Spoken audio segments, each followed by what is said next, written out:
following is a presentation of Westwood One Sports.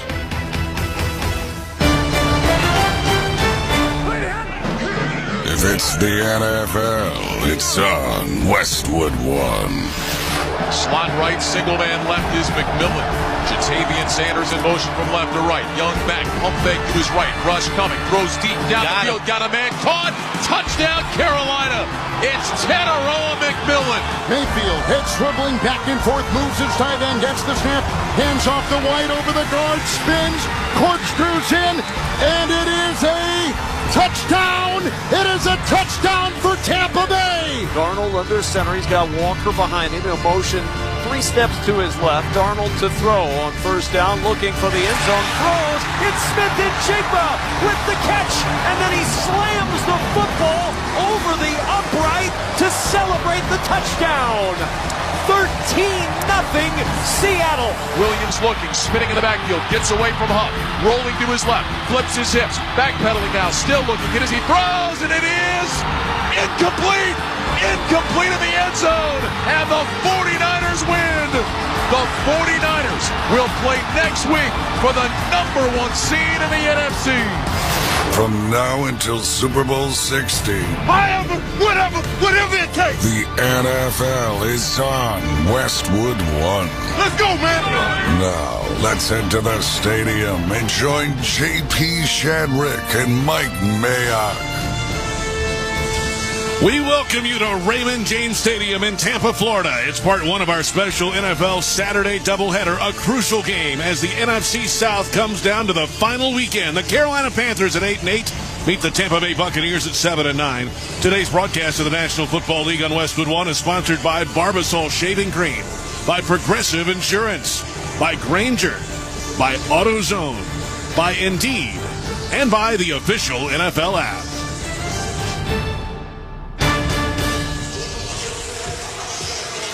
Happy New Year, everybody, and welcome to Week 18. I'm J.P. Shadrick, along with former NFL General Manager Mike Mayock. Scott Graham will join us shortly from our Westwood One studios.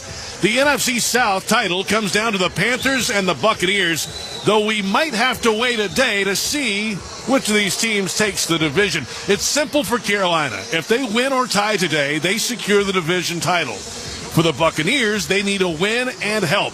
If the Bucs win and the Falcons lose or tie against the Saints tomorrow, the Bucs are division champs.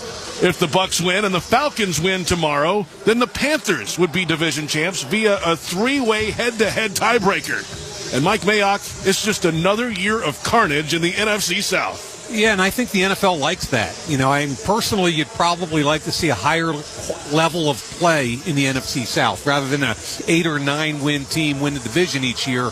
But for the NFL, it's great. And in all honesty, JP, you've got two teams with conflicting emotions coming in today. I mean, I look at Tampa Bay and unfulfilled expectations. They're 1-7 in their last 8 games. The tape is not good. They're fairly healthy, but they've got to play better. All 3 phases, they've played poorly. Carolina, they're fired up. Now, Canales took over in 24. They went from 2 wins to 5. This year from 5 to 8. They feel like they're ahead of schedule and playing with house money. And Bryce Young seems to be improving season over season, and this would be the cherry on top of division title. Yeah, and I give Dave Canales and Brad Idzik, the offensive coordinator, a ton of credit because watching his tape in 23 was awful. I mean, he was a poor quarterback and he had lost all of his confidence. At this point, he's a completely different guy, and they're slowly rebuilding him. He's got to play a clean game today. We talked about Baker Mayfield for the Bucs. He's been on the injury report for 10 weeks of this season, including this week in Week 18. And there's much more to come from Tampa as we approach kickoff between the Panthers and the Bucs. When we return, Scott Graham joins us from our Progressive Commercial Insurance Studios. See if you can save at progressivecommercial.com. This is Westwood One's coverage of the National Football League. Wrestling is my addiction. Then Pro Wrestling Nation 24/7 is the channel for you. Start your mornings with Dave LaGreca and legends like Bully Ray, Nick Nemeth, and Mark Henry on the show that paved the way. Busted Open. Because you guys wanted more, SiriusXM is giving you more. Go inside the story with Sam Roberts, Monday through Thursday on Not Sam Wrestling Live. I refuse to talk about anything besides wrestling. With Peter Rosenberg bringing the fire every Friday on Cheap Heat. Bret Hart literally is the best there is, the best there was, and the best there ever will be. And dive deep into the business with the coach and his team of experts on Off the Ropes. It's not about 5-star matches. You need superstars and storylines to make it in this business. Plus immediate reactions to every televised event and PLE on Busted Open After Dark. One channel, all wrestling, all the time. SiriusXM Pro Wrestling Nation 24/7, channel 156. SiriusXM is the world leader in podcasts. The biggest audiences, the best variety, and the most award nominations of any podcast network. Now, you can hear them all on a limited edition channel, Podcast Radio. From comedy with Conan O'Brien and Smartless. So much fun. Love you guys. Entertainment and pop culture with Call Her Daddy. This is fun. And lifestyle and self-improvement with Mel Robbins. Find your new favorite on Podcast Radio, SiriusXM 109, and on the SiriusXM app. Mad Dog Sports Radio presents the Year in Sports 2025. Hi, everybody. Christopher Mad Dog Russo here. Join us as we discuss the most memorable sports moments of the calendar year. Stephen A. on the NBA. Adam Shine, Tom Byrne cover the NFL. And, of course, yours truly on the World Series for the ages, plus other top moments with your favorite Mad Dog Sports Radio host. Mad Dog Sports Radio's The Year in Sports 2025. Catch it throughout the holiday season on Channel 82 or listen anytime on the SiriusXM app. SiriusXM Sports. Your team plays here. Welcome to our Westwood One studios. Scott Graham with you with this special Saturday doubleheader here. And although it's not the playoffs yet, it certainly has that type of a feel because the winner of this game is going to, well, at least you heard, right? It's odd. It's not one game winner take all. But the NFC South champion will come from this game one way or another. For Tampa Bay, they're trying for a fifth straight division championship, and it's been a rough road. They've lost 4 in a row, 7 out of their last 8 following their 6-2 start to the season. I talked with Chris Godwin back from a devastating ankle injury last year this week and asked him what exactly has gone wrong for this Tampa Bay team over the last number of weeks that's got them in this position. We've had some really good practices over the last few weeks. It honestly, it hasn't been the entirety of the game. There will be flashes throughout the games where we will be playing really well, or you'll see flashes of offensively us doing some really good things that that we would expect ourselves to do, and defensively making plays, and we just haven't put it all together as a collective yet. And I think that once we're able to do that, I think we'll like the result. But it's just we just haven't been able to do that. I think the surprise from everybody who's watched this, and I'm sure for you too, you've been doing this for long enough, is that I think people assumed as you got more guys back and healthy, as you came back healthy again, as you got your running back again, as you got Mike back again, that all of that was going to just make it better and, obviously result in wins. Are you surprised that it's taken this long? I believe that in a way we all are. Surprised that it's not necessarily translating to wins, but I think because we expect more of ourselves. And I think that sometimes people, not just fans, but players and, people on staff alike, it can be easy to fall into the trap of, once we get everybody back, then everything's just going to fall into place for us. But this game is too difficult to just assume that. You can't assume anything. Yes, having your players healthy is is one of them. You still have to be able to make it mesh. And that's not something that happens overnight. And I think that for anybody that really thinks that it's something that you can just wave a magic wand and it'll be all better, I think that you're just fooling yourself, or you're setting yourself up for disappointment. I know what high regard you hold your quarterback in, and in the course of his career, he has shown the ability at times to just kind of will things to happen.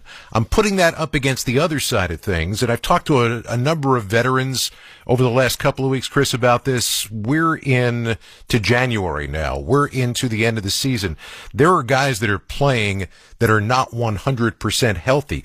That's got to be hard for him or anybody else to do, for somebody who has the ability to say, okay, I'm going to put this team on my back and I'm going to will this to happen, if maybe he's not 100% there physically. I feel like that's a fair assessment. I think it'd be tough on anybody. Again, this is a team sport, and it is just so incredible. I can't stress it enough how difficult of a game it is. I think we have such elite players in this league that sometimes it may look like it's easy, but I can assure you it is not easy. And that's no different for Baker or for any guys. Like it's hard enough when you're healthy. But when you're dealing with things, it makes it even harder. And then when your teammates are dealing with things, it's, you have to find like the right mix and match. Like I feel like that's why the teams that, when you look like throughout the history of the league, the teams that ultimately end up winning are one, the teams that are the healthiest, but two, the teams that like are clicking at the right time. Like there have been plenty of times where teams were like, will start off extremely hot in the beginning of the season, and whether it's injuries or like lack of chemistry or like whatever, something changes to where they kind of like sputter out at the end of the season. And you're like, what happened? It's like, like football can happen. So I wouldn't be surprised, like with the things that he's been dealing with, like it's difficult to continue to do that. But, that's not to say that he doesn't hold himself to a high standard and we don't hold him to a high standard, because we do. And I think the reality of the situation is like we all just have to play better. We all just have to figure out a way to make the plays that we need to make in order to win, to win this game. When you face a division opponent and your turnaround is you just saw them, it feels like 5 minutes ago, how does that change your prep getting ready for this game? I think the biggest thing like that it changes really is like with divisional opponents, like obviously we play them twice a year, and all divisional opponents, like the teams that you're going against, like them, better than any other teams that play them. So it's not necessarily like schematically things that are going to change. And so just being able to like do more film work, just like evaluate like how they played you in the previous game to try to see like if it will like remain the same based on like what they did the following week. And then understanding just like where you have to grow, like as a player and as a team, like how can we collectively be better on the things that we know that we should be doing well. In some ways, a lot of it comes down to the quarterback, and that may be unfair, but this is a quarterback league. Baker Mayfield, over the course of his last 10 games, has only thrown 13 touchdown passes, and in that same period of time, has thrown 9 interceptions. You should know that Tampa Bay is 0-8 this year when Mayfield throws 1 or more interceptions in a game. One of the guys who's going to be going for that and trying to shut things down will be Carolina cornerback Mike Jackson. We'll talk to him about the matchup with the Tampa Bay offense when we continue. You're listening to the NFL on Westwood One. Time now for the opening kickoff. From kickoff to the final whistle, hear Westwood One's exclusive play-by-play of every primetime NFL game. Great job pushing for the first down. That is a first down. First and goal at the 3. NFL play-by-play lives on Westwood One. In overtime, 4-man front, receiver in motion, low snap, he runs and he throws, caught, touchdown, it's caught. Westwood One, the home of NFL play-by-play. 30, the 20, far side 10, touchdown. Listen live on the Westwood One Sports app. Sound familiar? At Mattress Firm, we understand there are many problems that can keep you up at night, like snoring, aches and pains, or sleeping hot. Our sleep experts have the unrivaled know-how to match you with a mattress that can help. And now at Mattress Firm, save up to $500 on Tempur-Pedic, plus get a $300 instant gift. For the great sleep you deserve, visit Mattress Firm. We make sleep easy. Restrictions apply. See store or website for details. Welcome back to Westwood One's coverage of the NFL from the Progressive Commercial Insurance Studios. I'm Scott Graham, protecting your business vehicles 24/7. See if you can save at progressivecommercial.com. As Mike Mayock pointed out up at the top, Carolina might feel like they're a little bit ahead of schedule as they try to work their way back. Remember, this is a team that hasn't won the division title since 2015. They haven't been in the playoffs since 2017. And they just saw this Tampa Bay team not all that long ago, as I just discussed a couple of moments ago with Chris Godwin. Mike Jackson, the cornerback who is going to be responsible for trying to hold down this tremendous receiving corps for Tampa Bay, is a guy that's got his focus on exactly what's in front of him this week. I asked him if he expects in this short period of time to see Tampa Bay do any tweaking heading into today. Yeah, they're going to change it up some, but at the end of the day, it's still going to be them. Like, they're not going to create a whole new set of playbook and run plays that they haven't really practiced. Like, they're going to have a few new wrinkles, but at the end of the day, they're going to live and die by what got them this far. You have had, a couple of moments over the course of the year this year that have been a lot of fun. And, I think that when you get an opportunity to pick off a ball against a team that you used to play for, that part of it has to be fun. How much of your career have you used motivation of, I'm going to prove somebody wrong, or I'm going to show them why they shouldn't have passed on me? Is that something that you personally have used as motivation? Nah, because it's almost like dating a girl. Once she says she don't want you, like, she don't want you. So it's not really much you can do. So for me, it was kind of like last week, it was like just stick to business. Like, go out there, do my job. Don't try to prove nothing to nobody, show who I am, because they would never say it, but the real ones in Seattle that was with me, they understand what I bring to the table. So it was never try to prove something wrong and prove that they should have kept me, because at the end of the day, they 12-3 or 13-3 now. So you can't really say you need me. So with me, it was just like, go show who I am and play my brand of football. So my wife is a retired German teacher. And, that's crazy. Well, and, people may not realize that I'm asking you this because you were born in Germany. Now, I know you weren't there for very long. How much of that have you tried to figure out? I know you got a chance to go back once on an NFL trip. Is it still in any way a part of who you are? Oh, yeah, because I'm a military kid. Like, so I still wake. It can be an off day. I'm going to wake up probably like 6:30 in the morning. Like, I don't really sleep in. My son is just like me. He wakes up, like, he'll wake up at like 5:30 sometimes. So I feel like that's just a part of like my lifestyle. Like, I'm always up, ready to go, moving around, like trying to find something to do. So, yeah.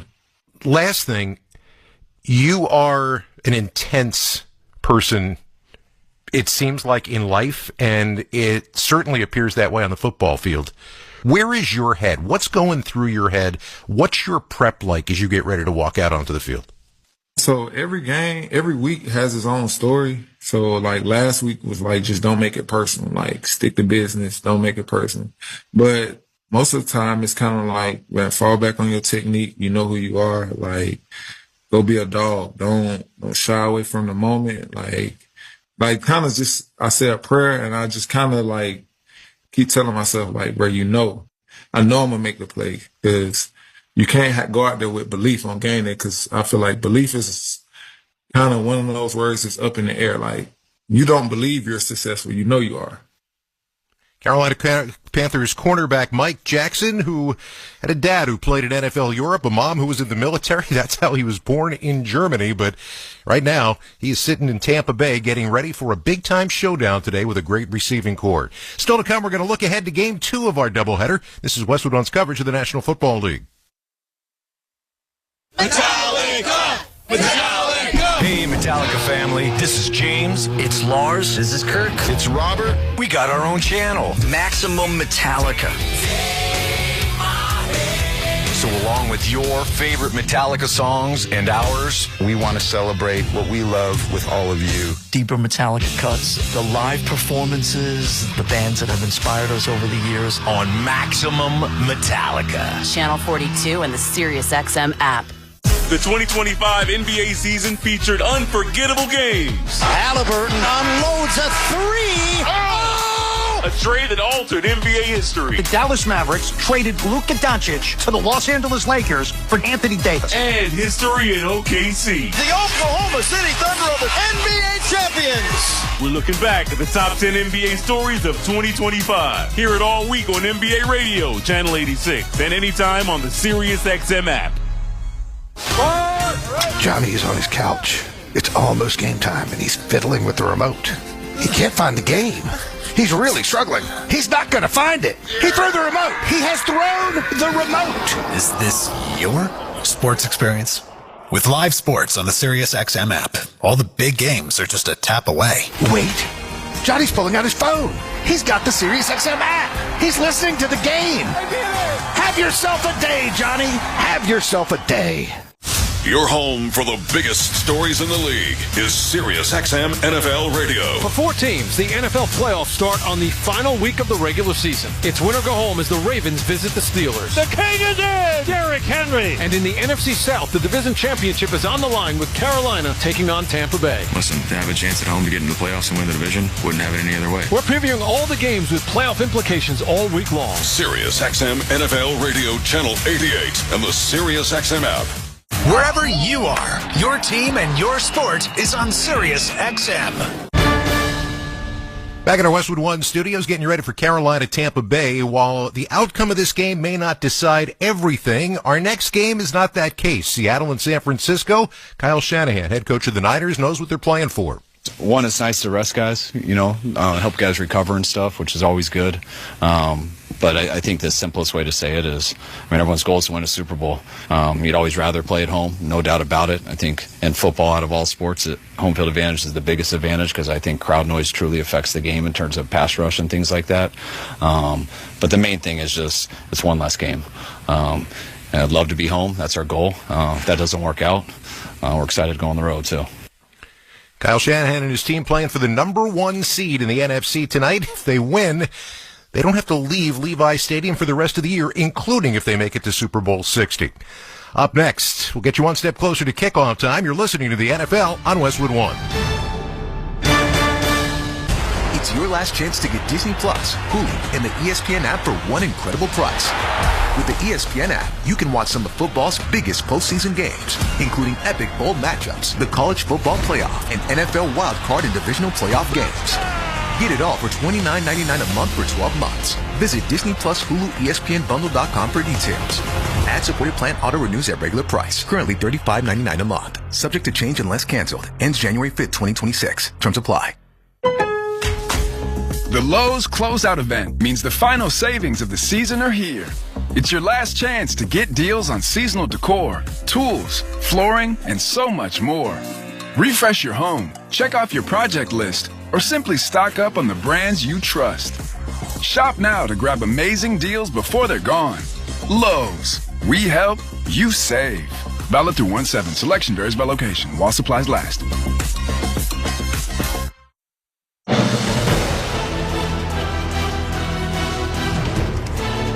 Welcome back to the NFL on Westwood One. It's time for another memorable moment in football history. Sponsored by Advantage Gold. Is it Mike Evans time from the Carolina 30? First down 10, Brady. Takes the snap and looks toward his way. Throws toward Evans, toward the end zone. Evans, Andre Bay makes the catch.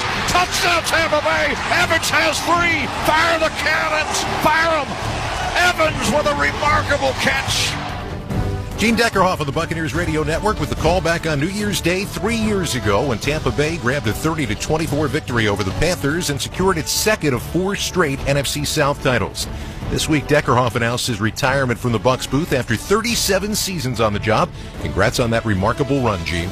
After a 2-7 start, the 22 Panthers clawed their way back into playoff contention despite firing their head coach, trading Christian McCaffrey, and later waiving quarterback Baker Mayfield. In this game against Tampa, Sam Darnold tossed 3 touchdown passes for Carolina, and the team held a 21-10 lead early in the 4th. But Bucs quarterback Tom Brady finished with 432 yards, and you heard his 3rd end zone connection of the day with Mike Evans. Tampa clinched a postseason berth, but lost to Dallas in the wild card round.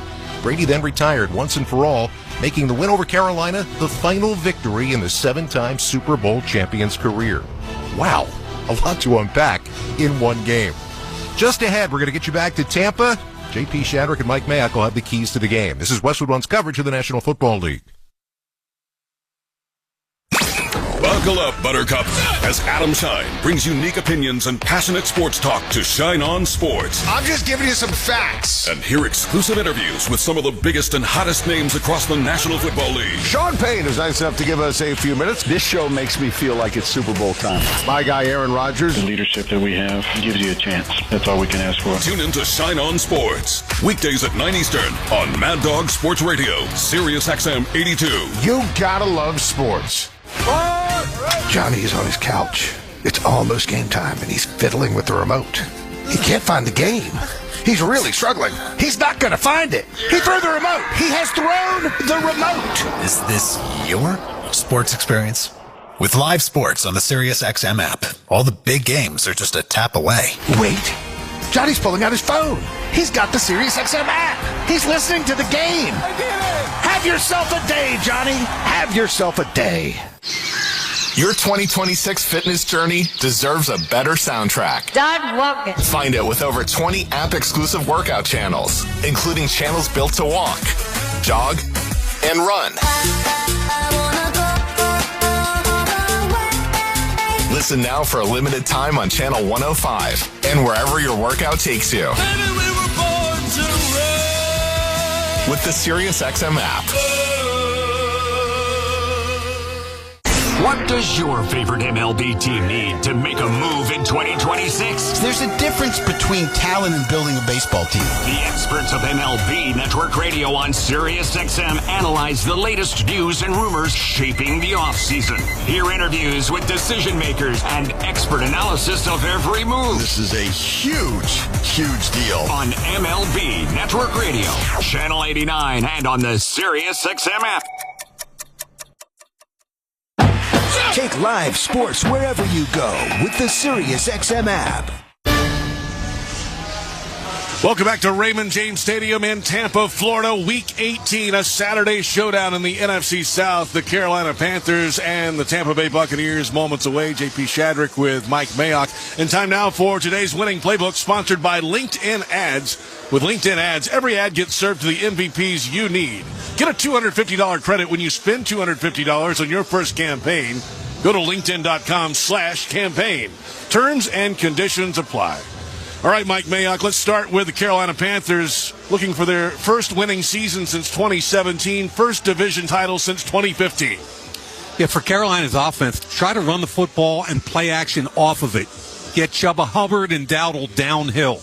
Regarding Bryce Young, he's got to take his time, check it down, get the ball off on time, and play a clean game like he did 2 weeks ago. No turnovers. And finally, they got to challenge Tampa Bay's backup corners. Both the starters are out. You got to get the ball down the field. Now for Tampa Bay, 7-9. They're limping to the finish line. They need a win and a Falcons loss or tie tomorrow. How do they handle it today? Yeah, I think offensively for Tampa, it's kind of which Baker shows up. Is it the MVP from the 6-2 beginning of the season, or the last 8 weeks where they're 1-7? He's got a turnover in the last 4 games. He's been a different guy, but to be fair, I question whether or not he's healthy. He's taken a beating. He was on the injury list again this week with a right shoulder, so we're going to have to watch him closely. And on defense, I'm going to make it real easy. They've been a poor tackling team all year long, an alarming number of explosive plays, and they've only generated 12 sacks in the last 8 games. That has to change. All right, Mike Mayock with the keys for today's game. The Panthers and the Buccaneers, critical game in the NFC South Saturday in Week 18. And the opening kickoff between the Panthers and Buccaneers is coming up. You're listening to the NFL on Westwood One. You know that Big Bargain detergent jug is 80% water, right? It doesn't clean as well. 80% water? I thought I was getting a better deal because it's so big. If you want a better clean, Tide Pods are only 12% water. The rest is pure, concentrated cleaning ingredients. Oh, let me make an announcement. Attention shoppers, if you want a real deal, try Tide Pods.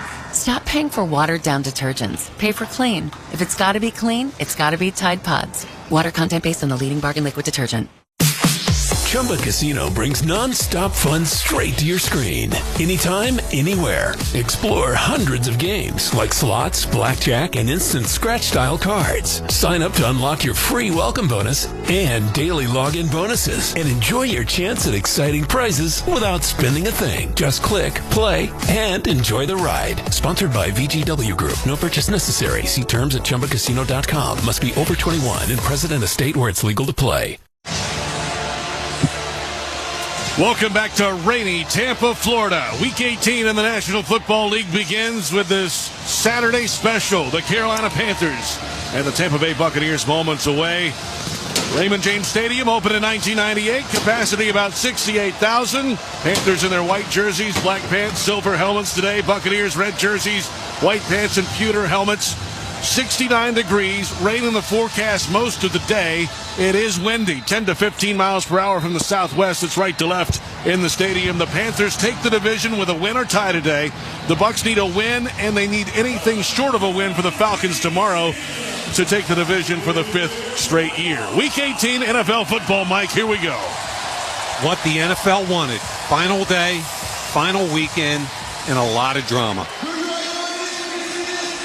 Time now for the opening kickoff, sponsored by Kohl's. From cozy layers and soft knits to denim and athleisure, find everything you need to stay on trend and on budget all winter at Kohl's and Kohls.com.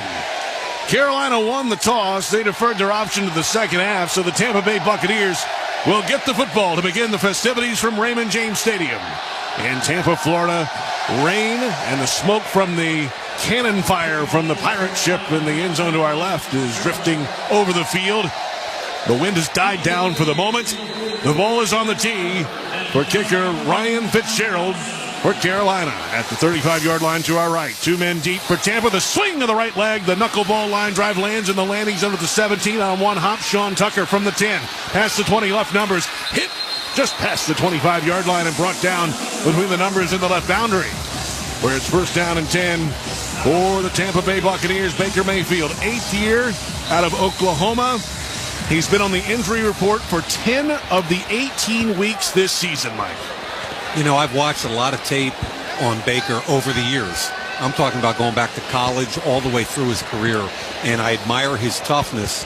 On the other hand, he's one of only 13 quarterbacks that started every game this year in the NFL, and I felt like the tape I watched recently, he's beat up.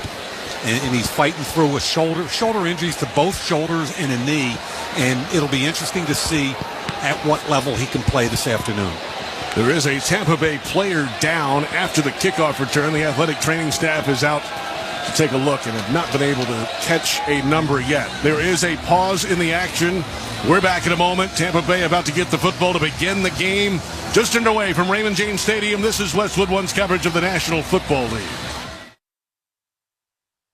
Feel the bass, ride the rhythm, and move to the dance hits and remixes that defined a generation in Utopia. A channel pulsing with 90s rave classics and iconic 2000s club anthems. Utopia. Channel 341 or at home on your phone, computer, Alexa, TV, or other internet-connected devices. Country music's next generation. If you got a fire, don't lose it. Hey, North America, it's Jelly Roll. This is Lainey Wilson. Hey, y'all, it's Luke Combs. And this is Morgan Wallen. That's The Highway. A channel where Nashville stardom seekers Nobody likes your girlfriend become national headliners. For new country, no commercials. The destination is The Highway, Channel 56. Or listen at home with the SiriusXM app. Heated seats, open roads, where it's so wide as snow, and music handpicked to get the whole crew hyped to hit the slopes. With Road Trip Radio's Ski Trip Mixtape, the drive up might just be the best part. The Ski Trip Mixtape from Road Trip Radio, Channel 301, and on the SiriusXM app. Tap in now and search Ski.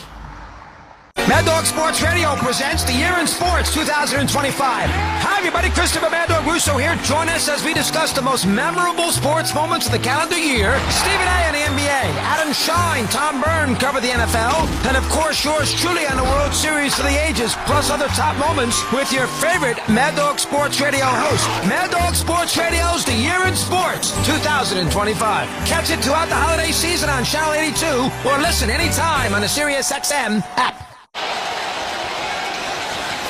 Welcome back to Tampa. Buccaneers linebacker Anthony Walker Jr. walked off under his own power, but favoring his right lower leg. And now it's 1st and 10 for the Tampa Bay Buccaneers.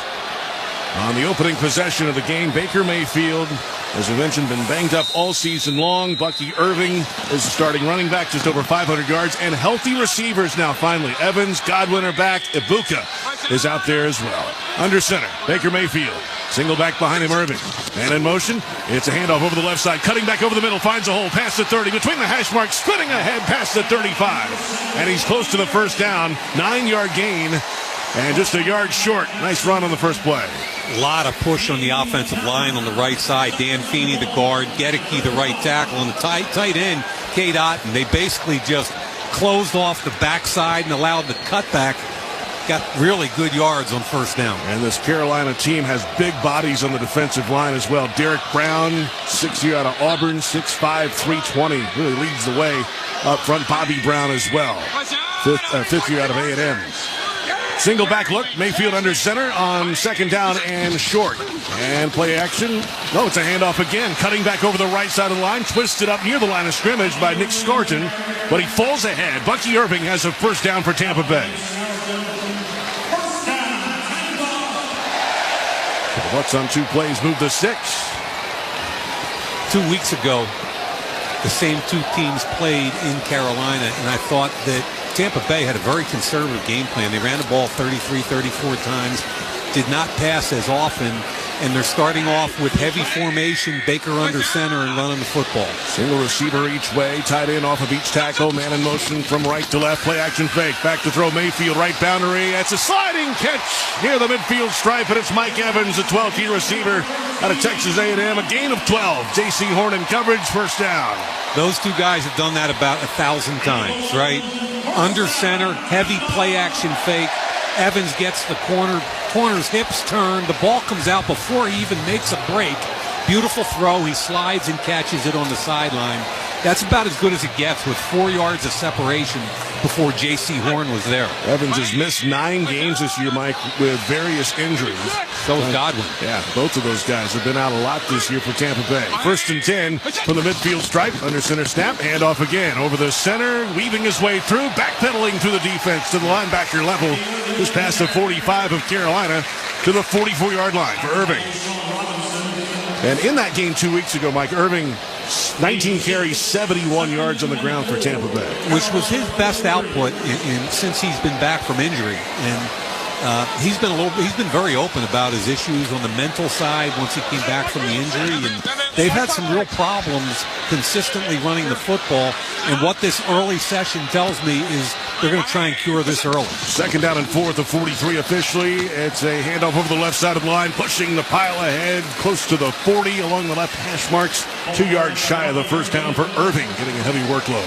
Yeah, left side that time. Tristan Wirfs, left tackle, Pro Bowl player, is back, and they're going quickly here, JP. Yeah, Sean Robinson made the tackle that time, and over the ball, Mayfield under center, shifting Jalen McMillan, the receiver, to the left. 2 receivers that way.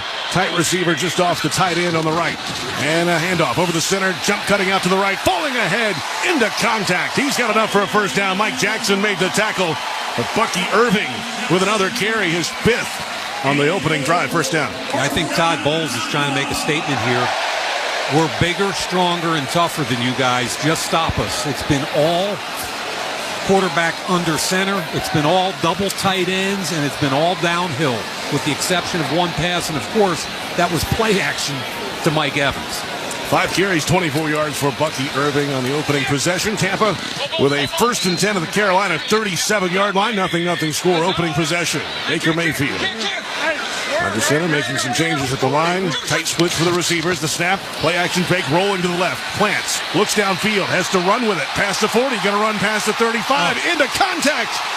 Puts his shoulder down and powers ahead for 9. Chris Barnes took the contact. Derek Brown there as well. But Baker Mayfield, he's been injured all season. You know, I love Baker, and it starts with his toughness. He climbs the pocket, but when he gets down there 7 or 8 yards and he's surrounded, he's got to get down. He took the brunt of that hit on his right shoulder, which is what he was on the injury report. Then he got up and he drawed with Barnes. I mean, I love the competitor, I really do, but don't take a shot on that shoulder. First shotgun formation of the opening drive for Tampa. And moves the tight end to the left of the left tackle. Tight end each way. The snap. Belt high. Right-hander back to throw. Pumps left. Throws. It's caught. And up the field past the 20-yard line. Down the left numbers. Enough for a first down. It's the tight end, Cade Otton. It is a 10-yard gain. And a first down for Tampa in the red zone. I call it a squat route. It means they're playing zone. He's squatting in between 2 defenders. The ball has to come out on time, and with a veteran like Baker Mayfield, it does. And, you know, they've moved the ball really effortlessly at this point. Heavy run game with a little bit of head play action mixed in. It's the 4th first down of the drive for Tampa Bay. 1st and 10 at the 18 going in, moving left to right. Baker Mayfield out of the gun again. 2 receivers each way. And the belt high snap back to throw. Carolina bringing forward, throwing to the end zone. Otton again. He's in for a touchdown, Tampa Bay. 18-yarder. An opening drive capper. Buccaneers 6. Panthers nothing. 9:31 in the first. Yeah, that was way too easy. Split safety look, and Ott, the tight end, runs down the seam. J.C. Horn was on one side. Safety is on the other side. And that's just a throw and catch. And down in the red zone, it ought to be a lot tighter than that. Too much space. For Baker Mayfield, his 26th passing touchdown of the year. For Cade Otton, his first receiving score. The point after attempt is up and through for Tampa Bay. And the Buccaneers take an early 7-0 lead over the Carolina Panthers. 9:31 to play in the first quarter from rainy Raymond James Stadium in Tampa. You're listening to the NFL on Westwood One. At Uline, the prevailing opinion is, if you don't live it, you don't believe it. The people at Uline believe in hard work, and they live it by being there 24/7 to answer your call, having 41,000 items in stock, and offering same-day shipping from 12 locations across North America. Business owners, sellers, buyers, shippers, and packers believe it. Uline is the hard-working, dependable source for your shipping and industrial supplies. Visit uline.com. Get in the zone, AutoZone. Charlie's battery is struggling to start. Not ideal before the tailgate, so he goes to AutoZone. Welcome to AutoZone, where a friendly AutoZoner tests his battery for free. Looks like he needs a new one, so he gets a Duralast battery. have fun and stay warm. And he makes it to the tailgate early enough to get his favorite spot. Free battery testing and charging. No hassles, just help. Get in the zone, AutoZone. Restrictions apply. How are you beginning for a family? This Friday, the sequel to Greenland is so massive you have to see it on the big screen. I promise I'll get to safety. Starring Gerard Butler and Marina Baccarin. Oh my God, hang on! Greenland 2 Migration, rated PG-13. Sponsored by Lionsgate. NFL play-by-play lives on Westwood One. 30, the 20, far side 10. Catch Westwood One's exclusive audio play-by-play coverage of any primetime NFL game. Touchdown! Listen live on the Westwood One Sports app. Welcome back to Tampa, and time now for our Fact of the Game, sponsored by Liberty Mutual. Liberty, Liberty, Liberty, Liberty. Liberty Mutual customizes your auto and home insurance so you only pay for what you need. And today's fact, teams to have made the playoffs with a losing record in league history. It's happened 4 times in non-strike shortened seasons. The Seahawks in 2010, Panthers in 2014, Washington in 2020, the Buccaneers in 2022. This year's Bucs-Panthers would be the 5th if Tampa Bay wins today. There would be a shirt of another losing record team going in from the NFC South. Well, you called one of those games, right? In the playoffs, the Seahawks in 2010, right? It was the Beastquake game. It was one of the most exciting games I ever called because a 7-9 team in Seattle beat the New Orleans Saints with Drew Brees, and it was maybe the loudest stadium I've ever heard. And when Beastquake happened, when that run happened, the stadium literally shook. It was amazing. Marshawn Lynch. Incredible play in league history. And just a heads up here, they kick the ball into the end zone every time if they can because they don't trust their coverage unit, and they literally give up the ball on the 35-yard line. So the kickoff away from left to right, Chase McLaughlin is into the end zone about 4 yards deep. It is dropped by Trevor Etienne, but then covered up for a touchback, and it's 1st and 10 for the Carolina Panthers. And Bryce Young, third-year quarterback out of Alabama. First overall pick in 2023. 21 touchdowns this year through the air, 10 interceptions, and approaching 3,000 yards for the season. His numbers have progressed each season in Carolina. Yeah, I think he was sacked 62 times as a rookie, and I think by the end of the year his confidence was shot. Canales and Brad Idzik come in, and they've slowly rebuilt him. He's under center, making a change at the line, battling the noise here at Raymond James in the rain. Under center snap, turn, handoff. Rico Dowdle gets the carry, shakes out of a tackle, and then Vita Vea greets him at the line of scrimmage. 6'4", 347. I think he's bigger than that, Mike. He hasn't seen 347 since 8th grade. He's one of my favorite players I've ever scouted, and coming out of Washington, I could not believe a man that was easily 360. Unnecessary roughness, defense, number 95. Wow. 15-yard penalty, automatic. First down. Late flag, Elijah Roberts, defensive lineman, with a personal foul, right? Yeah, he's probably still fired up since his mom sang the national anthem today, which was kind of cool for a rookie 5th-round pick out of SMU. Tampa Bay's fired up. I mean, their quarterback took on a guy in the open field. Vita Vea is screaming at the sidelines. I think they're trying to talk themselves into playing at a high level. Well, there's a line, and you want to kind of go up to the edge. Correct. But not over the edge. Yep. And that was a rookie mistake right there, JP. The referee, Brad Allen, makes the call. And after the penalty, it is 1st and 10 for Carolina at the 50, moving right to left. Bryce Young under center. Dowdle the single back, hands on his knees behind him, and in motion right to left. Snap, turn, handoff with his left over the right side. He slipped on the wet grass and falls down. It's a loss of 2. Yeah, as opposed to Tampa Bay offensively, so far they've gotten no push with their offensive line in 2 run plays. Inside linebacker Servassier Dennis has been in their backfield both times. And it's going to be a long day for them if they can't push the line and run the ball a little bit. Carolina tied for 2nd in the league with 10 opening drive scores, 6 touchdowns, 4 field goals this year. Chuba Hubbard in the game out running back, standing right of Bryce Young in the gun. And this is 2nd and 12 from their own 48. Belt high shotgun snap, and Young back to throw. Jump pass to the right. Running back has it twisted up around the waist, and then the cavalry comes to wrap him up. Maybe a gain of 1. Hassan Reddick, first man in, the outside linebacker, 9th-year man out of Temple. J.P. Shadrick and Mike Mayock here in the Grainger broadcast booth in Tampa, Florida. At work, every day is game day. Give your crew an edge with Grainger. You'll find supplies and solutions for every industry when you call, click Grainger.com, or just stop by. Carolina facing a 3rd down and 10 officially from the 50.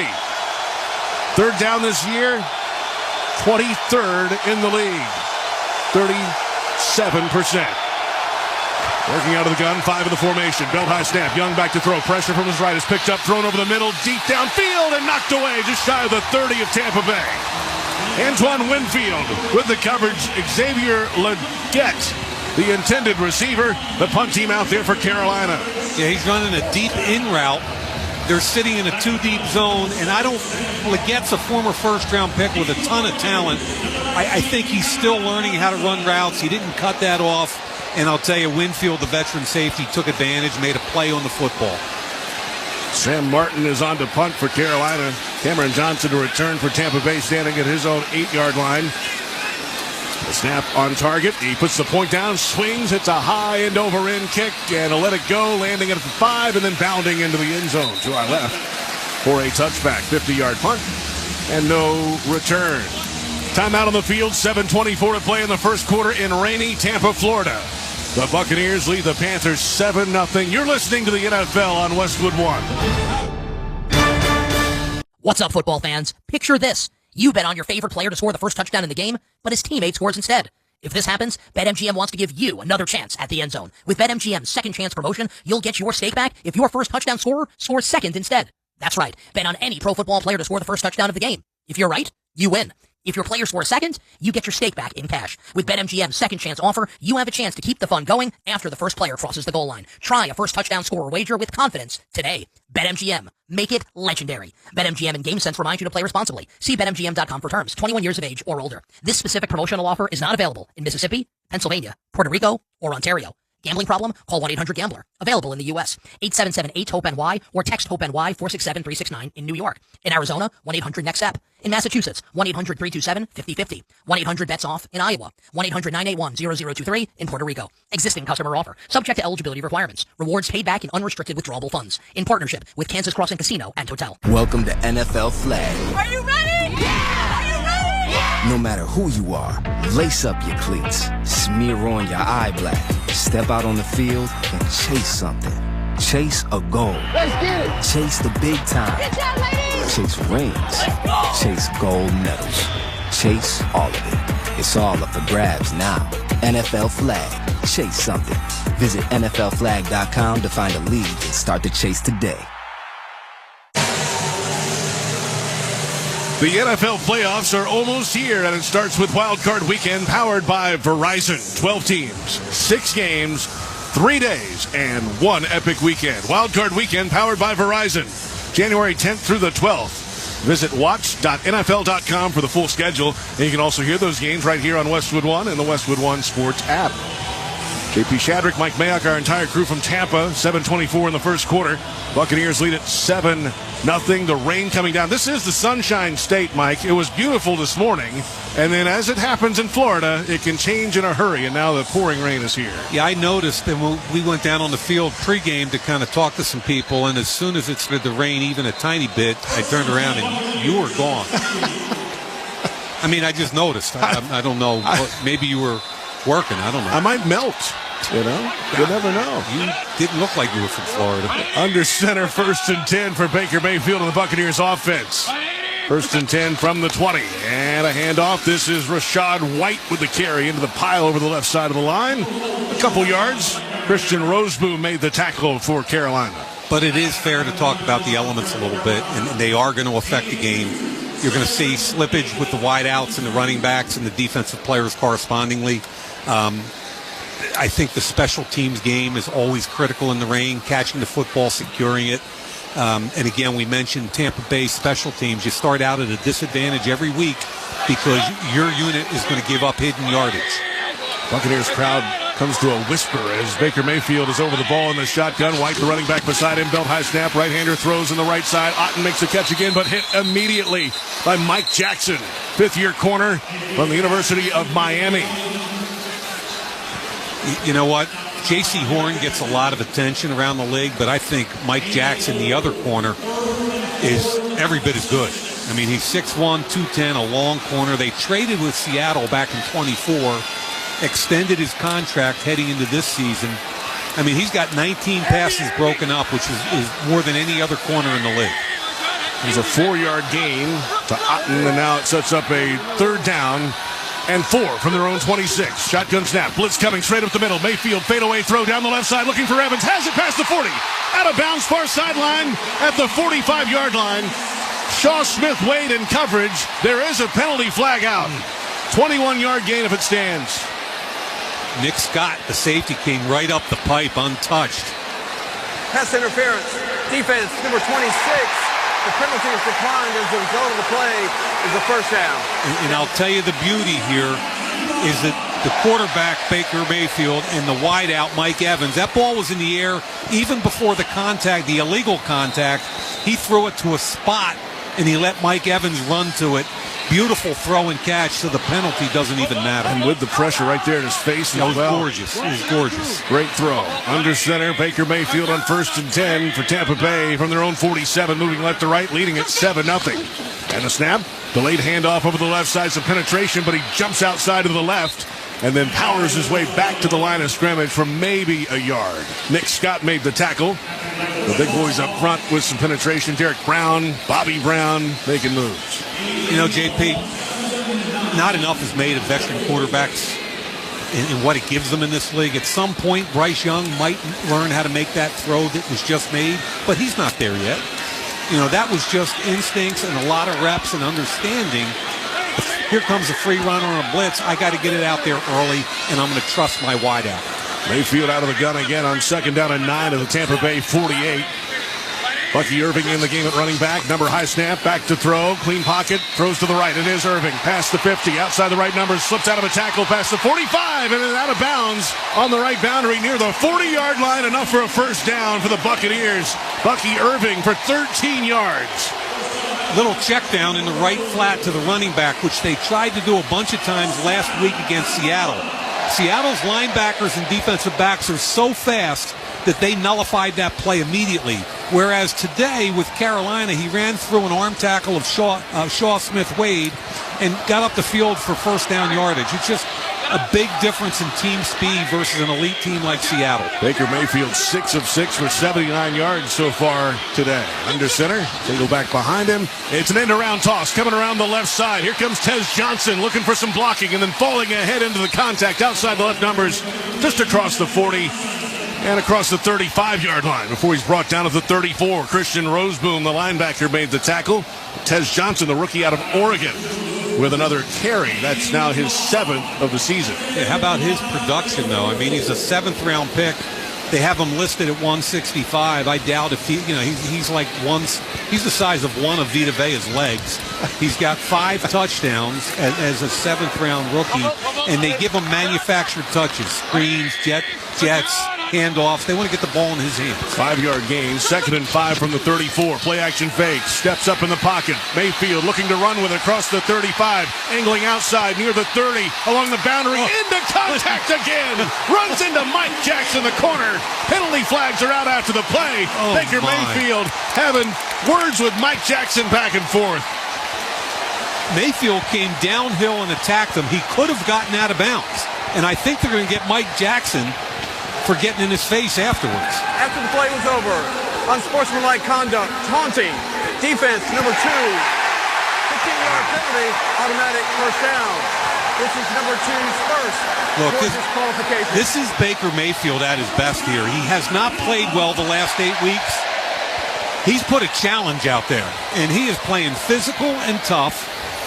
Did you see Mike Jackson drop his helmet right into Baker? Baker's, after the play was over for the taunting, and Baker just laughed. Yeah, I said Baker was saying some back and forth. It was only one way. Mike Jackson was the one talking. Wow. And for Mike Jackson, only his 3rd penalty of the season. His last penalty came in week 6. This is too easy right now. There's somebody on Carolina's got to step up and make a play. Under center now, Baker Mayfield on 1st and 10 at the Carolina 13. Single back behind him, Irving. Play action fake, rolling to the right, looking towards the end zone, and then has to hold it at the 20-yard line, throwing to the left side. Wide open man, can't hit him. It's incomplete for Payne Durham, the tight end, who somehow squirted free on the opposite side of the play, left side of the end zone. Mayfield rolled right, stopped at the numbers at the 20, looked left, found him wide open, but just can't connect. It was a naked bootleg to the right, and Baker rolled outside the numbers, and correspondingly, the whole defense went with him, leaving Payne Durham in the opposite corner of the end zone wide open, and it was a big throw across the field, and he just didn't get the throw there. I know Baker would love to have that back again. Tampa 21st in the league in red zone touchdowns, 26 out of 47 trips. Shotgun snap, handoff over the right side of the line into the waiting arms of Derek Brown. Bucky Irving with the carry, and another tackle near the line of scrimmage for the big fella. The Bucs are in the KFC red zone. The people demanded. KFC, listen. Wings and wedges are backed by obsessive demand at KFC. 7-0 game. Buccaneers with the lead over the Panthers. 2:25 moving clock first quarter. The Buccaneers rolling right now. They've outgained Carolina 130-0. And this is a big down. You got to force a field goal here. And Tampa Bay, historically this year, not a good red zone team. Got to stop. 3rd down and 8 from the 11. Back to throw Mayfield. Clean pocket. All day, and now rolling out to the left. Still looking downfield at the 15-yard line. Backpedaling near the boundary. Throwing back at the end zone. Tip ball incomplete. Intended for Emeka Ibuka. Lathan Ransom in on coverage. Mayfield extending, and just could not connect again. And a field goal chance for Tampa Bay. Yeah, he was just looking to buy time, rolling left. Luther Ransom, the rookie 4th-round pick from Ohio State, who's played really well at safety and is their dime backer. He did a nice job undercutting the ball and making a difficult catch. This will be a 29-yard field goal attempt from Chase McLaughlin. 29 of 34 for the season. 8 of 9 inside 30 yards. Snap on target. They get the hold down. The kick end over end is up and good for Tampa Bay. And the Buccaneers extend their lead with 1:57 to play in the first quarter. And a reminder, for every field goal made, Barbasol will make a donation to Kurt and Brenda Warner's Treasure House, a living community for adults with disabilities. Barbasol shaving cream, an American original for over 100 years. Close Shave America, Close Shave Barbasol. Let's pause 10 seconds for station identification. This is Westwood One, your home for the National Football League. With the SiriusXM app, you can hear your hometown announcers all season long. Just search for your team on the SiriusXM app and tap the star to save it as your favorite. JP Shadrick with Mike Mayock, our entire crew from Raymond James Stadium in rainy Tampa, Florida. 1:57 to play first quarter. New score, Buccaneers 10, Panthers nothing. Let's check the drive summary. Sponsored by O'Reilly Auto Parts. Think O'Reilly Auto Parts for all your car care needs. Get the parts and service you need fast from the professional parts people at O'Reilly Auto Parts. 11 plays, 69 yards, 5 minutes, 27 seconds off the clock. A 29-yard field goal caps it off. And yes, the Buccaneers have outgained Carolina 130-0. Timeout on the field. It's 10-0 Buccaneers over the Panthers. You're listening to the NFL on Westwood One. Presenting a Gain Flings love story. Dear love of my life, we were on the 12B bus this morning when I caught a whiff. A scent so fresh, so life-changing, I had to find its source. Alas, I didn't know if you were the woman in the pink freshly washed cardigan or the retired mailman next to me, but I knew one of you was my soulmate. Ah, the scent of Gain Flings. Try Gain Flings with OxyBoost and Febreze. Time now for the opening kickoff. From kickoff to the final whistle, hear Westwood One's exclusive play-by-play of every primetime NFL game. Great job pushing for the first down. That is a first down. First and goal at the 3. NFL play-by-play lives on Westwood One. In overtime. 4-man front. Receiver motion. Low snap. He runs and he throws. Caught. Touchdown. It's caught. Westwood One, the home of NFL play-by-play. 30, the 20, far side 10. Touchdown. Listen live on the Westwood One Sports app. Welcome back to rainy Tampa, Florida. Week 18 Saturday special. Carolina wins the division with a win or a tie today. Tampa Bay needs a win and a Falcons loss tomorrow to win the division. If that happens, both teams will be 8-9. They'd have another losing record division champion here in the NFC South. It's happened twice before. Kickoff from left to right is away. From Tampa Bay to Carolina into the end zone. Lands 2 yards from the back line and bounces out for a touchback. Carolina had a 4-play drive and a punt, and they have no yardage in the game. It's been all dominance, and it started up front. Both offensive line, the offensive line for Tampa Bay and the defensive front for Tampa Bay have physically dominated. And JP, the emotion that people are feeding off from their quarterback, it's palpable. I mean, it's real. And Baker Mayfield's going off right now. We'll see if Bryce Young can counter. Rico Dowdle is the single back behind him in the driving rain. And a play-action fake. Bryce Young rolling to the left, looking downfield, throws on the run, has it with the tight end at the 45, past the midfield stripe, moving upfield. And it's Bryce Tremaine, the wide receiver. A 19-yard gain. Winfield pushed him out. First-year player out of Stanford with only his 13th catch of the season. First down, Carolina. Yeah, naked boot. And Tremaine came from all the way across the other side on a crossing route. Young to his left, put it right on his numbers. Good throw. Really good drive start right there. Like that play a lot. Same formation, single back. Rico Dowdle, 6th-year running back out of South Carolina, longtime Dallas Cowboy. Bryce Young under center and a false start. Left side of the offensive line jumped. Looked like Damian Lewis, the left guard. False start. Offense, number 68. 5-yard penalty. Still first down. 6th penalty of the season for Lewis. Second false start.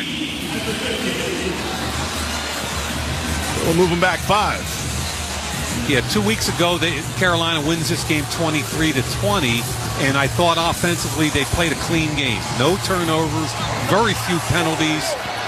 They got the game into the fourth quarter. They kicked the field goal and got the one stop they needed late. And they need to get a little offensive production to put themselves in that same position. 1st and 15 from the 50-yard line. Shotgun snap. Play action fake back to throw. Tosses left side. Mitchell Evans, the tight end, along the left numbers, past the midfield stripe, and then up around the waist, wrapped up by Hassan Reddick and dragged down at the 45 of Tampa Bay. With 49 seconds, clock rolling in the first quarter. Tampa Bay leading at 10-0 over Carolina. Yeah, rookie 5th-round pick from Notre Dame. Good ball, play action, looking to his right, comes back to the tight end screen to his left. Pick up 6 yards, basically negating that 5 yardage, as you mentioned. 2nd down and 10 from the 45. 2 receivers each way, stacked and well away from the offensive line. Running back left of Young in the gun, stomps his left foot, has the football, hands it off over the middle, into the pile, hit immediately, brought down. Yaya Diaby wrapped him up and threw him backwards. Rico Dowdle with the carry and not much doing. Yeah, I'm a fan of Yaya Diaby. He can rush the quarterback. He's physical at the point of attack. That time I thought that Vita Vea did a great job in the middle of the line. All he's got to do is stand there, right? Well, he doesn't get moved. You know, when you get double teamed, that's a big deal. That's the end of the first quarter in Tampa with the score Buccaneers 10, Panthers nothing. And you're listening to the NFL on Westwood One. Your business has goals, and you need the right team to help get you there. Don't cross your fingers and just hope quality candidates see your job posting. With Indeed-sponsored jobs, you can skip the waiting game and match with the talent that actually matters for your business. Plus, with Indeed-sponsored jobs, there are no monthly subscriptions, and you only pay for results. Don't leave hiring to chance. Hire better and work better with Indeed. Visit Indeed.com/credit. At Navy Federal, we're a trusted partner of the military community, and we're here to guide you through these uncertain times, help you diversify your portfolio, and take control of your finances. We offer a 13-month special certificate with a rate more than double the national average, and members can access financial advisors from one of America's best financial advisory firms awarded by USA Today. Learn more at NavyFederal.org/save more. Navy Federal Credit Union. Our members are the mission. Savings products insured by NCUA. Investment products are not insured, not obligations of Navy Federal, and may lose value. Sound familiar? At Mattress Firm, we understand there are many problems that can keep you up at night, like snoring, aches and pains, or sleeping hot. Our sleep experts have the unrivaled know-how to match you with a mattress that can help. And now at Mattress Firm, save up to $700, plus get a free adjustable base with select Sealy Posturepedic mattresses. For the great sleep you deserve, visit Mattress Firm. We make sleep easy. Restrictions apply. See store or website for details. Get in the zone, AutoZone. Rain on game day doesn't faze Dave. He's already got his poncho. Just needs to do something about those wipers. So Dave heads to AutoZone. Welcome to AutoZone, where a friendly AutoZoner helps him get premium quiet wipers and some hand warmers. You're all set. Now if only his team can handle the elements as well as his new wipers. Get wipers, glass cleaner, and more with no hassles, just help at AutoZone. Get in the zone, AutoZone. Welcome back to Tampa. J.P. Shadrick with Mike Mayock from Raymond James Stadium. In the pouring rain, the stadium lights are on, and it's time for the start of the second quarter, sponsored by AutoZone. Free battery testing, free battery charging, replacement batteries that fit your needs. That's what makes AutoZone America's #1 battery destination. Get in the zone, AutoZone. First play of the second quarter, 3rd and long. 3rd down and 8 for Carolina at the Tampa 43-yard line. Hubbard is the running back, Bryce Young in the gun. 2 receivers each way. And he has the snap belt high, back to throw. Quick slant right side, out of the hands of Teteroa McMillan. It would have been short of a first down anyway. 3rd and long, bad for business for Carolina. Yeah, they're not a disruptive group. 3rd and long is difficult for them. They're ball control. They need to be in 3rd and 2nd or 3rd, but they're not disruptive. They took that on a slant route to their best wideout, first-round pick, Tet McMillan, and the throw wasn't great. The catch could have been made. Either way, as you said, JP, it wasn't going to be enough for a first down. It is 4th and 8 of the Tampa Bay 43. Carolina offense on the field, 4th in the league on 4th down, 25 of 38. That's 66%. 5 in the formation for Young. The Carolina quarterback standing on the Buccaneers painted logo at midfield. The pirate flag and the penalty flag is out for delay of game. Delay of game. Offense. 5-yard penalty. 4th down. So the punt team is out. And Carolina has to give it up again. 2nd punt on 2 possessions. Yeah, I think Canales was looking at that saying, okay, we're down 10-0. If we don't convert 4th and 8 and put them in a short field, this game could get out of hand very quickly. So now the punting team out there, and Sam Martin with Cameron Johnson back to return for Tampa Bay. Heels on the 10-yard line.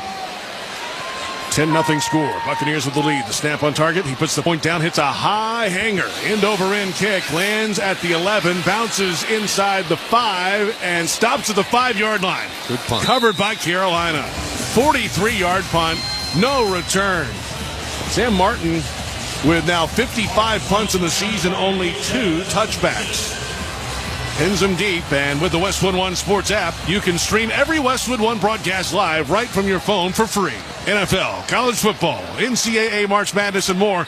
It's all in the Westwood One Sports app. Download now for iOS and Android, and take the game with you wherever you go. Now for Tampa Bay, 3rd possession, 130 yards. 2 of 3 on 3rd down, 9 first downs, and they lead at 10-0. 1st and 10 officially from their own 6-yard line. Moving right to left in the drive under center snap. Handoff over the left side of the line. It is Bucky Irving over the left guard. Diving forward for about 3. Starting to rain even more heavy right now. It's important to Tampa to try to stay with the chains here, backed up on your own 6-yard line. They got a little push there, pick up about 3.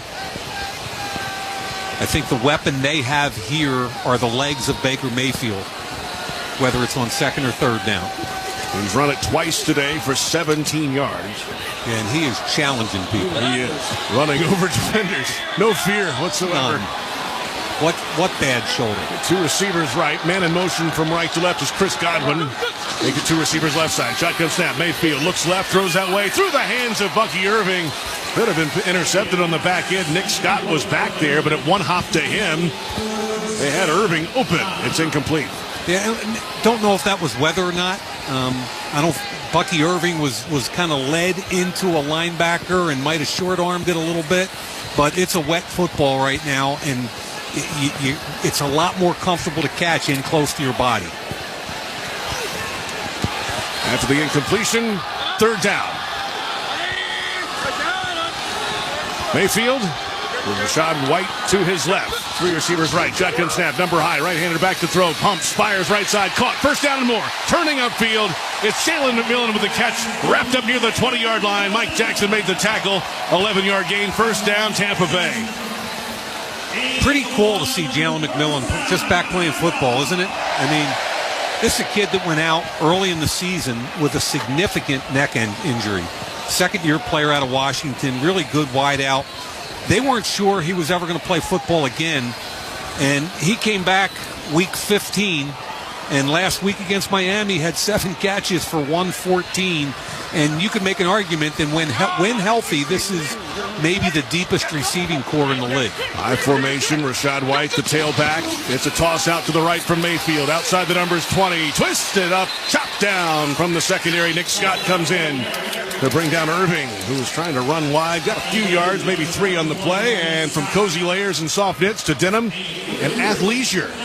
Find everything you need to stay on trend and on budget all winter at Kohl's and Kohl's.com.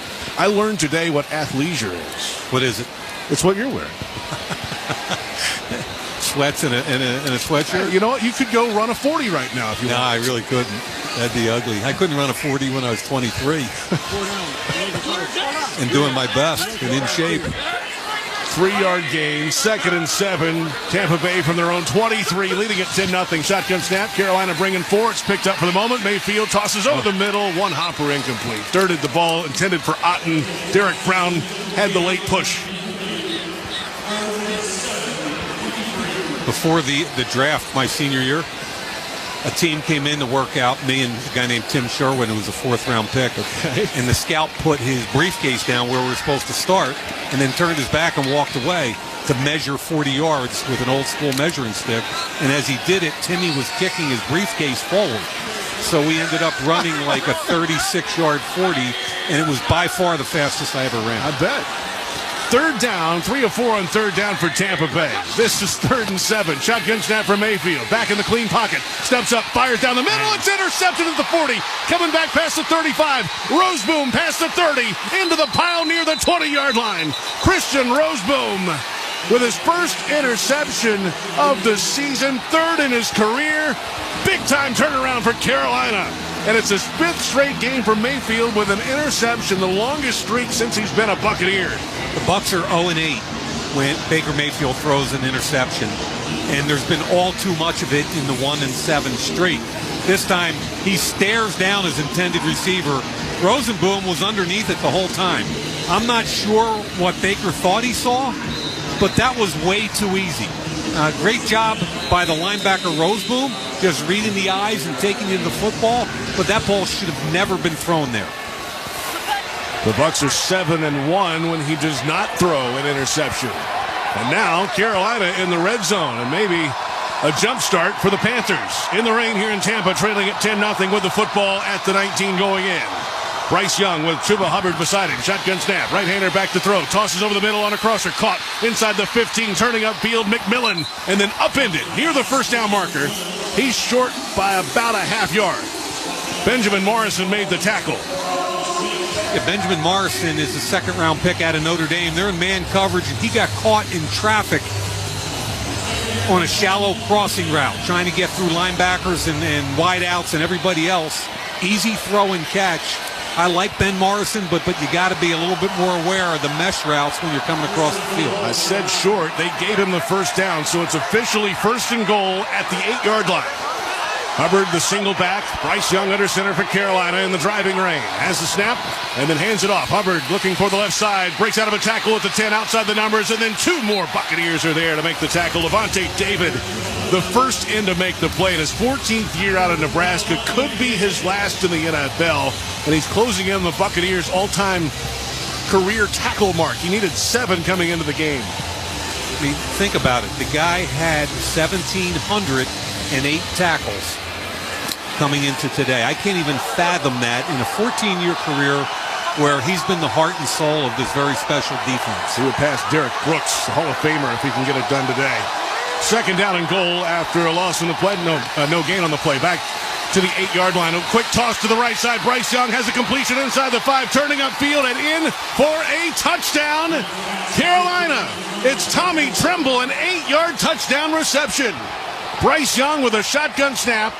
Clean pocket, tossed out to the right. Tremble all alone. Nobody close to him. And the Panthers get points off the takeaway. They're on the board. It's 10-6 Tampa Bay. 10:50 in the second. Yeah, there's a dropped coverage here. Tremble was coming from a wing position. Just ran a crossing route across the middle. There was not a Buccaneer within 10 yards of him. Point after attempt coming up for Carolina. And Ryan Fitzgerald, the snap. And the spot on the kick, end over end is up, and it is good. Carolina finding some life early in the second quarter. 10:50 to play until halftime. The new score, Buccaneers 10, Panthers 7. This is Westwood One's coverage of the National Football League. Conan O'Brien here. Sure, it's football season. When the game's over, I want you to check out my 24/7 station, Conan O'Brien Radio. We're going no huddle. We're cracking jokes, throwing deep cuts, blitzing boredom. No pads, no playbooks, just a Hail Mary of hilarity. We play my podcast, Conan O'Brien Needs a Friend, stand-up and interview clips from my many years at late night, a live call-in show hosted by Andy Richter, and a whole lot more. Conan O'Brien Radio Channel 104, or anytime on the SiriusXM app. Howard Stern made a decision about his future. We're back. That's the announcement. 3 more years with SiriusXM, and I'm excited about it.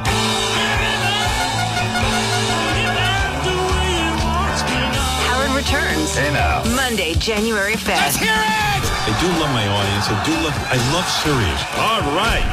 The saga continues in 2026. That's pretty much the deal. Stay tuned. Something funny's coming up. The 2025 NBA season featured unforgettable games. Halliburton unloads a three. A trade that altered NBA history. The Dallas Mavericks traded Luka Doncic to the Los Angeles Lakers for Anthony Davis. And history in OKC. The Oklahoma City Thunder are the NBA champions. We're looking back at the top 10 NBA stories of 2025. Hear it all week on NBA Radio, Channel 86, and anytime on the SiriusXM app.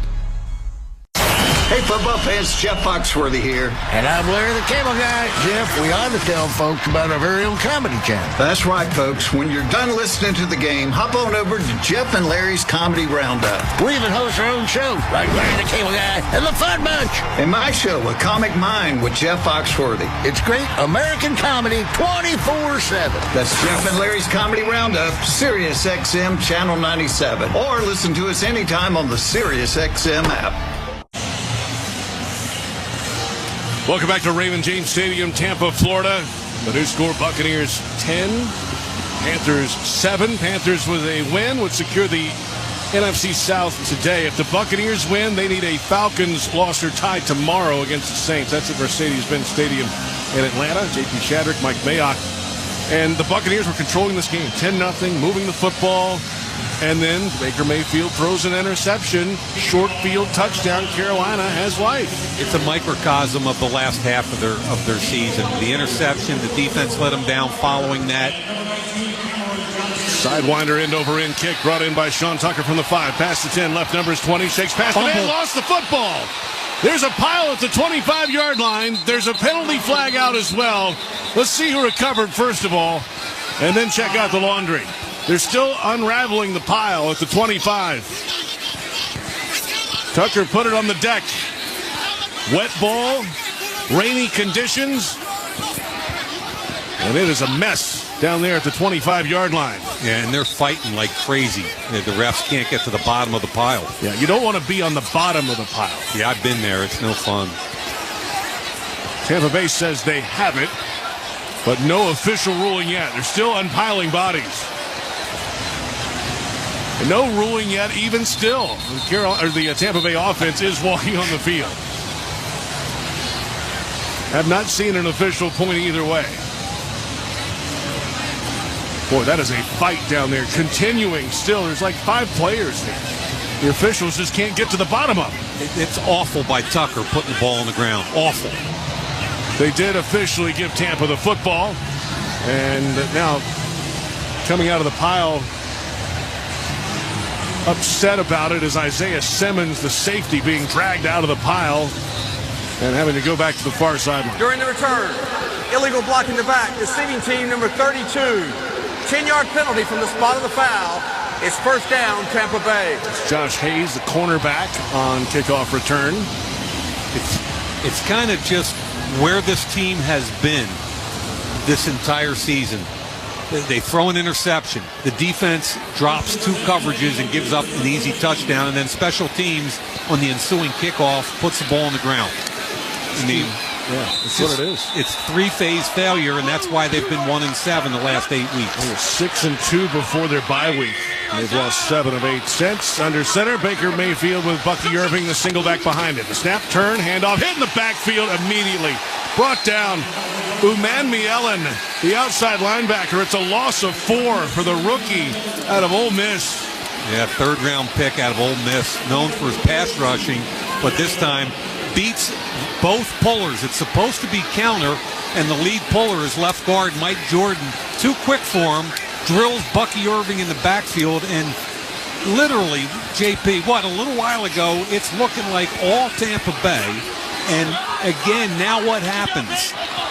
Bad things start to happen, and for Tampa Bay, they can escalate. Baker Mayfield working out of the gun now on 2nd and 14 from their own 11. It's a delayed handoff over the center. Irving into the pile and pushes his way forward close to The original line of scrimmage on the drive back to the 15-yard line. The run to the Super Bowl is on, and NFL Network is your home for the most comprehensive playoff coverage anywhere, all the way through Super Bowl 60. NFL Network, one network, all postseason. So Irving running off after that run. Yeah, 3rd and 10 coming up. 3rd and 10, like on their own 15 with a poor special team unit. Do they want to punt in the rain from, on the next snap? This is where the veteran quarterback has got to keep things under control. Make a play.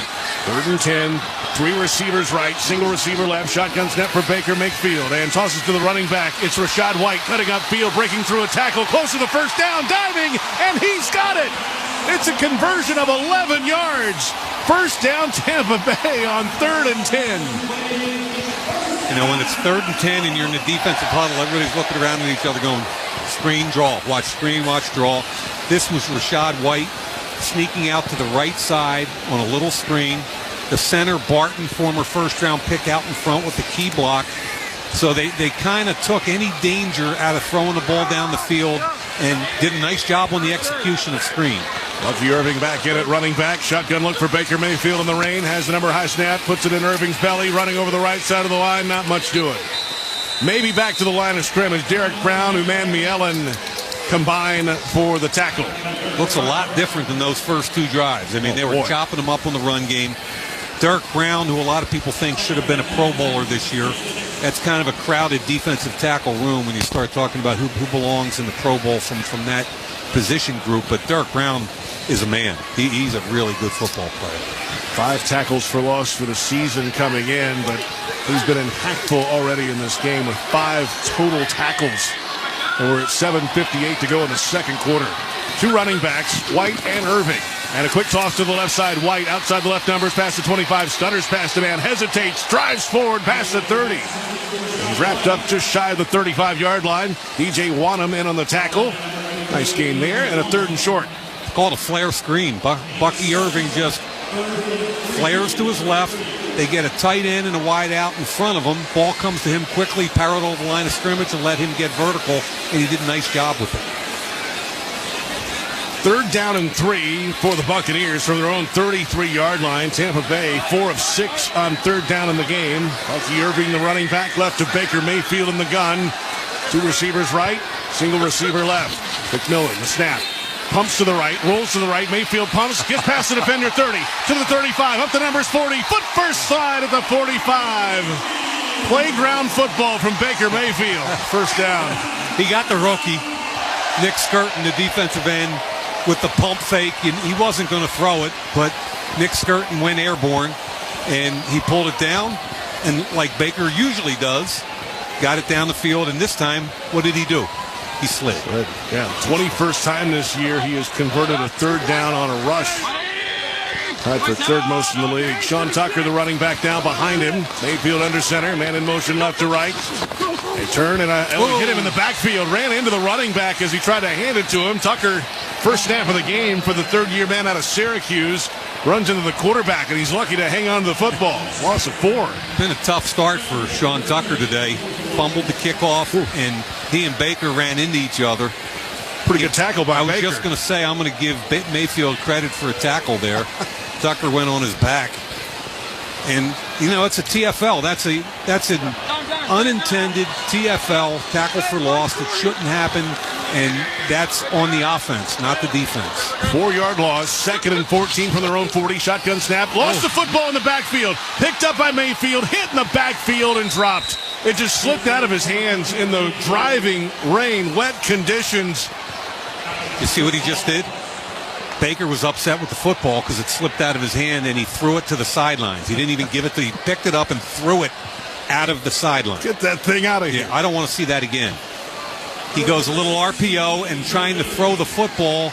On his way back, the ball just slides right out of his hand. And we just mentioned a moment ago that the rain has picked up in the last 5 to 10 minutes. It's pretty heavy right now. Bobby Brown is the defensive tackle down for Carolina, being looked at. He's actually down on his left knee, and he's now standing up with the athletic training and medical personnel around him, walking off to the far sideline under his own power. 5th-year defensive tackle out of Texas A&M. 6'4", 332 pounds officially. Yeah, he's a big boy. Tershawn Wharton, the starting nose, has been out the last several weeks, and Bobby Brown's done a really nice job filling in. And Wharton's out again today as well for Carolina. What we got here, JP? Third and long, Third brother. and long again. What are we saying in the defensive huddle right now? What are we saying? Screen, draw. There That's you it. go. Hey, Man, I do listen. I'd have you on the bench, brother. You're not very teachable. It's third down and 15 for Tampa Bay. Rashad White is the running back, right of Baker Mayfield in the gun. 3 receivers, shotgun snap. It is a draw. Handoff straight ahead, weaving his way for a few yards back to the original line of scrimmage in this 4 downs. Merrick made the tackle, and the punting team out for Tampa Bay. Here's your draw. It's like you've seen the game before. I'm telling you, it's not like they're making stuff up in that huddle. Punt team out there for Tampa. Leading at 10-7 over Carolina. 4:40 to play until halftime in the driving rain here at Raymond James Stadium. Riley Dixon is the punter. Trevor Etienne, the returner man for Carolina. Heels on the 10-yard line to our left. The snap on target, and he swings the right leg through. The end-over-end kick underneath at Etienne from the 12. Nearly overran it. Wow. Still made the catch, and is returning it past the 15 along the right numbers, where he's brought down. 55-yard punt, and officially won on the return. Near disaster. Timeout on the field. 4:21 to play in the second quarter in Tampa, where the Buccaneers lead the Panthers 10-7. You're listening to the NFL on Westwood One. At Uline, they know firsthand the road to success is an uphill climb. Uline started in the family basement, and through hard work is now North America's most trusted shipping and industrial supplier. They get what it means to have the support of reliable, hard-working partners. So they keep 41,000 items ready to ship. Whether your company is still in a basement office or expanding cross-country, Uline will be there on your road to success. Visit uline.com. It's your last chance to get Disney Plus, Hulu, and the ESPN app for one incredible price. With the ESPN app, you can watch some of football's biggest postseason games, including epic bowl matchups, the college football playoff, and NFL wild card and divisional playoff games. Get it all for $29.99 a month for 12 months. Visit Disney Plus Hulu ESPNBundle.com for details. Ad-supported plan auto-renews at regular price. Currently $35.99 a month. Subject to change unless canceled. Ends January 5th, 2026. Terms apply. Kohl's new clearance markdowns are intense. Up to 70% off is the kind of deal that'll leave you feeling stunned and make you whisper things like, "Where have you been my whole life?" to a cardigan. Just take a deep breath, steady your cart, and try to act normal. But it's not possible. The savings are just too good. Shop new clearance markdowns now in-store and online at Kohl's. Select styles. Some exclusions apply. See store or kohls.com for details. Straight in. You can stream the NFL on Westwood One for free, sponsored by LinkedIn Ads. With LinkedIn Ads, every ad gets served the MVPs you need. Get a $250 credit when you spend $250 on your first campaign. Go to linkedin.com/campaign. Terms and conditions apply. And fans, a reminder, you can listen on WestwoodOneSports.com or by downloading the Westwood One Sports app today. Tampa Bay held the ball for just under 20 minutes. Carolina for just under 6. I mean, the first quarter plus was all Tampa Bay, but from the moment Baker Mayfield threw that interception to Roseboom in the red zone, it all changed. Quick touchdown, force a punt. It's all going Carolina's way now, and there's only 4:21 left. It's important for them to hold on to the football. Both teams with 3 timeouts, 4:21 to go until halftime. Bryce Young under center. He's 5 of 7 passing for 46 yards and a touchdown. And the handoff over the right side to Dowdle into the pile. Logan Hall, the first man there for Tampa Bay. But Dowdle keeps fighting and pushes his way for maybe 1. They've struggled to run the football. Dowdle's first, they actually gave him no gain officially, it looks like.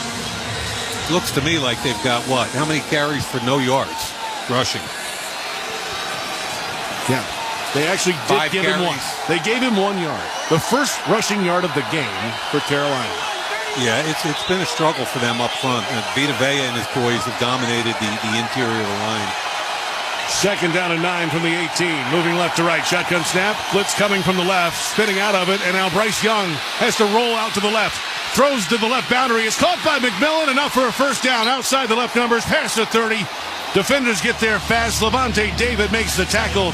But McMillan with another catch just goes for 14. And Bryce Young keeps his head about him with the blitz coming. Rolls left. Extends it. Moves the sticks. Yeah, 2 years ago he would not be able to do that. It was a safety blitz, a nickel blitz by Izzy, and took his time, got outside the pocket, rolled to his left. Scramble rules for McMillan, broke to the sideline, found some green grass, and Bryce hit him right in the numbers. Second catch from McMillan, 6 completions to 5 different receivers. Play action fake, Bryce Young rolling left, throwing deep down the left sideline, caught near the boundary, 2 feet in. Jimmy Horn Jr., the rookie from Colorado, with a catch. And he's out of bounds, enough for a first down, 15-yard gain. A nice toss from Bryce Young again. Really well done. Again, a lot of pressure. Crossing route by Jimmy Horn, the rookie you mentioned out of Colorado, who's a speed guy. And he saw the blitz, held his ground, and just floated it out there because, again, another drop coverage. Nobody within 10 yards of Jimmy Horn. 7 completions now to 6 different receivers. For Bryce Young, who's under center, single back behind him, and a snap and a handoff with his left over the right side of the line, angling back to the left, over the left guard and left tackle, and diving forward for a few yards. It's Dowell with the carry. Tyke Smith credited with the tackle for Tampa Bay. You know, people always talk about running the ball so you can set up the pass, but the opposite can work too. You can throw the football, get him to back off a little bit, get a little lighter in the box, and then run the football. Timeout on the field. We have reached the 2-minute warning at Raymond James Stadium in Tampa. With the score, Buccaneers 10, Panthers 7. You're listening to the NFL on Westwood One. How are you beginning for our family? This Friday, the sequel to Greenland is so massive you have to see it on the big screen. I promise I'll get us to safety. Starring Gerard Butler and Marina Baccarin. Oh my God, hang on! Greenland 2 Migration. Rated PG-13. Sponsored by Lionsgate. Try Barbasol 1919 Classic Shaving Cream. This modern-day non-aerosol formula features enhanced ingredients, an exceptional glide, and crisp fragrance for a shave experience like no other. Learn more at Barbasol.com. Barbasol. Sound familiar? At Mattress Firm, we understand there are many problems that can keep you up at night, like snoring, aches and pains, or sleeping hot. Our sleep experts have the unrivaled know-how to match you with a mattress that can help. And now at Mattress Firm, save up to $700, plus get a free adjustable base with select Sealy Posturepedic mattresses. For the great sleep you deserve, visit Mattress Firm. We make sleep easy. Restrictions apply. See store or website for details. Welcome back to Westwood One's coverage of the NFL from the Progressive Commercial Insurance Studios. I'm Scott Graham. Progressive Commercial Insurance protects small businesses with affordable coverage options. Quote today at progressivecommercial.com. I'll be back with you at halftime, a conversation with Seattle's Leonard Williams. But for now, let's get you back to soggy Raymond James Stadium, J.P. Shadrick and Mike Mayock. All right, Scott, thank you very much. Scott's going to be a busy man today. He's got to be in the Westwood One studios, the comforts, the palatial Westwood One studios, all day. Both games today for Scott. As long as you use his correct surname, I'm good with it. Okay? I'll do my best. 1 half of football to go, 2 minutes until halftime here in Tampa. 10-7, Buccaneers with the lead. They had a 10-0 advantage, and then Baker Mayfield threw an interception that was returned to inside the red zone. Carolina cashed it in for a touchdown. That turned the whole tenor of this game in the driving rain here in Tampa, Florida. Yeah, we keep talking. They're 1-7 in the last 8 games. They're not a good football team. Why? They've had failure in all 3 phases, and we've seen that in the first half tonight. Bad interception by Baker, 2 drop coverages by the defense, and a fumble on a kick return. All evident why they're not winning games. Second down and 6 now for Carolina, moving left to right at the 2-minute warning. The ball at the 49-yard line of Tampa Bay. Tampa showing pressure. And a pistol snap, pulls it out of the belly, pressure coming, tosses left side, incomplete. Intended for Tommy Tremble. He just had to get rid of it in a hurry because the Buccaneers were bringing pressure from all over. Yeah, that was a no-win post-snap right away. Heavy blitz. Antoine Winfield came from a safety position. He had nowhere to go with that. He just threw it over the head of Tremble in the flat. and you just say, okay, you got us on that. It's 3rd and 6. We got to convert now. Carolina 0 of 2 on 3rd down today. You know who we haven't seen yet is Coker, their slot receiver, who I think is ideal for these kind of situations. Hubbard is the running back, 2 receivers right, single man left. And showing pressure again, and here they come from the left side. Throwing to the right boundary, and it's intercepted at the 42-yard line, right boundary. Jacob Parrish jumps in front of the receiver. He's down to the grass. And the Tampa Bay Buccaneers have a takeaway. 2nd interception of the season for Jacob Parrish, starting outside today. He's the normal nickel for Tampa Bay. And the ball was late coming out of Bryce Young's hands. He jumped it, did a really nice job, took it away from McMillan. The rookie wasn't able to protect him at wide out. Bad interception. So the Bucs have a chance before halftime. 1:51 to play until the break. Buccaneers 10, Panthers 7. You're listening to the NFL on Westwood One. What's up, football fans? Picture this. You bet on your favorite player to score the first touchdown in the game, but his teammate scores instead. If this happens, BetMGM wants to give you another chance at the end zone. With BetMGM's second chance promotion, you'll get your stake back if your first touchdown scorer scores second instead. That's right. Bet on any pro football player to score the first touchdown of the game. If you're right, you win. If your player scores second, you get your stake back in cash. With BetMGM's second chance offer, you have a chance to keep the fun going after the first player crosses the goal line. Try a first touchdown scorer wager with confidence today. BetMGM. Make it legendary. BetMGM and GameSense remind you to play responsibly. See BetMGM.com for terms. 21 years of age or older. This specific promotional offer is not available in Mississippi, Pennsylvania, Puerto Rico, or Ontario. Gambling problem? Call 1-800-GAMBLER. Available in the U.S. 877-8-HOPE-NY or text HOPE-NY 467-369 in New York. In Arizona, 1-800-NEXT-STEP. In Massachusetts, 1-800-327-5050. 1-800-BETS-OFF in Iowa. 1-800-981-0023 in Puerto Rico. Existing customer offer. Subject to eligibility requirements. Rewards paid back in unrestricted withdrawable funds. In partnership with Kansas Crossing Casino and Hotel. The Lowe's Closeout event means the final savings of the season are here.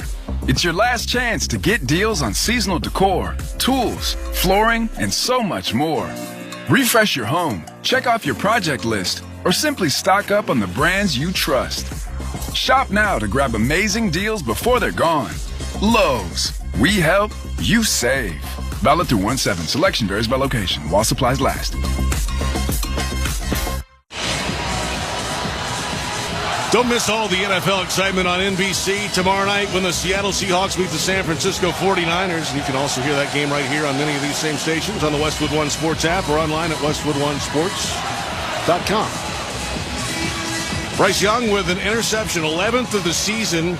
He was 2 touchdowns, no picks 2 weeks ago against Tampa Bay, and now he gives the Bucs a chance before halftime. Yeah, if there's any doubt, that ball was late and thrown to the inside. You got to throw it away and punt. In no way can you throw an interception in that situation. So now the Buccaneers are the 1st and 10 from their own 42, leading at 10-7. All 3 timeouts for both teams. Mayfield is under center. Tight splits for the receivers. Otten in motion from left to right. Handoff. Bucky Irving finds a hole, weaving his way through over the left hash marks, and then still pushing the pile near the midfield stripe, just short of it. And the clock moves at 1:40 to go. Shaw Smith Wade in on the tackle for Carolina. And with 3 timeouts, Tampa Bay's really in no hurry. Plenty of time. Run play, get in a huddle, let the clock run. 1:20 to go, moving clock. Sean Tucker in the game, the single back. Under center, Baker Mayfield. Tight splits again for the receivers. 2 left, 1 right, and a handoff over the right side, hitting the backfield, and then the second man brings him down to the ground. Sean Tucker with the wide carry right. Scored in the first. Merrick was in on the play as well. Yeah, Skirton whipped the tight end and got a hand on the ball carrier, forcing him to bounce it. Our old draft pick from the Raiders, Trayvon Merrick, cleaned it up with the tackle, who's done a great job this year in the secondary for Carolina. And now Tampa Bay, through the day, is 5 of 8 on 3rd down, facing a 3rd down and 5. The ball from their own 47. Mayfield directing traffic, moves a man in motion right to left, Godwin. Here's the running back, Rachaad White, just behind the right guard, and works out of the gun. Shotgun snap. Carolina bringing 4. Picked up for the moment. Has to roll to the right. Steps up, rolling out to the left, looking downfield, pumps, and then stops. and hesitates, shakes past the tackle, throws left side. It's wide open. Kai Otten past the 40, wrapped up inside the 35 and out of bounds on the left boundary. It's a gain of 22. I don't know how. And he was really close to the line of scrimmage, but Baker Mayfield pulls a rabbit out of his hat. Yeah, he moved all over the place there, in, out, around. At the very end, it looked like he was going to be sacked. Two Carolina Panthers had him right at the line of scrimmage, and he just flipped it sidearm while he dove in the air to get it out. Wow. And he was right at the line of scrimmage. No penalty there. Clean play. And now 1st and 10 for Tampa Bay at the Carolina 31-yard line. 18 seconds. And timeout, Carolina. Timeout on the field. J.P. Shadrick with Mike Mayock here in the Grainger broadcast booth at Raymond James Stadium. Game plan with Grainger to gain a competitive advantage. Call clickgrainger.com or just stop by for the supplies and solutions to help keep your business moving forward. So now 18 seconds, 3 timeouts for Tampa. What do you think here? I mentioned right at the beginning of the drive there was plenty of time. I didn't expect them to take this much time lackadaisically. There is 3 timeouts, but the ball after that big play is down to the 32, and you'd like to get a couple shots, realistic shots in the end zone. Carolina's the one that took the timeout there. There are 2 left for Carolina, 3 for Tampa Bay. Mayfield and the Bucs offense over the ball. Shotgun look for Baker.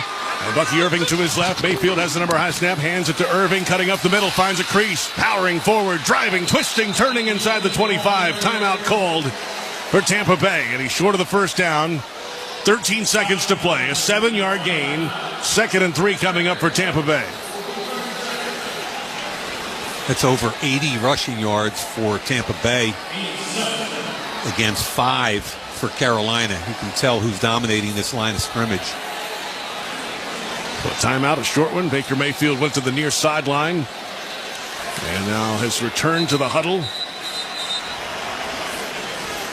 I think we're at a point here. It's 2nd and 3, right? You don't want to go into halftime with all these timeouts. You got 2 left in your pocket.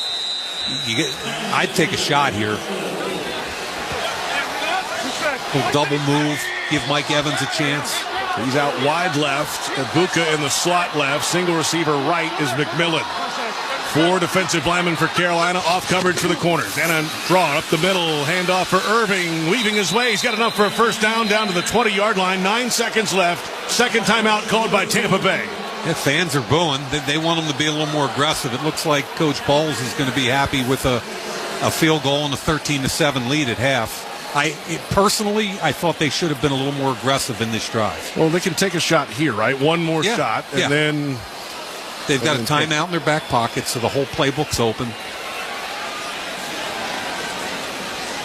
But they have in mind here. Yeah, I think just would have loved to see him a little more. They ran the ball a bunch of times in this drive. Just push it down the field a little bit. Give Mike Evans. Ibuka is one of the best rookie receivers in the league. We haven't even called his name. J.C. Horn is covering Evans on the wide right. He's about 5 yards off the line. Creeps up at the shotgun snap. Handoff. Irving over the left side of the line. Tackled for maybe a gain of 2 or 3. And with 5 seconds to go, timeout Tampa Bay. Wanham made the tackle. That's a conservative call for the Bucs. Yeah, it's one of 2 things. Either he just is happy with the field goal and he's trying to take the ball out of Baker's hands as far as any kind of interceptions are concerned. But at this point, I think you give your veteran quarterback, he knows he made a mistake earlier. I think this drive should have been a more aggressive one, throwing the ball down the field. It's week 18. They need a win and some help. You got to empty the bucket at this point, right? Yeah, I don't care about fancy or gadget plays, but yeah, they need to win any way, shape, or form. I get it. The field goals, points on the board, and Carolina's not going to score a lot of points.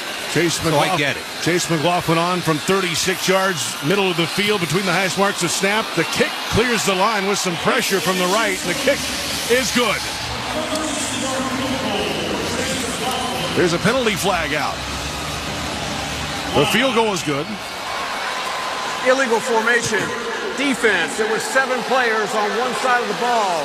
The penalty is declined.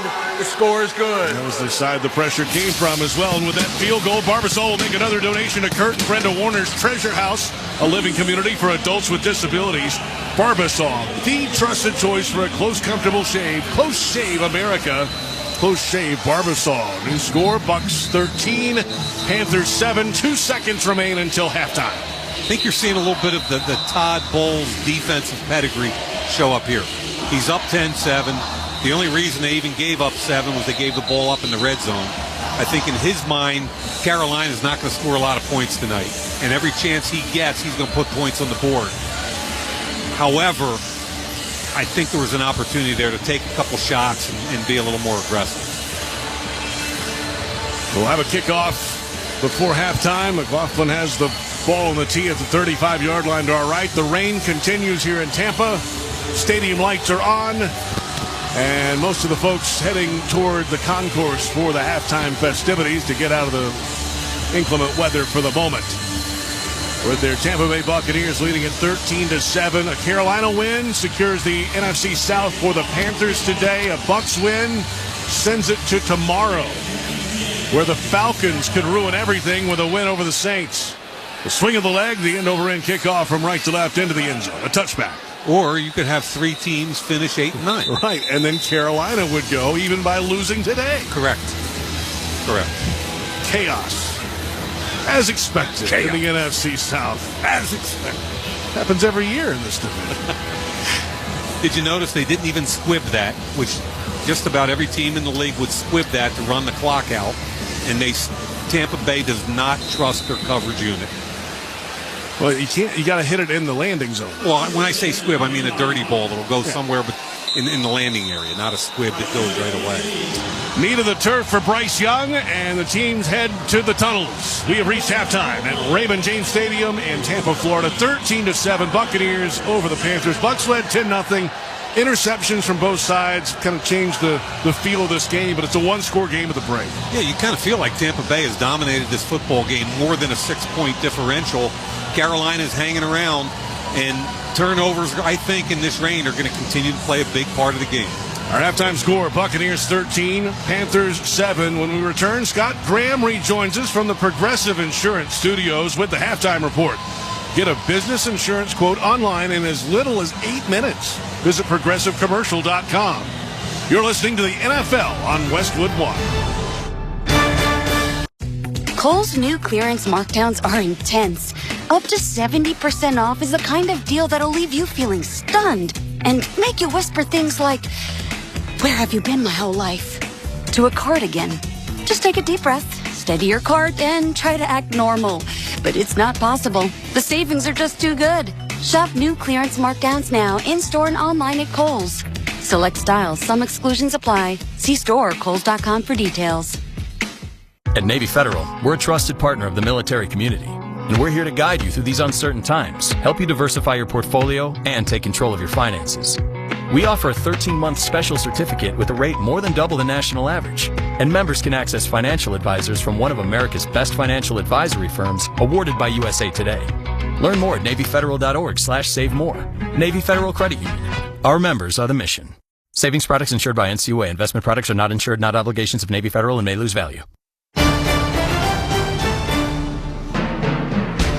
Scott Graham from our Westwood One studios. We have reached halftime in rainy Tampa.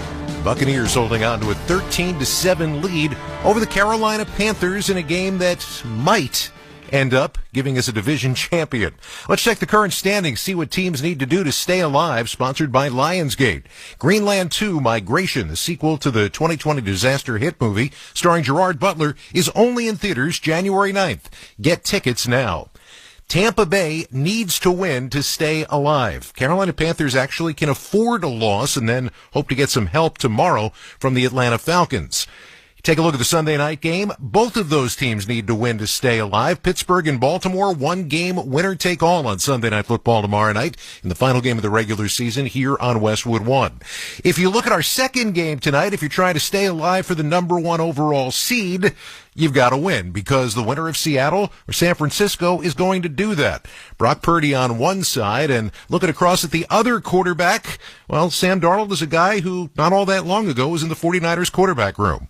Just playing quarterback at a really high level in the NFL, man. For him to go and obviously do it with Minnesota and then Seattle, 2 different teams, and it just goes to show you how great of a player he is, great of a guy in the locker room. Like, you can't be a quarterback and fake it. Like, guys can sniff that out, and he's a guy that's gone to 2 different places and built up cultures where they're winning cultures, and so it's a testament to him for who he is, and he's an awesome guy, and obviously the talent, the mindset to play quarterback, he's got it.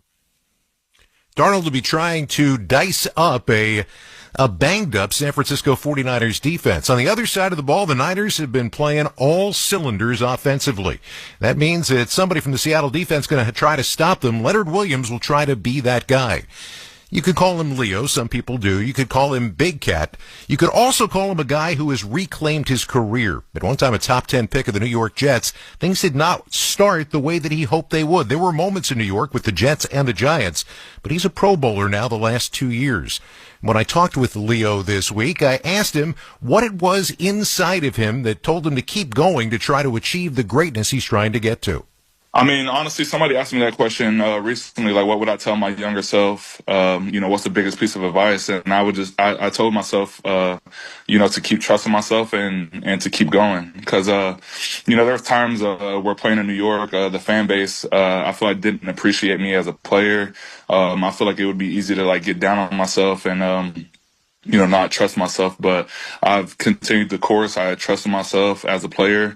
And, here I am, year 11, still going and making a push into the playoffs. And, I would say I've had a pretty decent career. I would say so, too. So here you go into a situation coming into this season, and you guys start out really well. And one of the things that you said early in the season, I kind of tagged it for if we talked later in the year, you liked the fact that you guys were playing together and complementary football. Now, I know that's something that teams aspire to, but how do you get to a point where you guys are a cohesive group that's playing complementary football? To me, it's like all about having an identity and a culture and something that just like bleeds into the team, because I feel like you can watch all phases of our team, offense, defense, and special teams, and we all play with a certain type of demeanor, a certain type of physicality, a certain type of trust and want to, and you end up seeing it show up in all 3 phases. So it just comes down to like figuring out an identity as a team. And I think early on in OTAs, we figured out that we were going to be a physical team. We were going to be a relentless team that, when we watch film on defense, we're like, how many blue jerseys can we see in the picture when the ball is on the ground? And I think, the special teams is the same way. The offense is the same way. You're seeing the offensive line running down the field and pushing the piles, all that type of stuff. And I think, it bleeds into the team. How much of that is also born from the fact that you guys are comfortable with each other, not just as football players, but as people?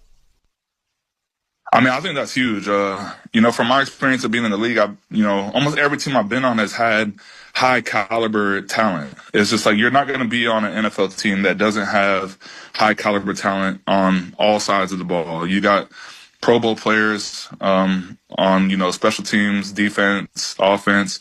But, in my experience, when guys are playing selfishly and, not playing together, not playing for one another, there's not as much trust throughout a game.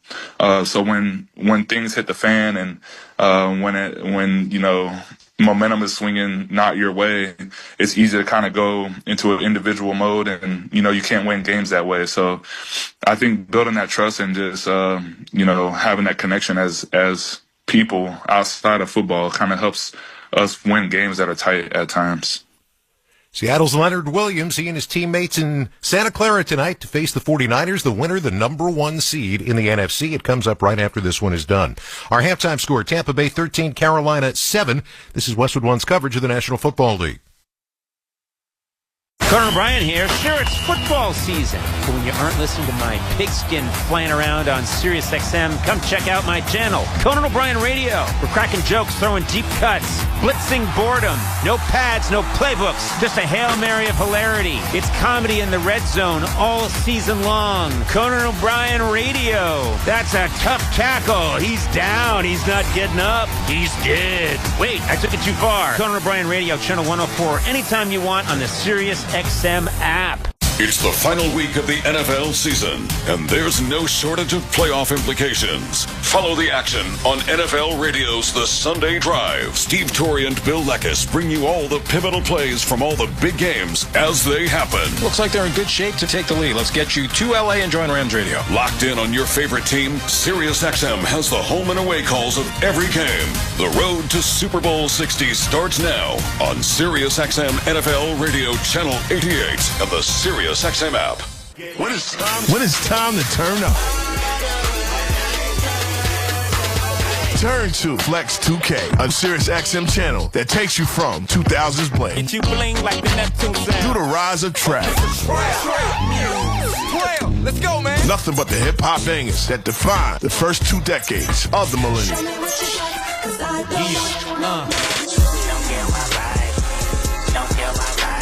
Flex 2K, Channel 49, and the SiriusXM app.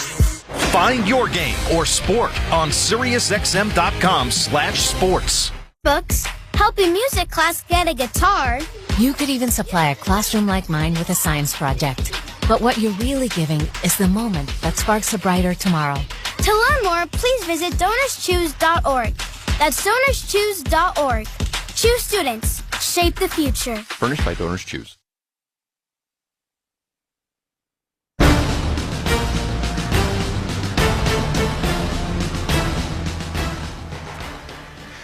Let's pause 10 seconds for station identification. This is Westwood One, your home for the National Football League.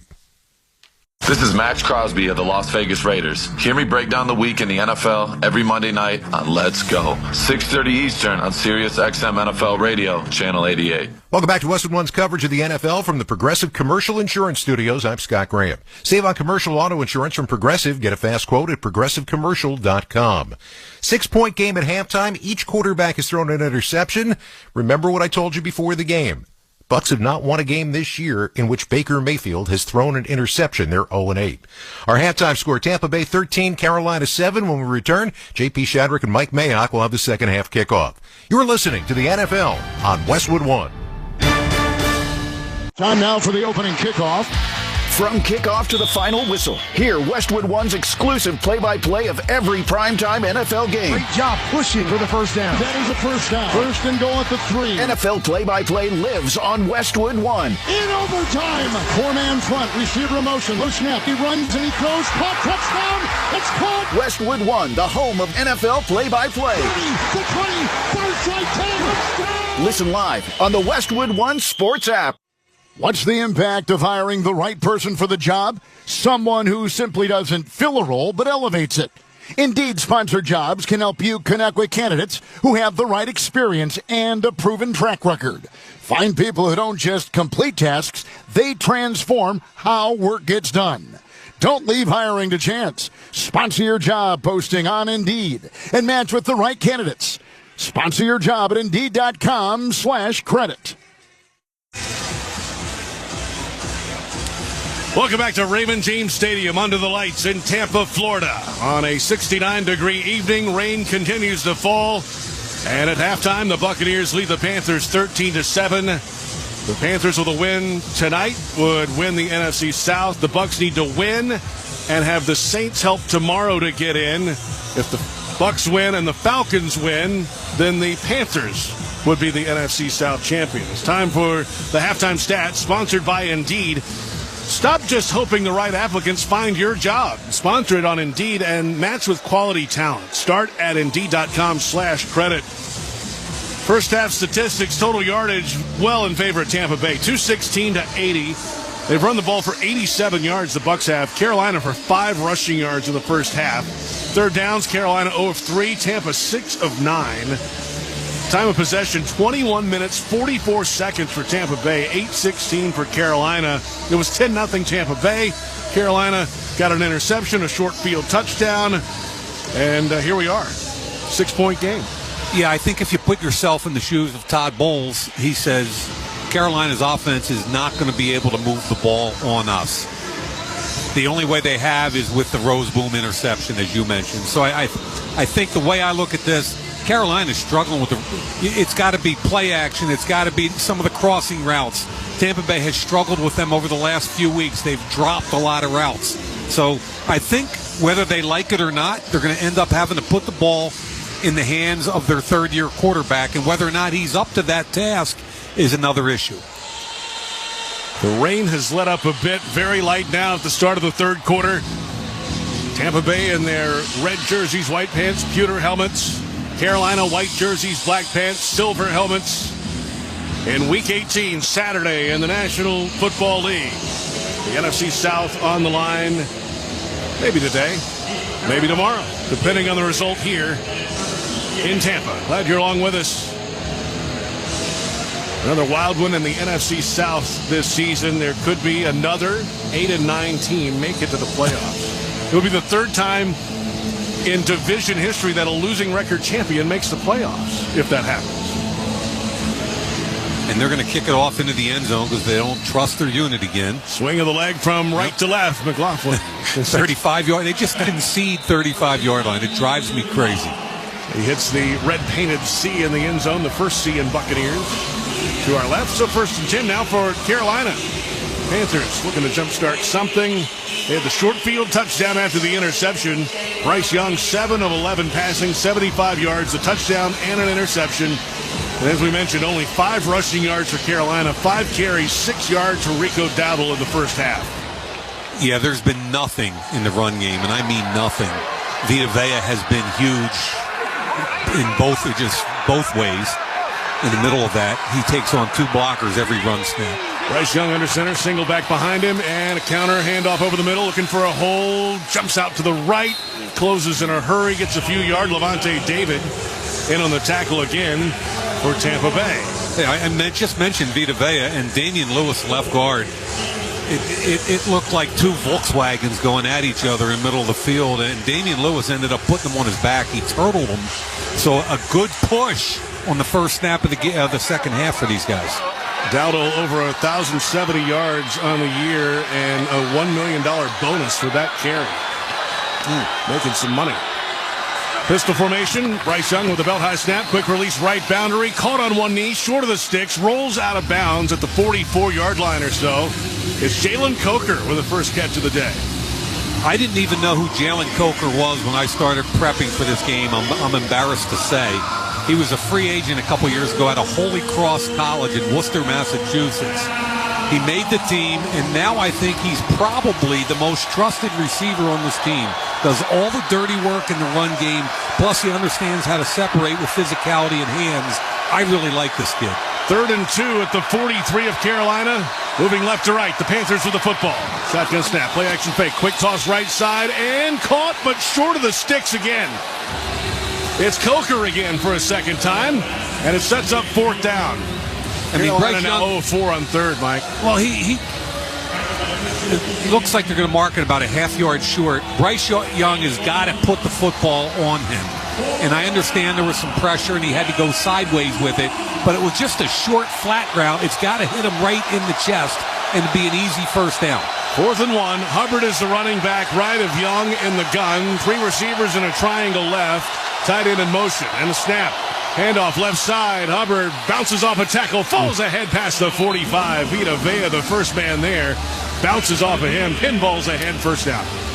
Yeah, aggressive call out of the shotgun with the inside zone handoff. Get just enough for the first down. And good for Carolina. Come here to win a football game.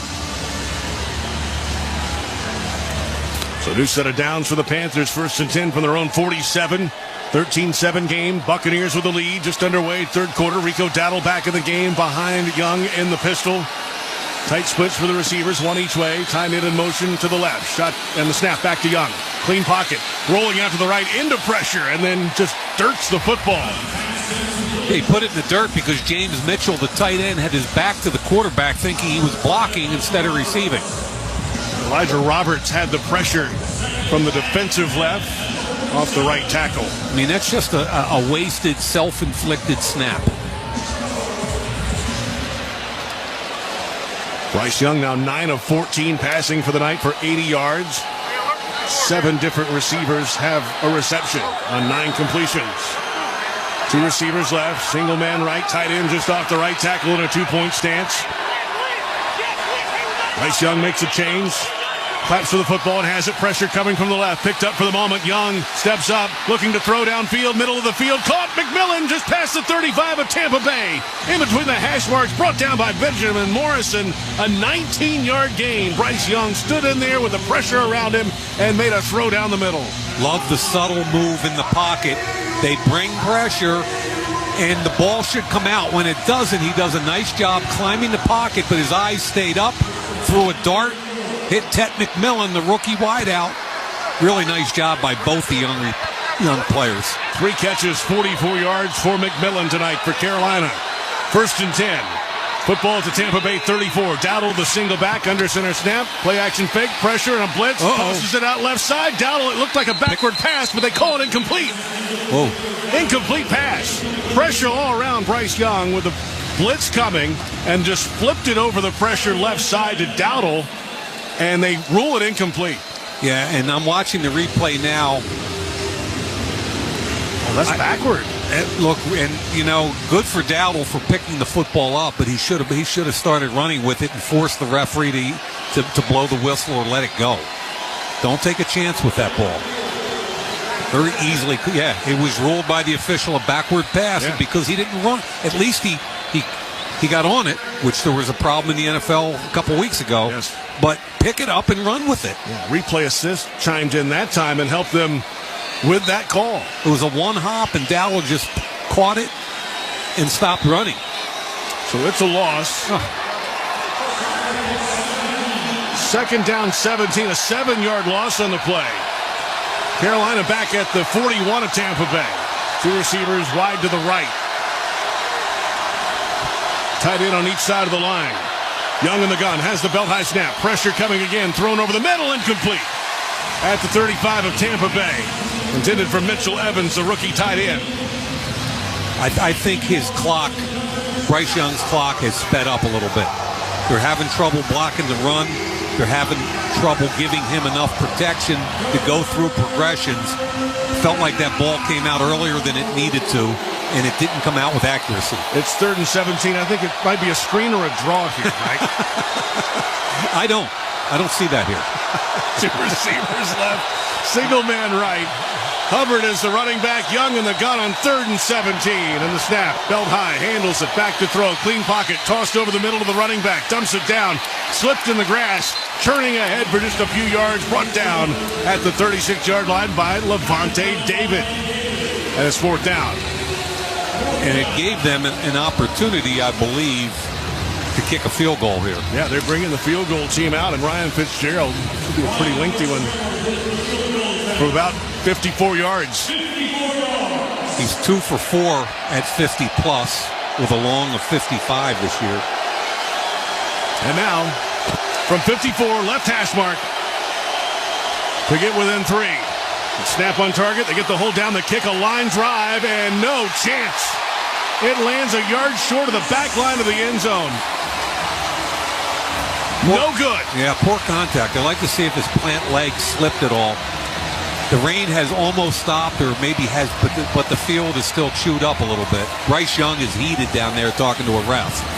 It didn't look like there was contact from the field goal block unit either. Timeout on the field, 10:27 to play, 3rd quarter.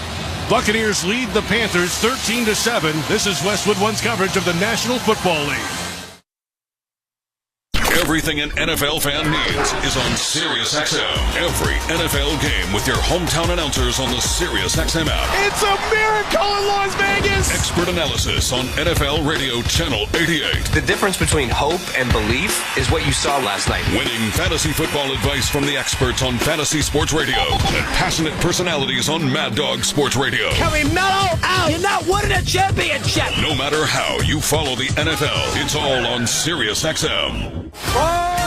Johnny's on his couch. It's almost game time, and he's fiddling with the remote. He can't find the game. He's really struggling. He's not going to find it. He threw the remote. He has thrown the remote. Is this your sports experience? With live sports on the SiriusXM app, all the big games are just a tap away. Wait. Johnny's pulling out his phone. He's got the SiriusXM app. He's listening to the game. Have yourself a day, Johnny. Have yourself a day. SiriusXM is the world leader in podcasts. The biggest audiences, the best variety, and the most award nominations of any podcast network. Now, you can hear them all on a limited edition channel, Podcast Radio. From comedy with Conan O'Brien and Smartless. So much fun. Love you guys. Entertainment and pop culture with Call Her Daddy. This is fun. This is fun. And lifestyle and self-improvement with Mel Robbins. Find your new favorite on Podcast Radio, SiriusXM 109, and on the SiriusXM app.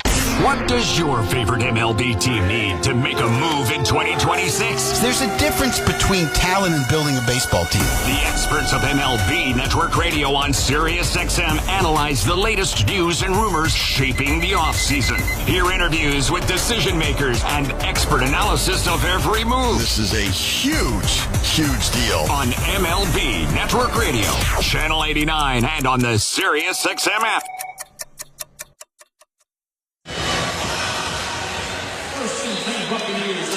On guard. U.S. Olympians do it, and so does your college-bound neighbor, Jane. Fencing. It's fun for all ages and skill levels. Learn more at usafencing.org/try fencing. First and 10, Tampa Bay from the 44-yard line. Handoff over the left side of the line, and not much doing. It is the running back, Bucky Irving, with the carry for a few yards. I really like Tampa Bay center, Graham Barton. He was a left tackle at Duke, and 2 years ago, they took him in the first round of the draft and converted him to center, and he's played at a Pro Bowl level, I believe. And he's trying to hold that line together because the guards on either side of them are kind of journeymen. They're playing two backup guards because the starters have been out a lot of the year. Three receivers in the formation, two right for Baker Mayfield under center. And Bucky Irving, the single back, hands on his knees behind him. And snap, play action fake. Mayfield back to throw. Pressure from him to the right. Wrapped up, and down he goes. Trayvon Merrick gets home for his third sack of the season. 12 sacks over the last 3+ games now for Carolina. Yeah, Merrick's had 12 tackles for loss in addition to the 3 sacks and has become a really versatile guy for them. He's a safety out of TCU that we drafted with the Raiders in 21, and he signed a pretty big deal with Carolina, and I feel like they've used him in a tremendous way. He's been so active, 97 tackles. That's his third sack, an interception, and all those tackles for loss.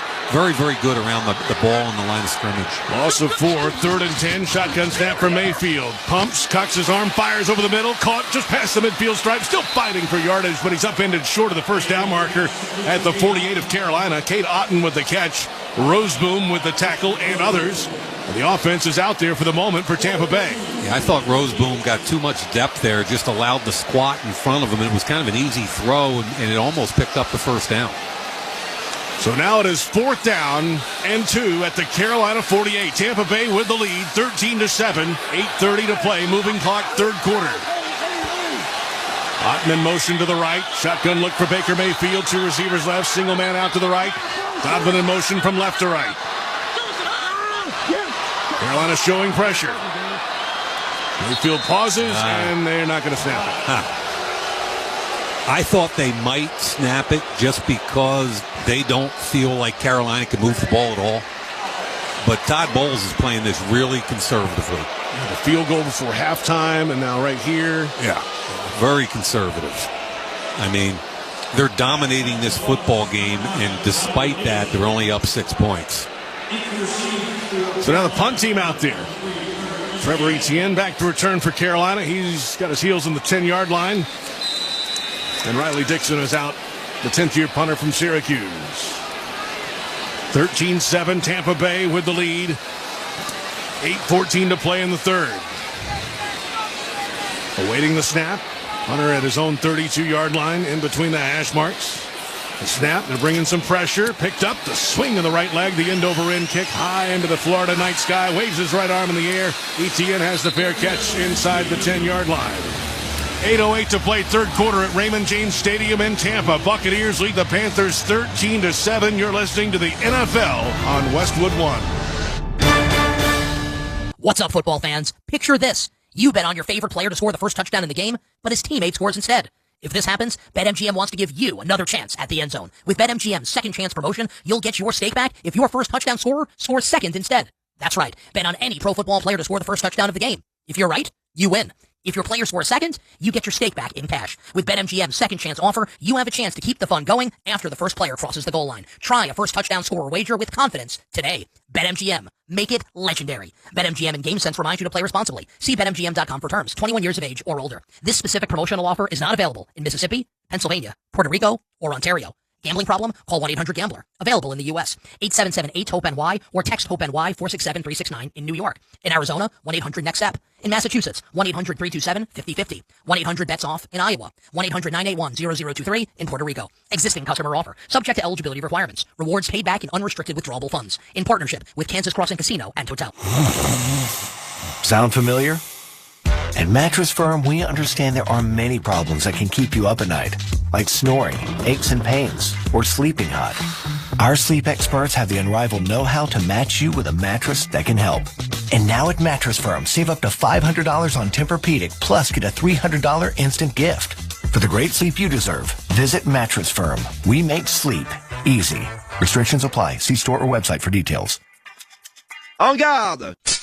U.S. Olympians do it. Your neighbor's kid does it. And yes, it's the only socially acceptable way to carry a sword. Fencing.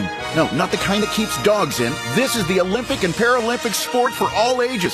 Fencing is fun, safe, and welcoming. Physical chess that builds both body and mind. Kids and adults make friends fast, stay active, and even open doors to college programs nationwide. Learn more and find beginner classes near you at usafencing.org/tryfencing. J.P. Shadrick and Mike Mayock here in the Grainger broadcast booth in Tampa, Florida. Game changers, count on Grainger for professional-grade products, fast delivery, and free technical support. Call clickgrainger.com or just stop by to get what you need. 13-7, Buccaneers over the Panthers. 8:08 to play, third quarter. And the Panthers backed up with a 1st and 10 from inside their own 10-yard line. Make it their own 7. Moving left to right, down by 6. Bryce Young under center. Single back behind him is Hubbard. And gets a handoff over the right side, but the wave of defenders meets him in the backfield. Maybe the line of scrimmage. Diaby the first man in. It might be a loss of 1.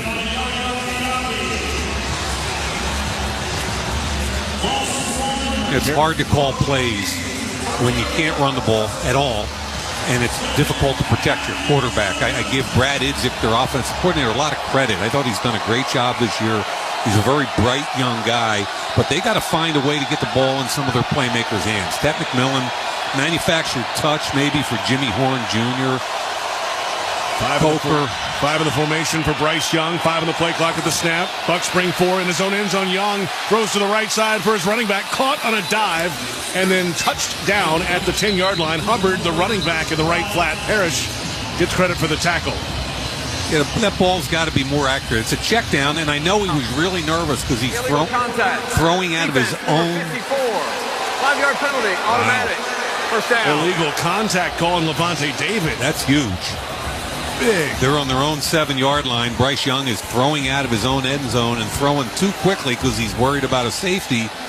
Threw an inaccurate pass to the flat, and instead to get an automatic first down. It's only the 3rd penalty of the year against David. His first penalty since week 5. Wow. He's such a good player, and if this is it for him, I just tip my cap, man. He's been around today as well, making some plays, racking up a few tackles. Needed 7 to become the Bucs' all-time tackle leader today. And David with 4 in the game. First down and 10 for Carolina. Ball at their own 11-yard line. Shotgun snap for Bryce Young. Right-hander. Steps in the pocket, throws left side. Caught at the 15. Angles back inside. Weaves back outside past the 20. He's got enough for a first down. Brought down along the left boundary. Tommy Tremble. The tight end, Diaby, pushed him out. 13-yard gain. Tremble came in motion and just went to the flat. Yaya Diaby was dropping off from his defensive end position. Couldn't make the tackle. Tremble's a good athlete. He'll block.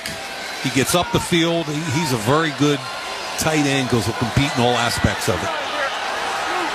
Now the Panthers with another first down. Hubbard again in the game, running back to the right of the quarterback Young. Shotgun snap, handoff to him. Hubbard diving forward and then knifing through, diving ahead to the 28-yard line or so for a few yards. Elijah Roberts in the play. Found a little crease and found some yardage on first down. Yeah, they signed him to a 4-year, $33 million deal in 24, Chuba Hubbard, and expected him to be the lead guy. But then they brought in this dude named Rico Dowdle from Dallas to kind of complement him. And when Hubbard went down with an injury, Dowdle took over. He was explosive for about 6-7 games in the middle of the season. Fantasy owners know, that's for sure. Single back handoff. Hubbard over the middle of the line again, behind the center. And pushing and pile. We've got a helmet out and some chirping back and forth. Antoine Winfield Jr. made the tackle. And over on the left side of the formation, Tommy Tremble lost his hat. The tight end. In college, that means you've got to leave the game or call a timeout. In the NFL, it's not quite. NFL, you just put your helmet back on. And really, Savassier Dennis grabbed the face mask and pulled it off. They're pointing at each other at the end. Division rivalry. It is 3rd down and 2. And they are 0 for 5 on 3rd down tonight. See if they bring heat here. Nope. They're going to bring 4 and back out of it. Young rolls to the left, throws deep down the left side, has a man caught. McMillan past midfield, across the 40, down the left numbers, dragged down from behind inside the 35-yard line. What a play. 30 yards, but hold on. There's a flag. And it's going on Carolina. Pass interference. Offense number 4. 10-yard penalty. Remains 3rd down. You know, he threw Benjamin Morrison off of him, but I think it was in that 5-yard area. He just was very aggressive coming out off the line of scrimmage against press. I don't love the call. And let me say one other thing. I love what the quarterback did there. That might have been his most impressive play of the game, because he looked to his right and what he wanted wasn't there. Came all the way back to his left and found Tet McMillan. That was a big-time play by the quarterback. So now, after the penalty, 3rd down and 12 from their own 22-yard line. 2 receivers and a tight end right, single receiver left. Bryce Young battles the noise, steps up and makes a change on the offensive line. He's back in the gun, 1 on the play clock at the snap. Back to throw. Pressure, rolling out to the left, backpedaling throw into the bench, left side, incomplete. 4th down. Still over on 3rd down tonight. Great coverage. I mean, he had plenty of protection, couldn't get the ball out. Finally just threw it away, and you know, they're an 0 for on 3rd down, and you don't win many NFL games going 0 for on 3rd. It's now 0 for 6 in the game on 3rd. Punt team out there. It's 3 gunners stacked on the right of the formation, from the 20 back to the 15. The snap is on target. Right footer swings through and hits a high spiral, kind of a knuckler underneath it now. Fair catch made at the 31-yard line, 47-yard punt, and no return. 4:30 to play in the 3rd quarter under the lights at Raymond James Stadium in Tampa, Week 18 Saturday. Buccaneers over the Panthers, 13-7. You're listening to the NFL on Westwood One. As a mom, comforting my family is what I do best. Vicks Vapor Stick provides soothing, non-medicated Vicks Vapors in an easy-to-apply stick, and it dries fast, so there's no mess. I use it to comfort myself and my family. Thanks, Mom. Vicks Vapo Stick, soothing comfort for the whole family. And try Vicks Vapo Shower Max for steamy Vicks Vapors when you need more comfort for yourself. Use as directed. The Lowe's Closeout event means the final savings of the season are here. It's your last chance to get deals on seasonal decor, tools, flooring, and so much more.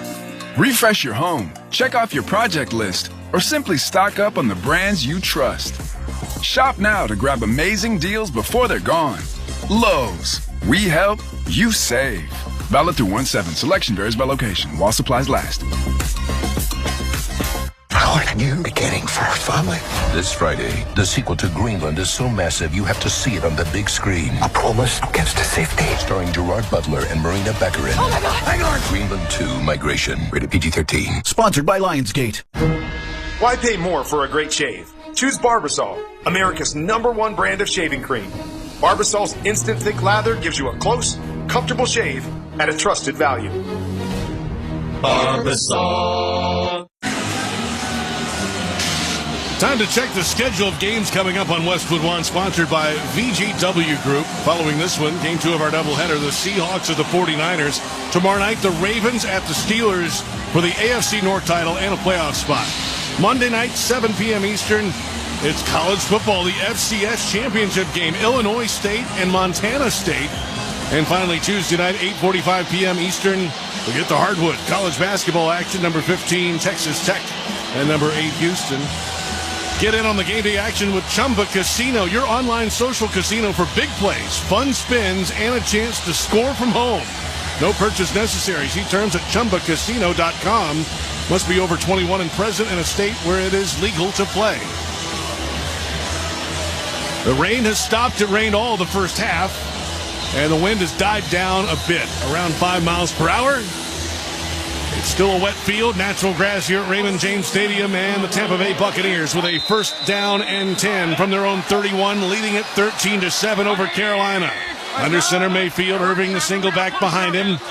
Right splits for a receiver each way. Mike Evans on the left. And a snap, turn, play action fake, rolling left. And double clutches, throws left side. It's Ibuka with a catch and the run past the 35. It is close for the 1st down. Travis Gibson pushed him out of bounds. Naked boot with Ibuka coming all the way behind the line of scrimmage to the opposite flat. Baker puts it on him in time. I watch tape of this team, and I'm thinking, because Mike Evans is back and Godwin's back, they sometimes forget about Ibuka.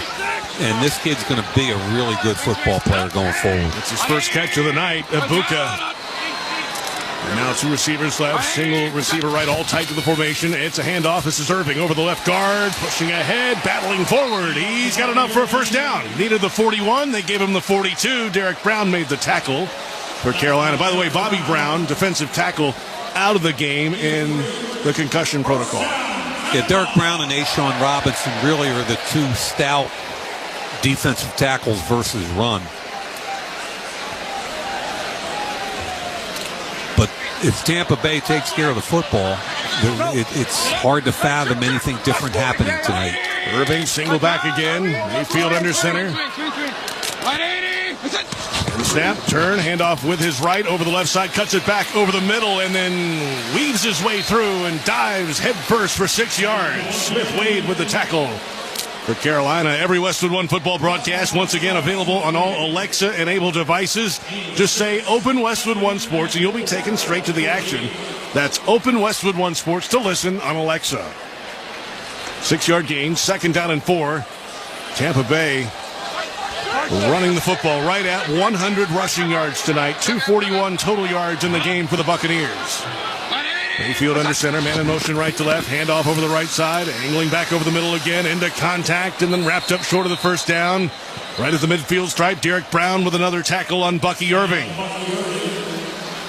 Yeah, Carolina's without Claude and Charles, their starting inside backer, and he's actually their 3rd inside backer of the year. So here they are on the ball again, 3rd and short. 3rd down and about 2 from the 50. Under center, Mayfield. Irving the back. Handoff to him. Left side looking for a hole. Runs into contact. Runs for a 1st down. Powers through Mike Jackson, the corner, who came crashing in. 1st down, Tampa Bay. I think it's exactly what we've talked about since about beginning of the 2nd quarter is Todd Bowles is going to win this game in his mind with his defense and run game. Try not to expose Baker to throwing the ball over the lot. Don't give it away. And the only issue with that is if you stay in a one possession game, it's funny how you can find ways to lose late. They got to separate. 13-7 lead. 128 in the third quarter. Handoff. Nope. Play action fake. And now back to throw. Gets out of a sack. Stays on his feet. Rolls left. Left number released down the left side. Incomplete. Penalty flag out. Contact. Kate Otten, the intended receiver. Nick Scott got tripped up with him. The ball hit Scott in the back after Otten hit the deck. Defense number 21. By rule, the ball is placed at the spot of the foul. Automatic. First down. And it was so close to being a sack. Somehow Baker Mayfield extends it again. How many times have you said that tonight? It was so close to a sack. And that's all about Baker Mayfield. And it's a scramble rules where Otten is just looking for green grass. Nick Scott's covering him. There was contact, and they threw the flag. Wow. That's a big play. They officially give it a 13-yard penalty, and it's first down and 10 Tampa Bay. Sean Tucker, the single back now with Otten in motion left to right. Handoff over the left side into contact in the backfield. Wrapped up again, brought down. Good penetration that time. It's Chris Barnes. Yeah. And that brings up what I was talking about a moment ago. Sherrillis is out. They lost Trayvon Wallace, their starting inside linebacker. Then Sherrillis comes in. They've been in and out with a couple other guys, and today they're playing with Chris Barnes, who's kind of a special team guy, 6-year player out of UCLA. Derek Brown was in on that play as well. We've called his name tonight a bunch. 11 total tackles in the game for Derek Brown. Yeah, I remember doing his tape at Auburn. He's a big man. He moves extremely well. He can affect both the run and pass game. Second down, shotgun snap, handoff over the left side to Sean Tucker, the running back, into contact again after a yard or two, and then slung back by Scorton and Brian Ray on the play as well. The Bluebirds coming out for Tampa Bay. It'll be third and long again. Yeah, and they're playing it so close to the vest. Defense and run game again. One-score games have a way of going funky ways in the fourth quarter. That could be the final play of the third quarter. The final seconds ticking away. Now 5 on the game clock. And yeah, Baker Mayfield's headed to the sideline, and we are headed to the fourth quarter under the lights in Tampa Saturday, Week 18, NFC South in the balance. Could be decided tonight. Could be decided tomorrow. One of these two teams will go to the playoffs. We'll find out with the final 15 ahead at the end of the third quarter. It's Tampa Bay 13, Carolina 7. You're listening to the NFL on Westwood One. The post-career day press conference, brought to you by Progressive. Anthony, can you tell us what happened during career day? I'm a biomedical researcher. The kids just weren't impressed. How did you feel when your son called in the backup? Embarrassed, and I knew it would be a fireman. It's always a fireman. It's cliche, but a crowd favorite. He had an axe and everything. I can't compete with that. And will the fireman be helping your son with his science fair project? Hope not. I'm literally a scientist. Like it or not, sometimes you need a backup. That's why there's Progressive to protect your home and auto. Progressive Casualty Insurance Company affiliates and other insurers. Not available in all states or situations.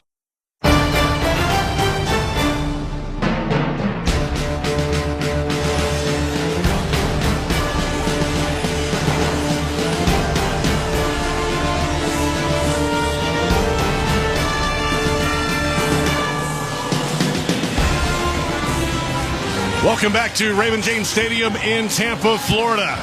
We move to the fourth quarter. Buccaneers over the Panthers 13-7. JP Shadrick with Mike Mayock.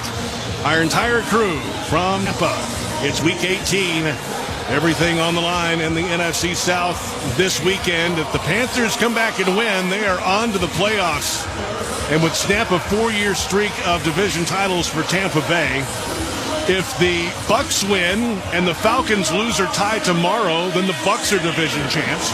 If the Bucks win tonight and the Falcons win tomorrow, then the Panthers would be division champs via a 3-way head-to-head tiebreaker at 8 and 9. And we've got 15 minutes to figure it out, at least tonight. 13-7, Buccaneers with the lead over the Panthers. And the margin for error for both teams is so slight. We talked about Carolina having to be clean on offense. What have they done? An interception before half cost them 3 points. And then that big offensive pass interference cost them 31 yards. And yards are precious to them. It has been a dominant effort in terms of statistics for Tampa Bay, outgaining Carolina 247 to 136, 106 to 19 in rushing yards tonight. Yeah. And 0 of 6 third down for Carolina, 7 of 11 for Tampa Bay. And here we go, third and long again. This is, third and Baker. Is he going to make something up and extend the play and do some magic, or is he going to throw it to Rose Bowl? Third down and 8 at the Carolina 33. Mayfield in the gun. Shifted a receiver in motion right, Godwin, and then reverses motion. 3 receivers right side. Shotgun snap. Carolina bringing 4. Back to throw Mayfield. Rolling out to the right. Now rolling out to the left. Ball tucked in his right arm. He's going to run with it past the line of scrimmage and just ahead for a couple yards to the 30-yard line. Roseboom made the tackle that time. Didn't throw it to him. Third and Baker. It's 4th down. It was really good coverage on the back end, so he tucked it down and tried to create, but that time a good job corralling them, team defense, and it's going to force the field goal attempt. And McLaughlin 2 of 2 tonight, and this will come from 48 yards from just inside the left hash mark to the goalpost to our right. No wind, no rain at the moment. Wet grass, though. The snap on target. They get the hold down. The kick is up. It has plenty of distance. The end-over-end boot is good for Tampa Bay. Buccaneers add to the lead. 14-12 left in the fourth quarter. The new score, Buccaneers 16, Panthers 7. This is Westwood One's coverage of the National Football League. In here, the nights are long, the drinks are strong, and the neon never fades. Red, White, and Booze, a channel serving shots of classic rock with a smooth country chaser. Drop in to Red, White, and Booze. Channel 350 on most radios and always in the SiriusXM app on your phone. At home, on your computer, Alexa, TV, and other internet-connected devices. Johnny's on his couch. It's almost game time, and he's fiddling with the remote. He can't find the game. He's really struggling. He's not going to find it. He threw the remote. He has thrown the remote. Is this your sports experience? With live sports on the SiriusXM app, all the big games are just a tap away. Wait. Johnny's pulling out his phone. He's got the SiriusXM app. He's listening to the game. I did it. Have yourself a day, Johnny. Have yourself a day. Mad Dog Sports Radio presents the Year in Sports 2025. Hi, everybody. Christopher Mad Dog Russo here. Join us as we discuss the most memorable sports moments of the calendar year. Stephen A. on the NBA. Adam Shine, Tom Byrne cover the NFL. And, of course, yours truly on the World Series for the ages, plus other top moments with your favorite Mad Dog Sports Radio host. Mad Dog Sports Radio's The Year in Sports 2025. Catch it throughout the holiday season on Channel 82 or listen anytime on the SiriusXM app. Metallica! Metallica! Hey, Metallica family. This is James. It's Lars. This is Kirk. It's Robert. We got our own channel, Maximum Metallica. So along with your favorite Metallica songs and ours, we want to celebrate what we love with all of you. Deeper Metallica cuts, the live performances, the bands that have inspired us over the years. On Maximum Metallica. Channel 42 and the SiriusXM app.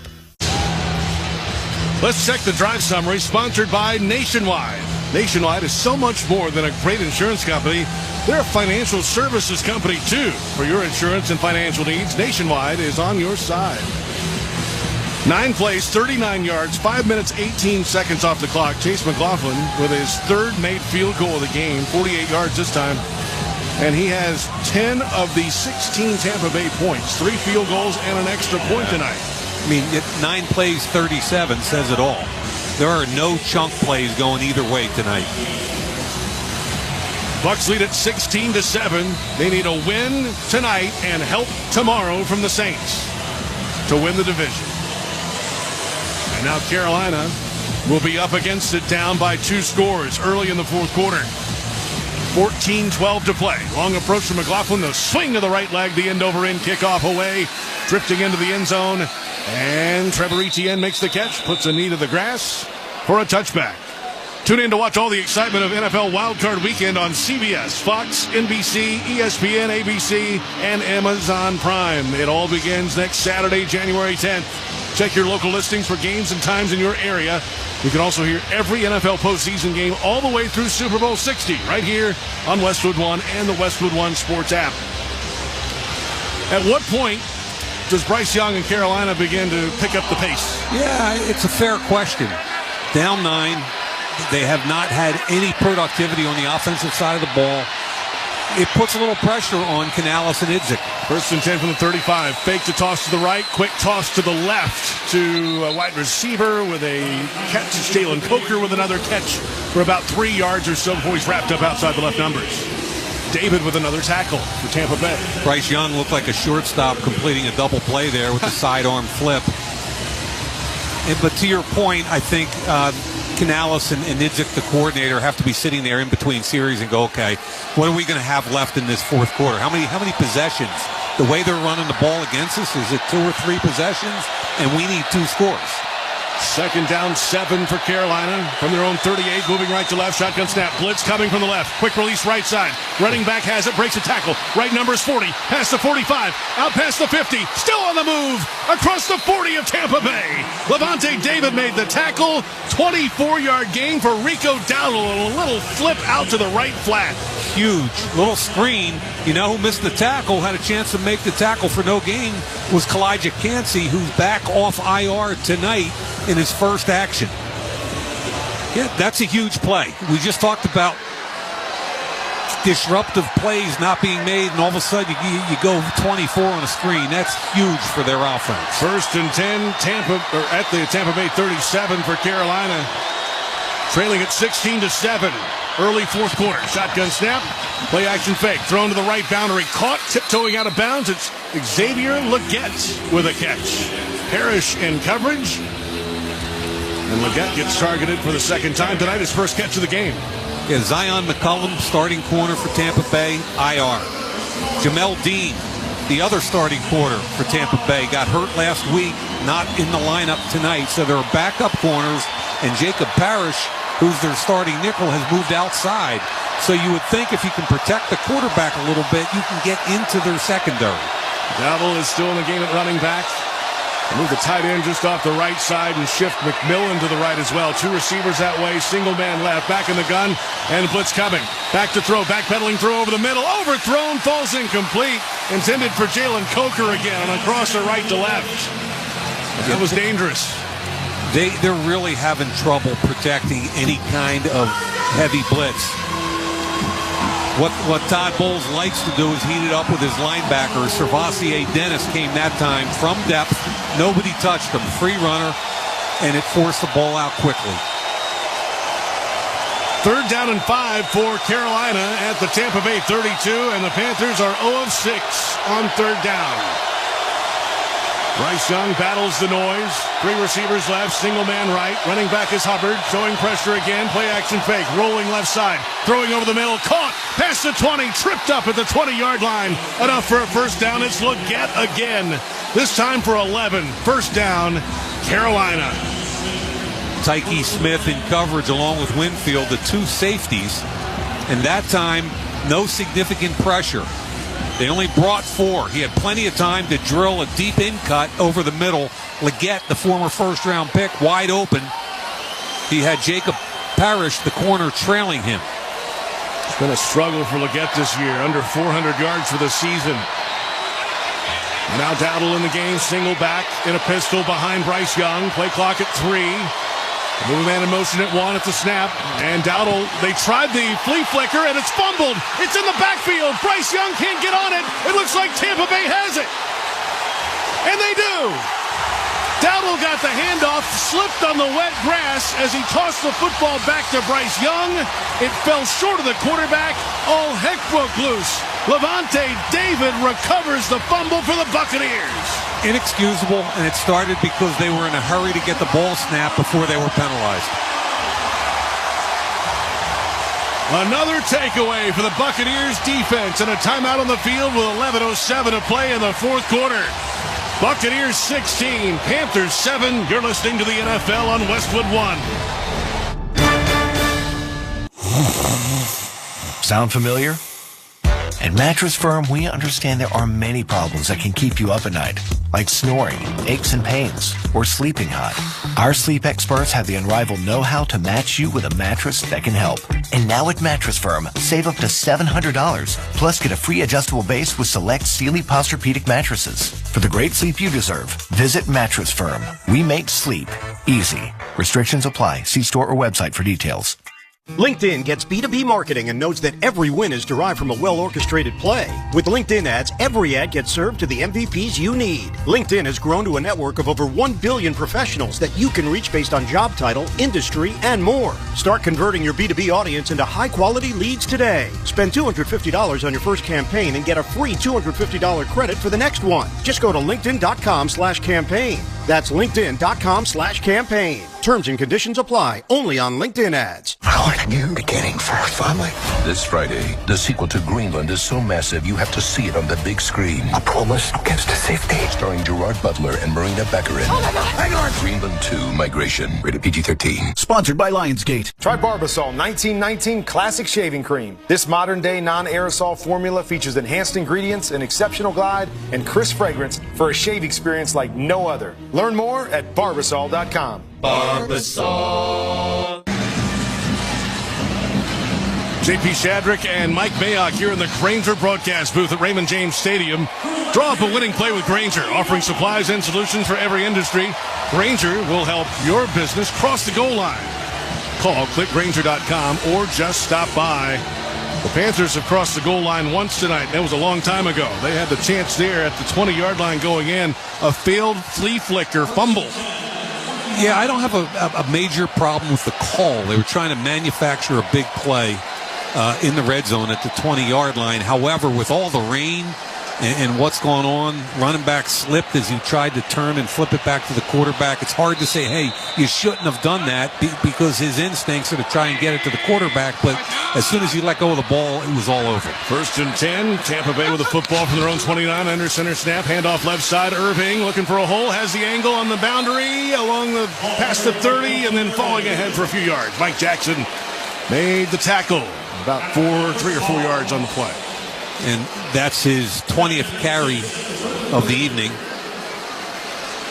We're going to find out now if Carolina can stop the run. I mean, at this rate, why would Tampa do anything else? Well, yeah, they've got to show some play action and give Baker a chance to use his legs a little bit, but just to keep it honest. But, yeah, they're going to try and do their best to grind out some first downs on the ground. 20 carries, 70 yards for Irving tonight. Single back behind Mayfield under center. Tight end in motion right to left. Turn, play action fake. Mayfield looking to throw. Tosses down the right boundary. Open man caught sort of midfield. And then turns back in. Tez Johnson with the catch. Twisted out of bounds near midfield. Nick Scott made the tackle. 17 yards. There's the play action first down. Yeah, that's kind of what I was talking about. You can't let them just load the box up. It's too early in the game. There's 10 minutes left. Really nice play action. There was no one anywhere near Tez Johnson. The safety, Nick Scott, was about 8 yards off of him. Easy throw for Baker coming off the fake and just throwing it to the spot.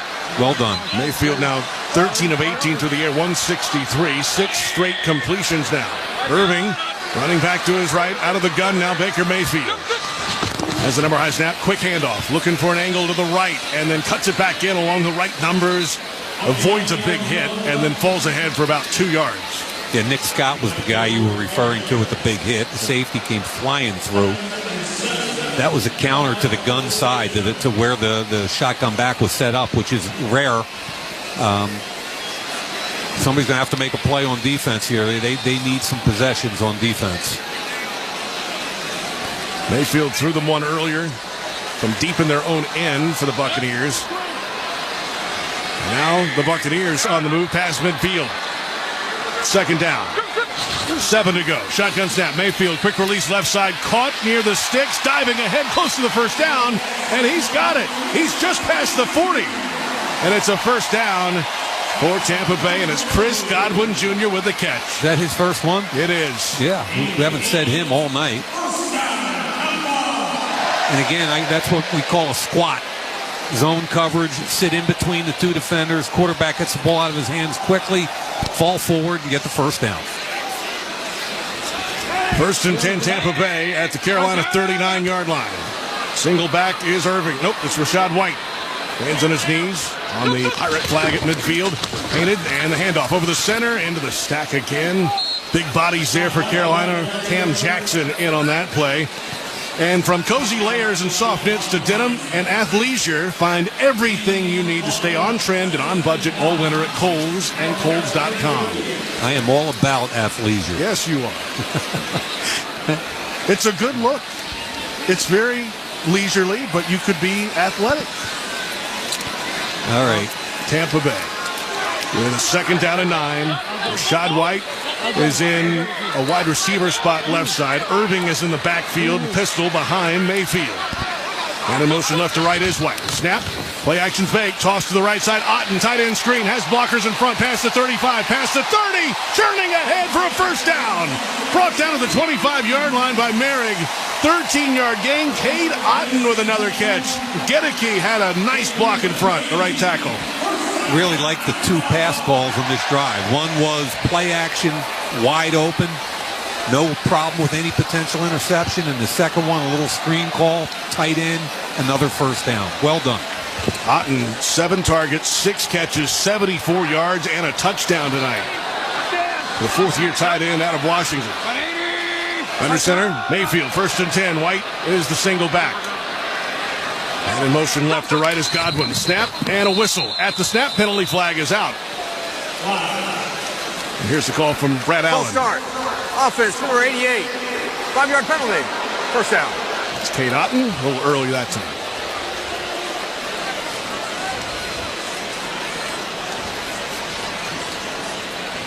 So now the Buccaneers with the football at the 30-yard line. Moving left to right, leading at 16-7. Burning clock. We're at 6:50 now in the 4th quarter. Yeah, and they're already in field goal range. And, of course, the 5-yard loss doesn't help them right there. And Baker's got to be cognizant in the pass game of not taking any further loss through sack or penalty, etc. 6 plays on the drive, 4:17 off the clock on this possession. Rashad White sets up right of Mayfield in the gun. Snap and a delayed handoff to him over the right side. Cuts it back in over the right tackle. Powers forward and gets some of that yardage back. And he's brought down at around the 23-yard line by Roseboom for Carolina. Yeah, good movement on the right side by Dan Feeney and Luke Gedeke. J.C. Horn had a chance to make the tackle and missed it at the line of scrimmage. So this snap will come with about 6:10 on the game clock, 4th quarter. Tampa Bay leading it by 9, 16-7. 2-possession lead for Tampa Bay with the football. Mayfield under center, single back behind him, 2 receivers left, single receiver right. From left to right, Godwin in motion, and a handoff again. This is White, stutters in the backfield, tries to jump out left, but he's wrapped up after a gain of about 3 up to the 20-yard line. Wanham, one of those players in there for Carolina. And to your point, as the clock creeps under 6 minutes now, this drive is now 7 plays, 8 plays, 51 yards. They're taking up 5 minutes of the clock, and this is exactly what Todd Bowles. It's the old boa constrictor. Get 2 scores up, and then so slowly squeeze the life out of them. Tampa Bay at the 20 going in on a 3rd down and 5, and the Bucs 7 of 12 on 3rd down in this game. Rashad White the back, shotgun snap. Mayfield in the pocket, steps up, rolls out to the left, turns around, and then looks to the right, rolls to the right, pressure to space, gets past the defender, throws the football right boundary, caught. Did he get 2 feet? Yes, the catch made just short of the sticks. Wow. A yard and a half short. Cade Otten having a game. It's 4th down. This Baker Mayfield's putting on a show tonight. I've watched a bunch of his tape lately, and it hasn't been real good. They might look at this to see if his first foot is in bounds. Otten on the sidelines. Did he step out of bounds before he caught it? And did the heel come down? I don't think he stepped out before, or the left foot when it came down might have been out of bounds. But they're over the ball, and now they whistle it. Yeah, they're going to stop. Got to look at that one. The red flag is out on the other side for Carolina. I think that's a good throw, whether they get it or not in this situation. This Close Shave Instant Replay Review is sponsored by Barbasol Shaving Cream. Why pay more for gels when Barbasol delivers an instant thick lather for a close, comfortable shave? Choose Barbasol, a quality shave and trusted value. You know, JP, outside of the one bad pick thrown by Baker. I think he's had a heck of a performance tonight. Just keeps extending plays, making plays. He's so much fun to watch. Timeout on the field during the review. 4:39 to play, fourth quarter. Buccaneers 16, Panthers 7. You're listening to the NFL on Westwood One. Kohl's new clearance markdowns are intense. Up to 70% off is the kind of deal that'll leave you feeling stunned and make you whisper things like, "Where have you been my whole life?" to a cardigan. Just take a deep breath, steady your cart, and try to act normal. But it's not possible. The savings are just too good. Shop new clearance markdowns now, in-store and online at Kohl's. Select styles, some exclusions apply. See store or Kohls.com for details. Sound familiar? At Mattress Firm, we understand there are many problems that can keep you up at night, like snoring, aches and pains, or sleeping hot. Our sleep experts have the unrivaled know-how to match you with a mattress that can help. And now at Mattress Firm, save up to $500 on Tempur-Pedic, plus get a $300 instant gift. For the great sleep you deserve, visit Mattress Firm. We make sleep easy. Restrictions apply. See store or website for details. The NFL playoffs are here, and it all starts with Wild Card Weekend powered by Verizon. Man, it all comes down to this. 12 teams, 6 games, 3 days, and 1 epic weekend. My goodness! It's win or go home, and every moment counts on the road to Super Bowl 60. It's a touchdown! Wild Card Weekend powered by Verizon. January 10th through 12th. Visit watch.nfl.com for the full schedule. The copyright of today's broadcast on Westwood One is owned by the NFL on behalf of its member clubs. All rights to this broadcast are reserved, and any rebroadcast, recording, retransmission, or any other use of this broadcast without the express written permission of the National Football League is strictly prohibited. Welcome back to Tampa after review. The challenge is good for Carolina. The catch is ruled no good. And so it's fourth down. Tampa Bay will have to settle for a 38-yard field goal try. Tampa leading at 16-7 over Carolina. 5:18 to play, fourth quarter. And after the timeout, field goal team is out from the right hash mark. McLaughlin's perfect tonight. 3 of 3 and an extra point made. 10 points in the game for Tampa Bay. Measures it out. The holder, Riley Dixon, asks for the football, has it a little low, turns it around, it's blocked. It's blocked. Rolling around in the end zone to our right. Carolina waiting to pick it up. And now down to cover it in the end zone, Tampa Bay. Cam Jackson with the block for Carolina.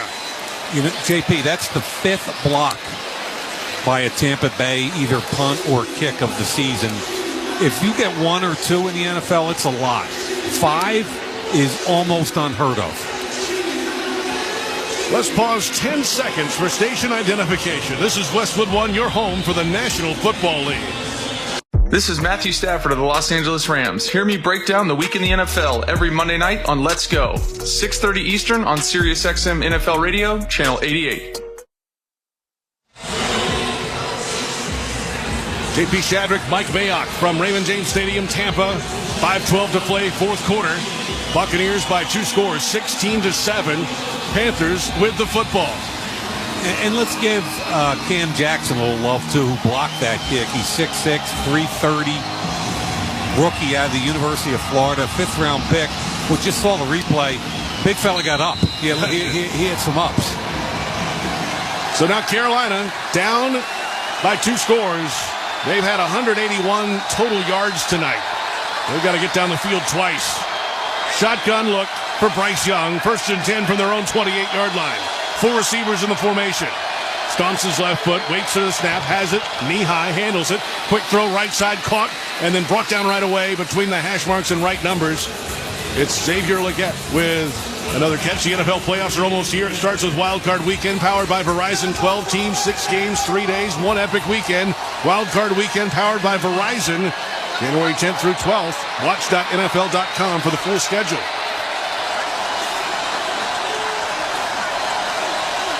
5-yard gain, 2nd down and 5 from the 33. Shotgun snap for Young again, the right-hander. Steps up, avoids the pressure, throws left boundary, has a man caught, and then steps out of bounds near midfield. Late hit, maybe. Tommy Tremble made the catch. No laundry out. 1st down, Carolina, 17 yards. Tremble's done a nice job today. He gets up the field, breaks out in front of Tyke Smith. Good hands on the sideline. Could have thrown a flag on Tyke Smith. He hit him while both feet were out of bounds. Whistle. Assist, the spot on the ball will be placed at the 50-yard line. The game clock will start on the snap. Okay, ball at the midfield stripe. 1st and 10, Carolina trailing at 16-7.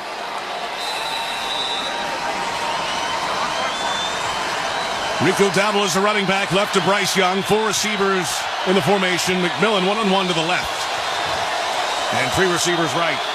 Young makes a change, steps back in the gun. Bucks showing some pressure. Here comes the blitz. They're bringing 6. Quick throw left side. Running back screen. It's Dowdle with the catch and then hit in the backfield and dropped for about 5 yards of a loss. Vita Vea. Yeah, he made the tackle. I think the play was made by Yaya Diaby, who dropped in the flat and forced the ball carrier back inside, where the svelte one, Vita Vea, cleaned up from inside out. 2nd down and long, 15 to go from their own 45 for Carolina. 5 in the formation, empty backfield for Bryce Young. Tampa showing 4 coming, and here they come with 4. Back to throw Young, spins out of pressure, rolling to the left, throwing deep down the left sideline, and it's into the Tampa Bay bench, incomplete. Diaby with the pressure that time, and Carolina avoided a holding penalty, and it's now 3rd down and long. It's good to see Kalijah Cansey back. We mentioned on that last drive that he was in the game. Had 7.5 sacks a year ago as a defensive tackle and he missed 5 games. I mean, this guy's a difference maker from defensive tackle. 3rd down and 15 for Carolina from their own 45. Hubbard is the back, 4 receivers in the formation. The snap, Tampa Bay bringing 4. Flat-footed throw right side, caught, hit immediately, brought down just past midfield. Tyke Smith made the tackle on Tremaine. 2nd catch of the night for Tremaine. 4th down, they got to go with 3:40 and the clock rolling. Yeah, no question. Soft zone, forced them to throw the ball underneath. Good tackle immediately. Now this is where sometimes Todd Bowles can't help himself and he brings the house. 4th down and 8 from the Tampa Bay 48. Young in the gun. 4 in the formation. Steps up and makes a change. 5 on the play clock. Stomps his foot again. The snap coming at 1 second. Back to throw Young. Pressure from the right. Throwing deep down the middle of the field. Has a man with a step. McMillan with a catch at the 10. Falls down and tackled at the 7-yard line. Parrish in coverage. Teteroa and McMillan goes for 41. Man coverage, no help. I don't understand why Parrish, the outside corner, bites on the double move when you're up 9 with this amount of time left in the game. Good job by McMillan and a really good throw under pressure by the quarterback Young. 1st and goal at the 8-yard line for Carolina. They need 2 scores. 2:35 to play. Shotgun snap. Young, clean pocket for the moment. Steps back, throws to the back of the end zone, and it hits the back wall, incomplete. Yep, good job. Get rid of it. Don't take a sack.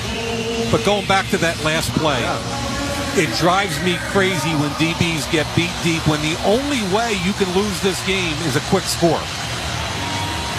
It's tackled the guy in front of you, right? If he makes the catch. All you got to do is, but that's a double move. Don't bite on the first one. It's situational football, situational awareness. 2:31 to play. Both teams with all 3 timeouts. And Tampa Bay with a 16-7 lead. 2nd down and goal from the 8-yard line. Bryce Young in the gun. Claps for the snap at 1. He has it. He's back to throw. Throwing left side of the end zone. One-on-one coverage. And this is caught. It's a touchdown. Carolina. Jalen Coker for 8 yards. Wow. And the Panthers are back within 1 score with 2:25 to play in the 4th quarter. That's my guy Coker from Holy Cross. Been talking about him all night. 1-on-1, good coverage, They throw a jump ball. Morrison's all over it, but Coker extends the hands, uses his body. That's what he does. He doesn't separate with speed or quickness. He separates with big body and physicality. That's a great catch. It's really great coverage by Benjamin Morrison, too. He had his hand in there between his arms. Yep. And they're just awaiting the replay just to make sure that he held on to it at the end. 16-13 the score. Buccaneers with the lead. Play is confirmed. And the point after attempt to make it a 2-point game. 2:27 to play in the fourth.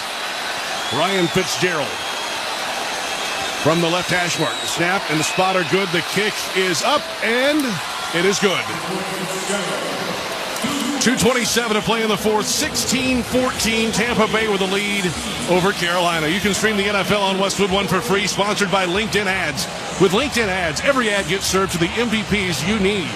Get a $250 credit when you spend $250 on your first campaign. Go to linkedin.com/campaign. Terms and conditions apply. And a reminder, you can listen on WestwoodOneSports.com or by downloading the Westwood One Sports app today. Well, the rain happened all first half. It went away in the third quarter, and now with 2:27 to go, it has opened up again.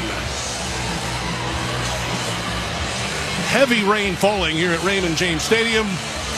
Again, the NFC South could be decided tonight. If Carolina wins, they are the NFC South champion. If the Buccaneers win, it goes to tomorrow. And the Bucs would need the Saints to win or tie to go to the playoffs. If the Falcons win and the Bucs win, then the Panthers go to the playoffs. 8 plays, 72 yards, 2 minutes and 45 seconds. And the big double move, the 40-yard reception. Just, again, Ted McMillan, great route, great throw, but Parrish handed it to him. Too easy. And then Coker with the great one-on-one individual effort for the touchdown. Millen, 4 catches, 84 yards tonight for Carolina. And the Panthers set to kick it away from right to left. Short 4-yard approach, swing of the right leg, sidewinding, line drive, caught at the 9-yard line. Sean Tucker up the right sideline, 20. Breaking through, powering forward close to the 30, brought down to the 29. Little extracurricular, pushing and shoving. And because of the blocked field goal, Tampa Bay's prior possession, now you get a stop and a field goal, and Carolina can steal a game.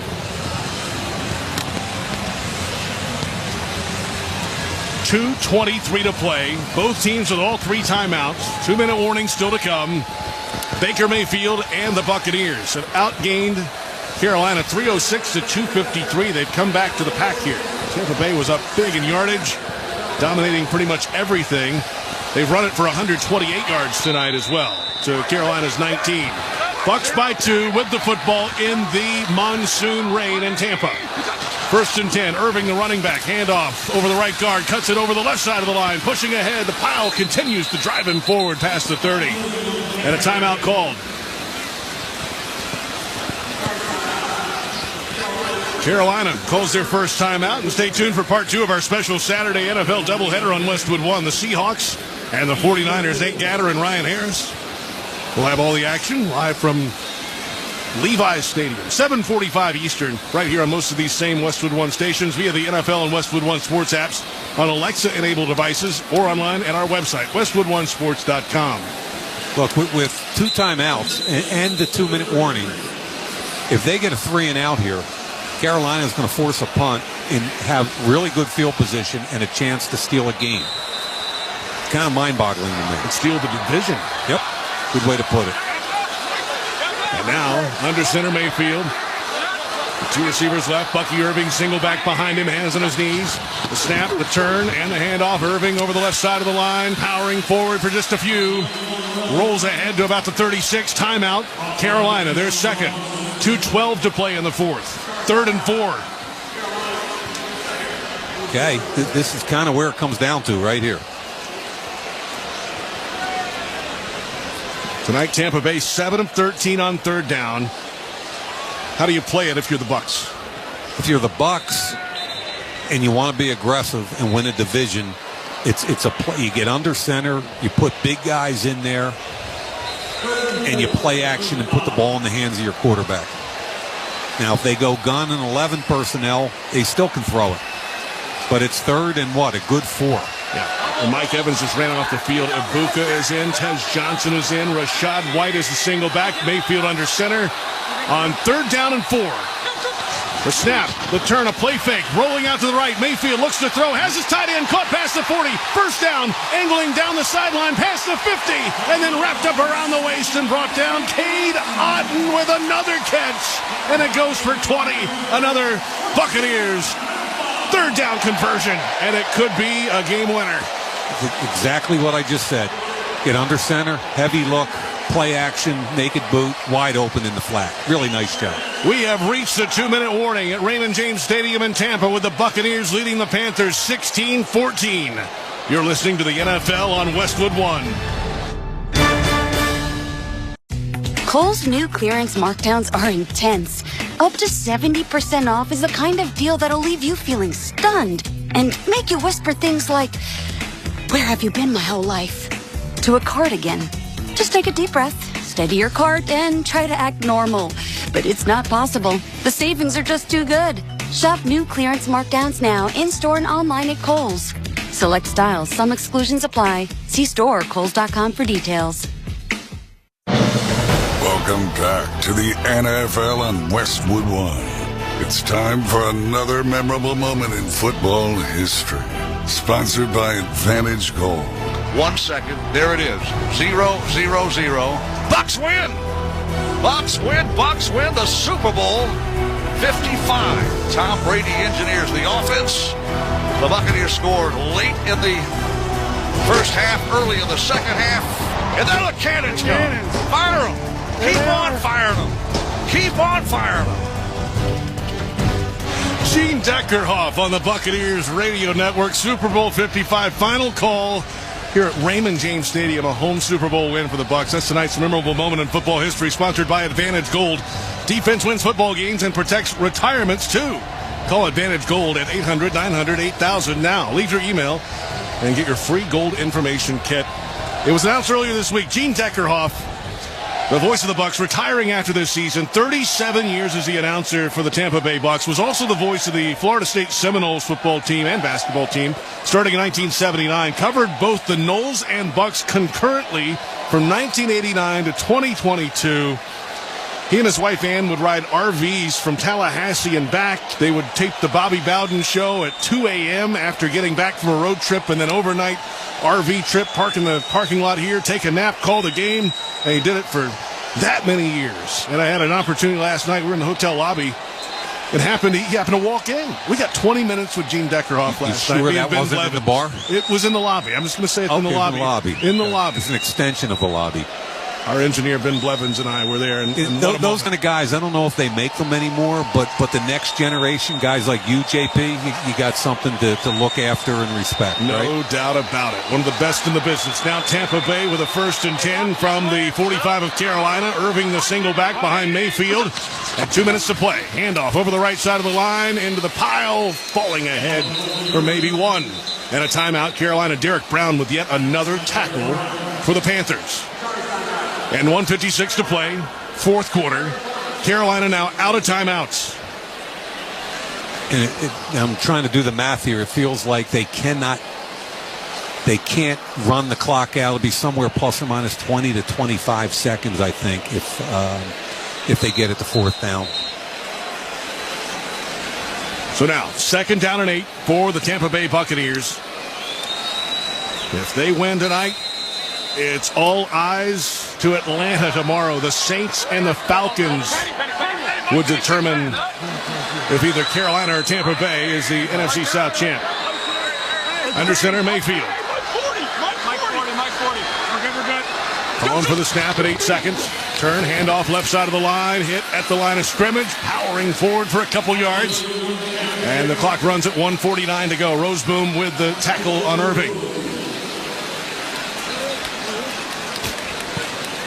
1:40 to go, and no hurry at all for Tampa Bay. Nope.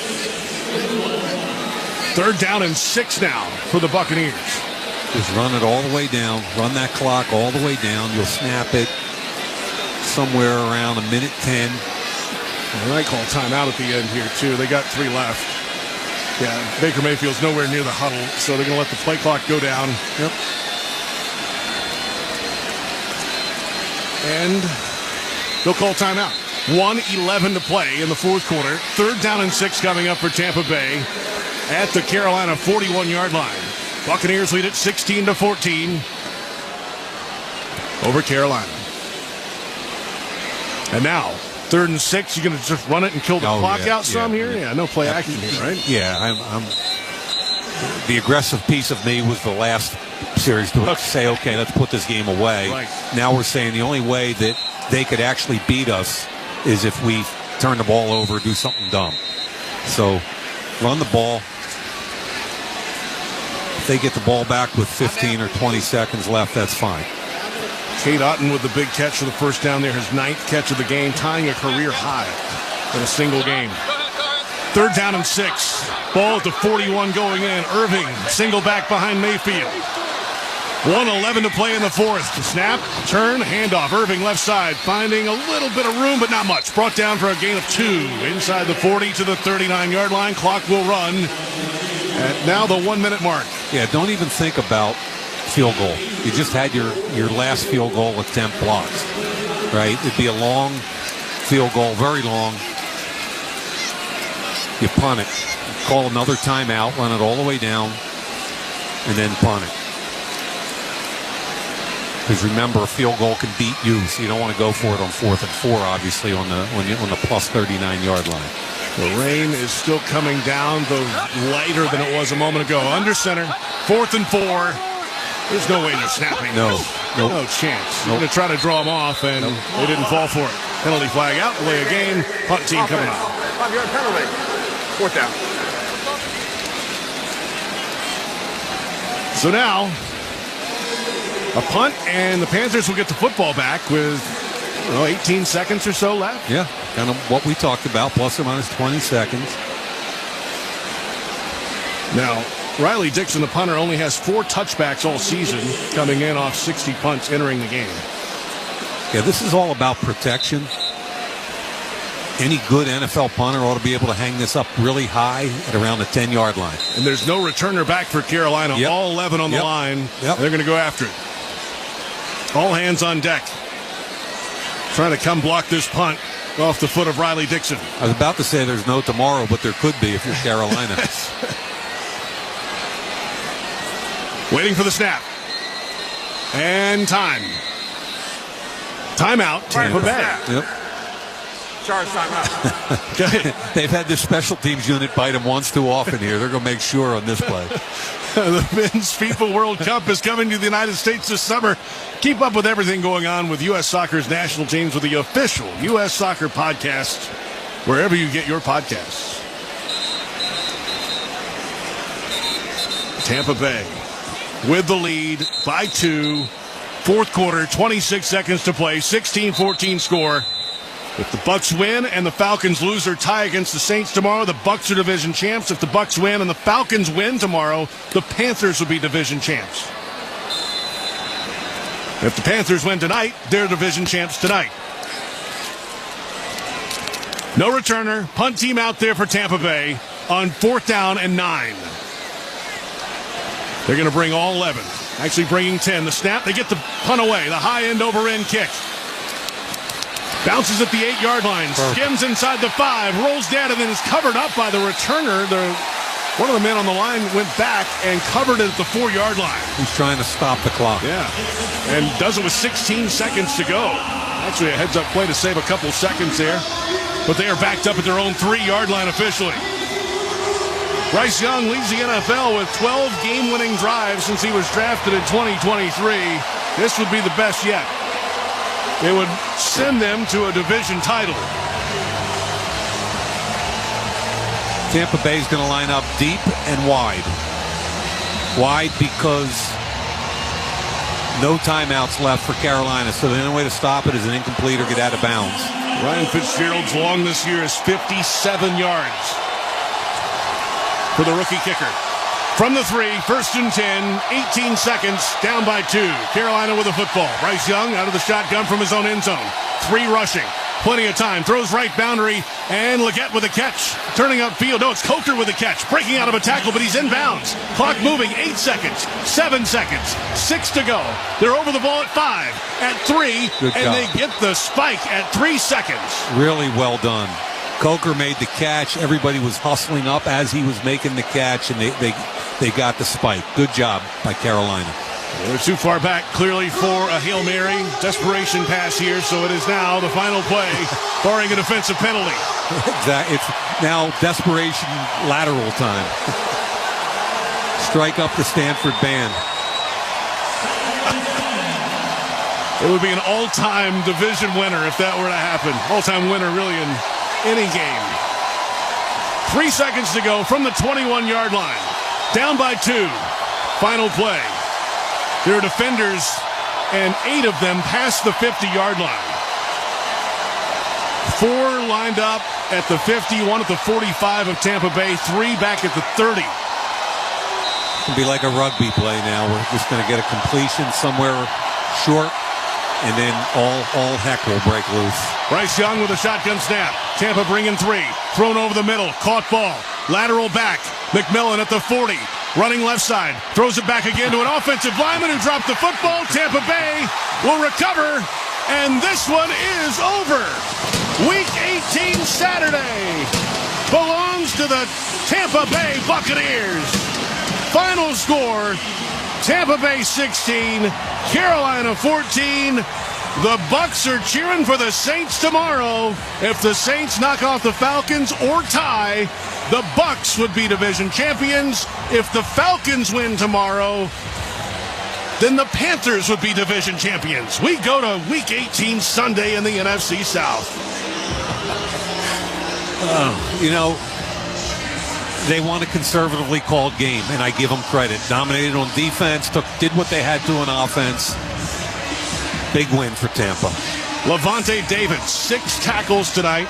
Ties Derek Brooks for the all-time tackle mark in Tampa Bay Buccaneers history. He's with us now. JP Shadrick with Mike Mayock. Boy, what an effort tonight, Levante. And now it goes on to tomorrow. I don't know if you've ever rooted for the Saints before, have you? I never rooted for the Saints a day in my life, but they get all my love tomorrow. I guarantee you that. Hey, Levante, it's Mike Mayock. It's been 14 years, and you've been the rock of this team. Can you kind of just look back, and I know it's not over yet, but can you just talk a little bit about what being a part of this franchise has meant and how much you've enjoyed working with the young guys? I mean, since day one, it's been a blessing, coming here, and then just, understanding the growth, understanding everything it takes to get to this moment right here, right now. Enduring, all the tough times. So when I first got here, man, it was tough. But, I just stuck with it. And, this organization just wanted me to be the foundation piece of the change. And, I'm greatly thankful for it, man. I appreciate the Glazers. I appreciate everybody in the organization big time. When you were a young guy, back when you were a rookie, who was the player you looked up to on your team? Yeah, obviously, man, Rondé Barber. Yep. I didn't say much to him because I was a rookie and he was a 16-year vet, so I just had to watch and learn. But our relationship built over time as he started earning trusting me. And then, obviously, man, my guy, Gerald McCoy. Big time, big brother to me, man. Since the day I stepped foot in his organization, man, he grabbed me by his arms, man, and helped me underneath, man. And, all this, all the hard work that I put in, man, I get it from him. And then my guy, E.J. Biggers, man, a Miami guy. He was one of the guys who, helped me kind of like transition to the league. Hey, Levante, you guys dropped 7 of 8 after the bye. Mm-hmm. How sweet is tonight's win against Carolina, and actually to have a chance still for the division title when it just the last couple months didn't work out well overall? Yeah, man, I was told the guys after the locker room, man, we getting opportunity after opportunity. Something got to fall in our favor. We just got to take care of what we take care of, and today we took care of business today. With the muggy conditions, but we was able to take care of this, and now we're leaving it up to the football gods, Unfortunately, we did hit that little low in the season, having that, winning 1 out of 6, man, it's kind of tough, but, thanks to the glory of God, we still here, we still have opportunity, and we just gonna see what happens tomorrow. And real quickly, Levante, when your quarterback was scrambling early in the game and running people over with a bad shoulder, what did that mean to you guys? That's bait, man. That's bait. I call Baker linebacker at quarterback all the time, but I don't like when he take hits like that. But it definitely get us fired up, especially me. I love it. I'm always up cheering for him, man. I just know all the hard work that he put in to get to Sunday. And I love to see him, play as hard as out there, and that's where everybody respects him in the locker room. Levante David, 6 tackles. Congratulations on the win tonight, and good luck tomorrow. And I guess, who dat? Go Saints, right?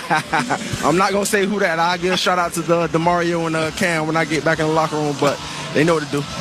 Congratulations, Levante. Thanks, brother. Appreciate you. Thanks for the time. Wow. What an effort. What a career. And it lasts one more day at least tomorrow. That was awesome. He's great. Yeah.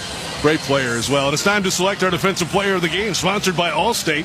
You've never been in better hands. Visit allstate.com or call an agent for a quote today. Mike, what do you think? You know, Carolina played their tails off on defense, and I want to say Derek Brown with 13 tackles, or I want to say that Roseboom had an interception, a couple passes broken up, and was all over the field. But at the end of the day, with the big win by Tampa Bay, I think we got to give it to the guy we just interviewed. Yeah. I mean, he's in his 14th year. He's the heart and soul.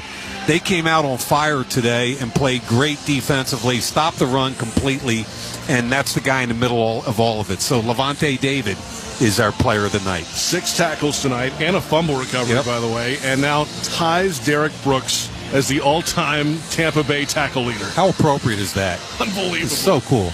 Unbelievable. Final score from Raymond James Stadium in Tampa: Buccaneers 16, Panthers 14. The Bucs are rooting for the Saints tomorrow. We'll return with Scott Graham rejoining us with the postgame report. You're listening to the NFL on Westwood One.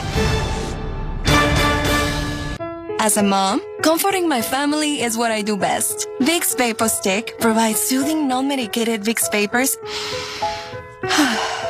in an easy-to-apply stick, and it dries fast, so there's no mess. I use it to comfort myself and my family. Thanks, Mom. Vicks Vapo Stick, soothing comfort for the whole family. And try Vicks Vapo Shower Max for steamy Vicks Vapors when you need more comfort for yourself. Use as directed. The Lowe's Closeout event means the final savings of the season are here. It's your last chance to get deals on seasonal decor, tools, flooring, and so much more. Refresh your home, check off your project list, or simply stock up on the brands you trust. Shop now to grab amazing deals before they're gone. Lowe's. We help, you save. Valid through 1/7. Selection varies by location while supplies last.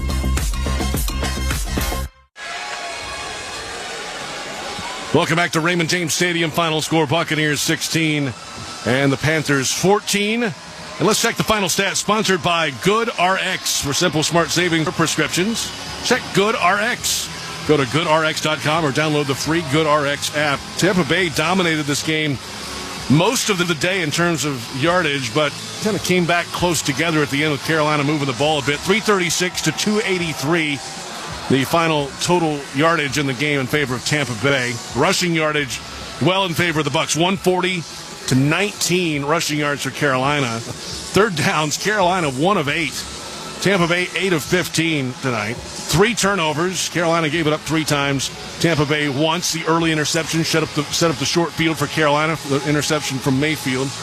And Tampa Bay held the ball for 37 minutes and change tonight.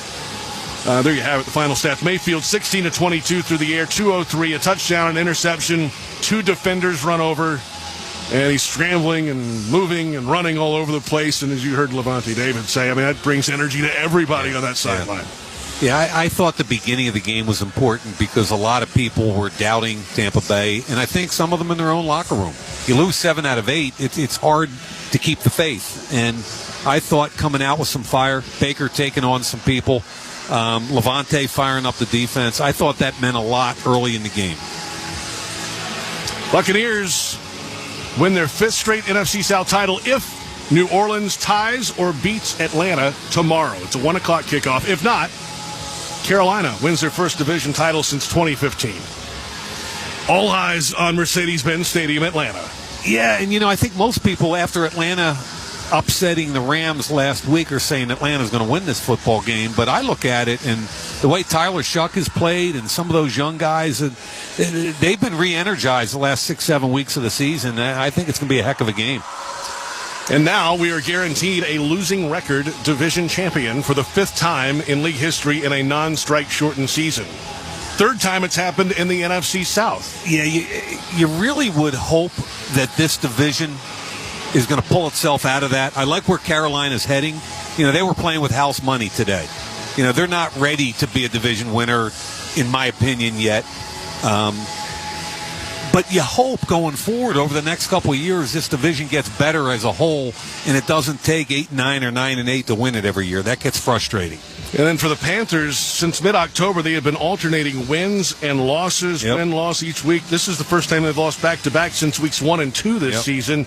And now they've just got to wait and see what happens. They had it right here on the doorstep tonight. With a win, they would have secured it tonight. Yeah, turnovers. We talked about a clean game. Tampa Bay turned it over early, Baker Mayfield's interception, but that was the last one of the evening. I think Carolina had 3. You're not -2 turnover differential. They're not good enough to overcome that yet. But I do like the direction that Canales has them going. Tampa Bay's won 4 straight division titles, 3 of those under Todd Bowles.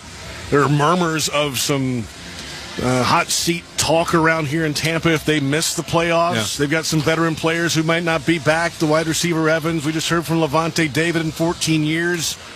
Are you buying it or not? I don't know what the Glazers will do, the owners, but maybe because I'm a coach's son, I really don't get it. Even though the division isn't good, when you win 4 division titles in a row, you're a good football staff. You're a good football team. I don't understand why you fire a guy that's done that. That's just me. Mike, Happy New Year. Great to work with you again. Been too long. Yeah, brother. I always enjoy it. Thank you very much, JP. No doubt. And thanks to our entire crew here in Tampa, of course, and back in our studios.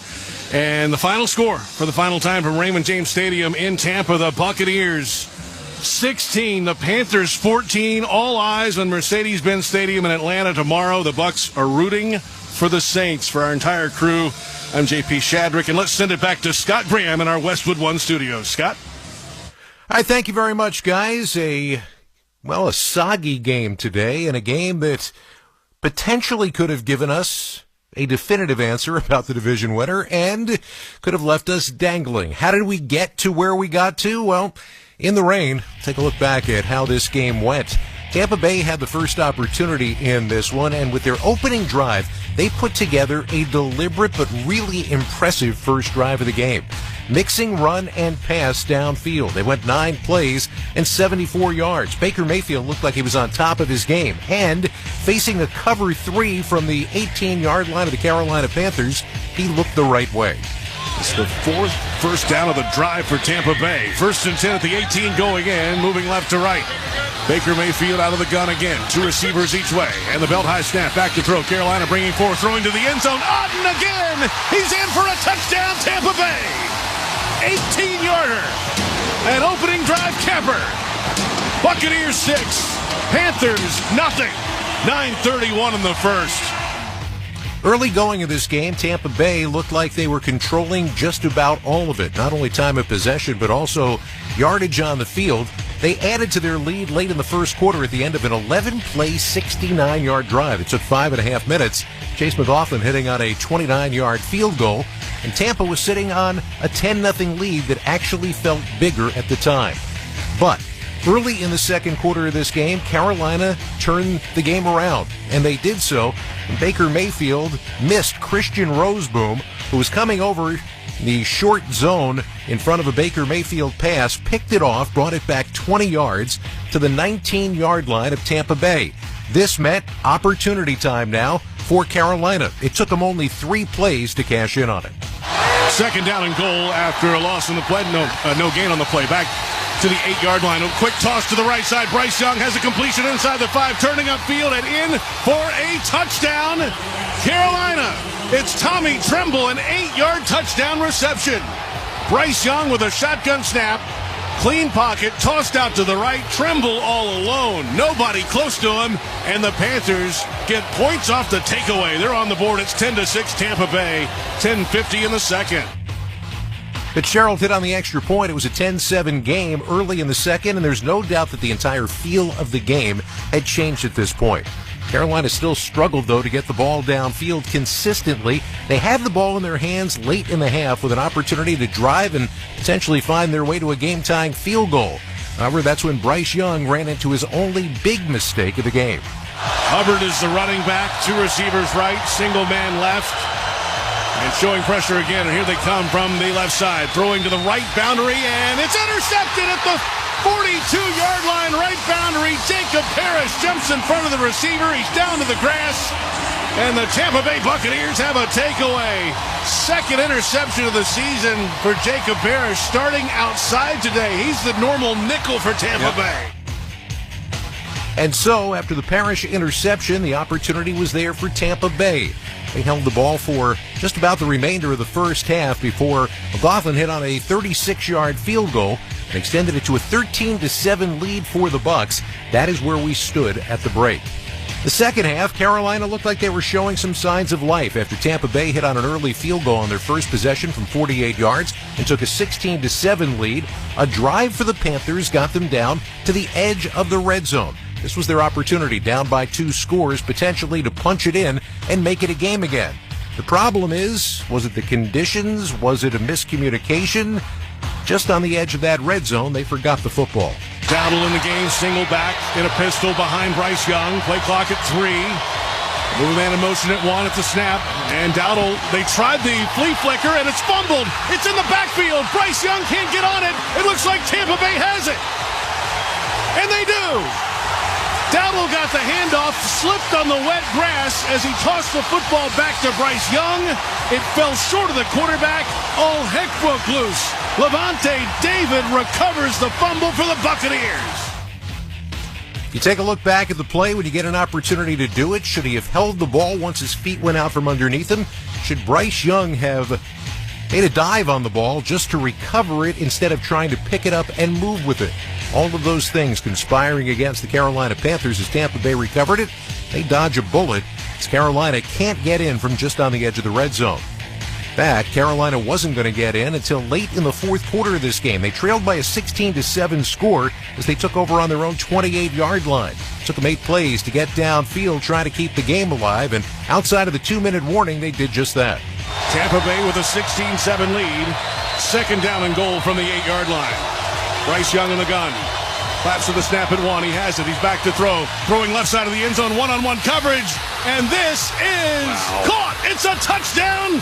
Carolina. Jalen Coker for 8 yards. Wow. And the Panthers are back within 1 score with 2:25 to play in the fourth quarter. Fitzgerald hit on the extra point, but the problem is Carolina did not have timeouts remaining, just one of them. Tampa Bay needed to figure out a way to move downfield with a couple of first downs to potentially put the game away. They could not entirely do that. Ultimately, they ended up winding the clock down and punting it away as Carolina got the ball at their own 3-yard line in the closing seconds with no timeouts left.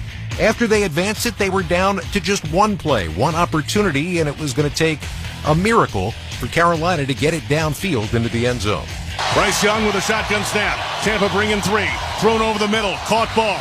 Lateral back. McMillan at the 40. Running left side. Throws it back again to an offensive lineman who dropped the football. Tampa Bay will recover. And this one is over. Week 18 Saturday belongs to the Tampa Bay Buccaneers. Final score, Tampa Bay 16, Carolina 14. The Bucs are cheering for the Saints tomorrow. If the Saints knock off the Falcons or tie, the Bucs would be division champions. If the Falcons win tomorrow, then the Panthers would be division champions. We go to Week 18 Sunday in the NFC South. 16-14 the final score, and yes, there is still one more day to decide who wins the NFC South. Tampa Bay gets the big victory. We're going to wrap things up when we return. You're listening to the NFL on Westwood One. What's up, football fans? Picture this. You bet on your favorite player to score the first touchdown in the game, but his teammate scores instead. If this happens, BetMGM wants to give you another chance at the end zone. With BetMGM's second chance promotion, you'll get your stake back if your first touchdown scorer scores second instead. That's right. Bet on any pro football player to score the first touchdown of the game. If you're right, you win. If your player scores second, you get your stake back in cash. With BetMGM's second chance offer, you have a chance to keep the fun going after the first player crosses the goal line. Try a first touchdown scorer wager with confidence today. BetMGM. Make it legendary. BetMGM and GameSense remind you to play responsibly. See BetMGM.com for terms. 21 years of age or older. This specific promotional offer is not available in Mississippi, Pennsylvania, Puerto Rico, or Ontario. Gambling problem? Call 1-800-GAMBLER. Available in the U.S. 877-8-HOPE-NY or text HOPE-NY 467-369 in New York. In Arizona, 1-800-NEXT-STEP. In Massachusetts, 1-800-327-5050. 1-800-BETS-OFF in Iowa. 1-800-981-0023 in Puerto Rico. Existing customer offer. Subject to eligibility requirements. Rewards paid back in unrestricted withdrawable funds. In partnership with Kansas Crossing Casino and Hotel. At Navy Federal, we're a trusted partner of the military community. And we're here to guide you through these uncertain times, help you diversify your portfolio, and take control of your finances. We offer a 13-month special certificate with a rate more than double the national average. And members can access financial advisors from one of America's best financial advisory firms awarded by USA Today. Learn more at NavyFederal.org/save-more. Navy Federal Credit Union. Our members are the mission. Savings products insured by NCUA. Investment products are not insured, not obligations of Navy Federal, and may lose value. Get in the zone, AutoZone. Rain on game day doesn't faze Dave. He's already got his poncho. Just needs to do something about those wipers. So Dave heads to AutoZone. Welcome to AutoZone, where a friendly AutoZoner helps him get premium quiet wipers and some hand warmers. You're all set. Now, if only his team can handle the elements as well as his new wipers. Get wipers, glass cleaner, and more with no hassles. Just help at AutoZone. Get in the zone, AutoZone. It's your last chance to get Disney Plus, Hulu, and the ESPN app for one incredible price. With the ESPN app, you can watch some of football's biggest postseason games, including epic bowl matchups, the College Football Playoff, and NFL Wild Card and Divisional Playoff games. Get it all for $29.99 a month for 12 months. Visit Disney Plus Hulu ESPNBundle.com for details. Ad-supported plan auto-renews at regular price. Currently $35.99 a month. Subject to change unless canceled. Ends January 5th, 2026. Terms apply. Kohl's new clearance markdowns are intense. Up to 70% off is the kind of deal that'll leave you feeling stunned and make you whisper things like, "Where have you been my whole life?" to a cardigan.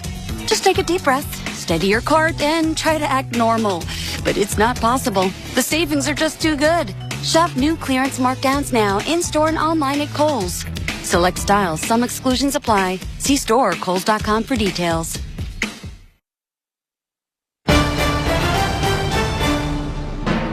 Final score, Tampa Bay 16, Carolina 14. You've been listening to the NFL on Westwood One. Today's broadcast has been sponsored by Allstate, by Barbasol Shaving Cream, by Indeed, by Granger, by O'Reilly Auto Parts, and by the official NFL app. I want to thank our crew for today, studio coordinator Art Martinez, studio producer Nick Pope, production assistance provided by Jeff Camus, Nathaniel Finch, and Dan Silverman, our statistician Brett Bessel, our spotter Colin Lacey, engineer Ben Blevins, coordinating producers Aaron Cummins and Brian Finkelstein, executive producer Mike Eby, senior vice president of sports for Cumulus Media and Westwood One is Bruce Gilbert.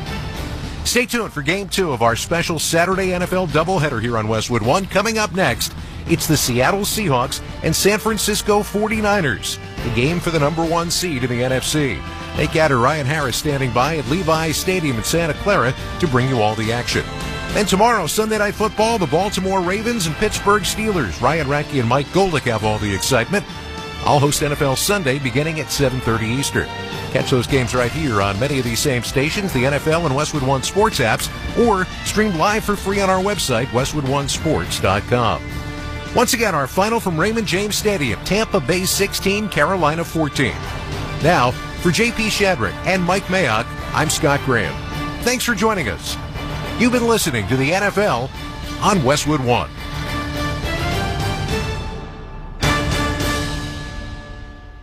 Mayhem in the game tomorrow that could mess things up as well. But either way, the winner of this game will be the number 1 seed. The loser will be either the 5 or the 6 and have to go on the road. Ryan Harris, this is a monstrous game, maybe the biggest regular season game in the history of this stadium. Well, it's a soft open of the playoffs because both teams have everything to gain by winning this game. Defensively, for both teams, you want to show you can compete against a hot offense. And offensively, you want to be able to prove that you can play anywhere, anytime, and win by a big margin.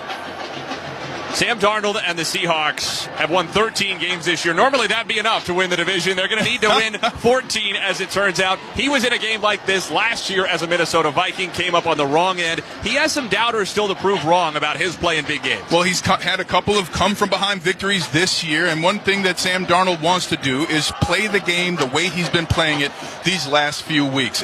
He knows more than anybody what has happened, but that's not what the game of football is about. The game of football is about making mistakes and coming out and proving it. And as a player, you want to have a 13-win season not be enough. That means you're beating everybody, and they're good too. He has another chance to do it tonight, and maybe, just maybe, if he does it in thrilling fashion, people will change the narrative about Sam Darnold.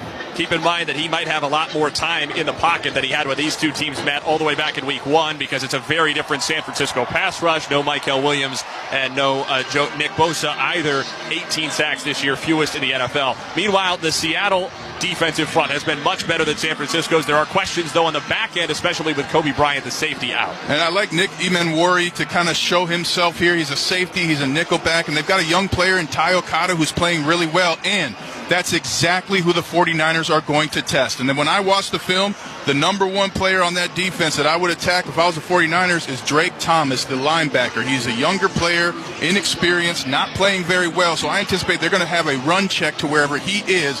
And if you're the Seahawks, you got to be very careful about when you put Drake Thomas on the field. San Francisco will have George Kittle back. He's been playing well, but they'll be missing two key pieces. Ricky Pearsall, the receiver, is out, and all-pro left tackle Trent Williams, as expected, will not play. Well, Trent Williams is a huge loss, and just to illustrate what kind of an athlete he is to everybody, at 320 pounds and 6'5", he plays pickup basketball and runs the point guard position. But to me, with Pearsall being out, world champion Demarcus Robinson is going to have a great opportunity tonight to make a name for himself. This 49ers offense has been red hot in the 6 games since Purdy's return from injury, nearly 36 points per game, the best number in the NFL. Tampa Bay with a win earlier today over Carolina. They'll be in with an Atlanta loss tomorrow on the final day of the regular season. Carolina could still sneak in with the Atlanta victory tomorrow, and either the Panthers or the Buccaneers will be waiting to host the loser of this game, or potentially the Rams, depending on how the top 3 spots in the West shake out. Much more to come from Levi's Stadium in Santa Clara as we approach kickoff between the 49ers and Seahawks. But when we return, Scott Graham joins us from our Progressive Commercial Insurance studios. See if you can save at ProgressiveCommercial.com. You're listening to the NFL on Westwood One. Time now for the opening kickoff. From kickoff to the final whistle, hear Westwood One's exclusive play-by-play of every primetime NFL game. Great job pushing for the first down. That is the first down. First and goal at the 3. NFL play-by-play lives on Westwood One. In overtime, 4-man front, receiver in motion, low snap, he runs and he throws, caught, touchdown, it's caught. Westwood One, the home of NFL play-by-play. 30, the 20, far side 10, listen live on the Westwood One Sports app. Your business has goals, and you need the right team to help get you there. Don't cross your fingers and just hope quality candidates see your job posting. With Indeed-sponsored jobs, you can skip the waiting game and match with the talent that actually matters for your business. Plus, with Indeed-sponsored jobs, there are no monthly subscriptions, and you only pay for results. Don't leave hiring to chance. Hire better and work better with Indeed. Visit Indeed.com/credit.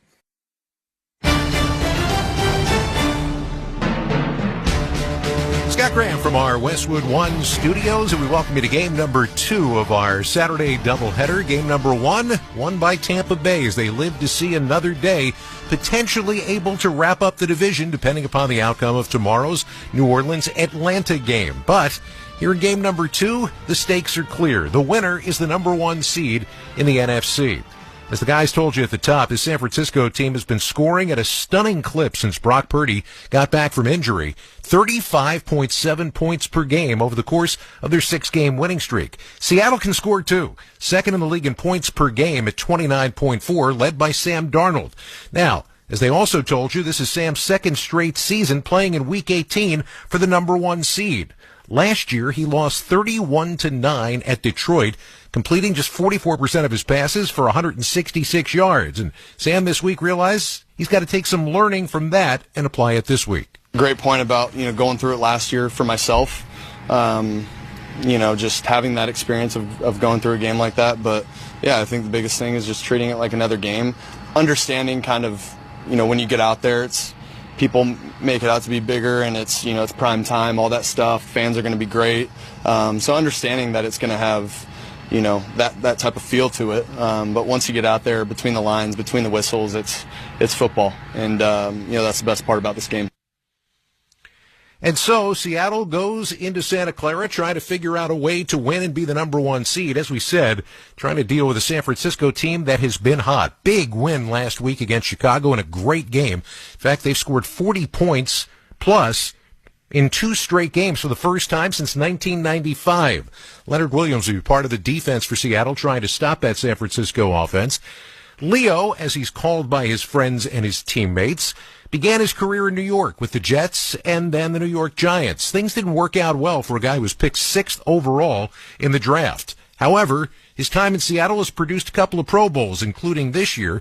When we talked this week, I asked him why it was that Seattle turned out to be a perfect fit for him as a destination. I would say that's very accurate. I think the city, the fan base, the coaching staff, my teammates, it just is just a well-rounded place for me. I feel very comfortable. I feel like I'm, back to playing like high school football. Just everything just feels fun again. I remember at times in my career, I was very stressed, just tired from losing, tired late in the season of, not making it to the playoffs and playing in the cold and things of that nature. I feel like since I've been here, I've just felt at home. This is a very good football team you're playing. This is a very good offense you're playing. They seem like they're peaking right now, might have the hottest quarterback in the league over the course of the last few weeks. When you look at it from your perspective as a defense getting ready for them, is it possible to take one thing away? Do you have to corral all of it? How do you go about that? I think I would agree with you that he's playing pretty lights out right now, the quarterback. And just like every week, if we, cut off the head of the snake, the rest dies. And I think he's the one person that we have to attack this week. And I think by doing that, we have to stop the run game, try to make them one-dimensional as much as possible, force them into passing situations, which will allow us to rush and cover, which, I trust our defense to do pretty well. What is it that Christian does so well that makes him tough and elusive? I mean, clearly he has the ability to run the ball. He has the ability to shed tackles. Why is he so hard to stop? I think that's what it is. He's the dual threat running back. I think he has the most receiving receptions on the team, and that's out of the backfield. So him being a dual threat already makes him a challenge. And then I think his contact balance is a big thing. We always talk about, make sure you bring your arms, make sure, we're hunting him, because if the first guy misses, we need somebody else in there to get him down. I remember a play where, I was coming from his blind side, first game of the season, and I thought I was going to just blow him up, and I threw a shoulder in there, and he just bounced off me, stayed on his feet. So, I definitely learned from that and make sure I bring my arms. I know as you get older, physically, you don't get better. You try to maintain what it is that you're capable of doing, but there's a lot of things in looking at you as an NFL player right now, being a Pro Bowl caliber player right now. It looks like you might be a better football player right now than you were when you were 23, 24 years old. Is that possible? I think so. I think my body is more developed. I think I got into the league when I was 20 years old, and looking back at that now as a man, I'm like, I was definitely a little bit underdeveloped as a player, physically, just my body and stuff like that. And I've always just been able to run. That's like been one of my specialties as a defensive lineman. Like through high school, college, I was running with like the running backs and tight ends and linebackers and things like that. So I think my legs, as long as I can run, I'm physically getting stronger. I think I'm only getting better, to be honest.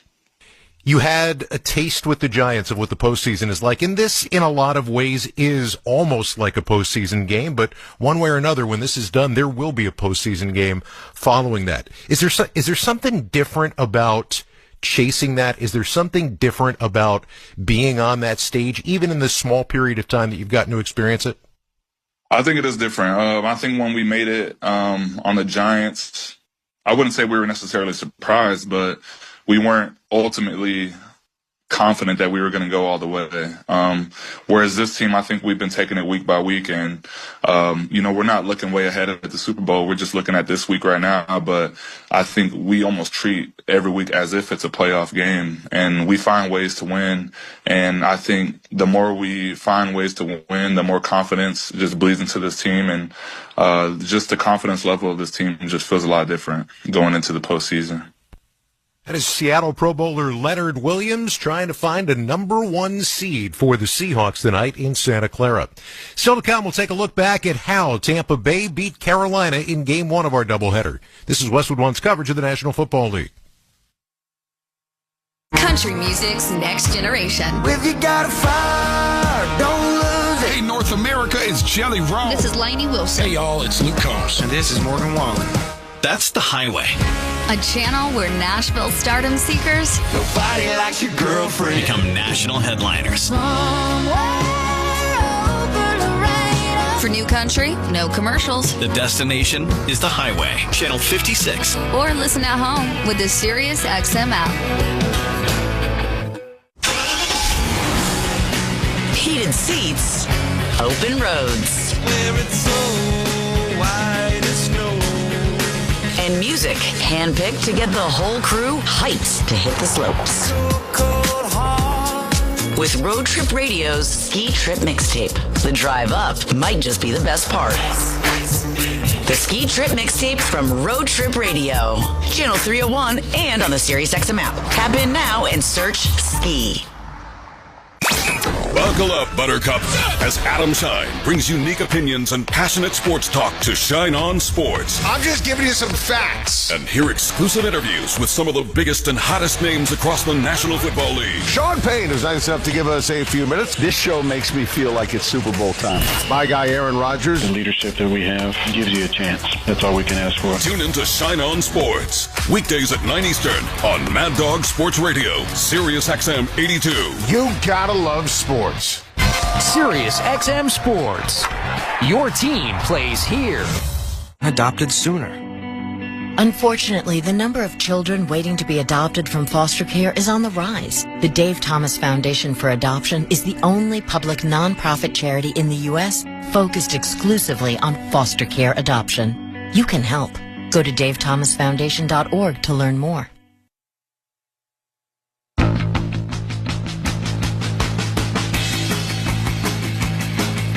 Welcome back to Westwood One's coverage of the NFL from the Progressive Commercial Insurance Studios. I'm Scott Graham. Protecting your business vehicles 24/7. See if you can save at progressivecommercial.com.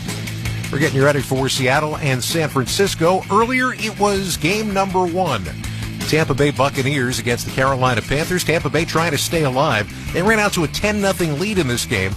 Carolina came back, but turnovers ended up biting them. A interception late in the first half set up a Tampa Bay field goal. A fumble just on the edge of the red zone in the third quarter kept them off the scoreboard. They got within 16-14, but they had very little time left and a lot of ground to make up on the game's final play. Bryce Young with a shotgun snap. Tampa bringing 3. Thrown over the middle. Caught ball. Lateral back. McMillan at the 40. Running left side. Throws it back again to an offensive lineman who dropped the football. Tampa Bay will recover. And this one is over. Week 18 Saturday belongs to the Tampa Bay Buccaneers. Final score, Tampa Bay 16, Carolina 14.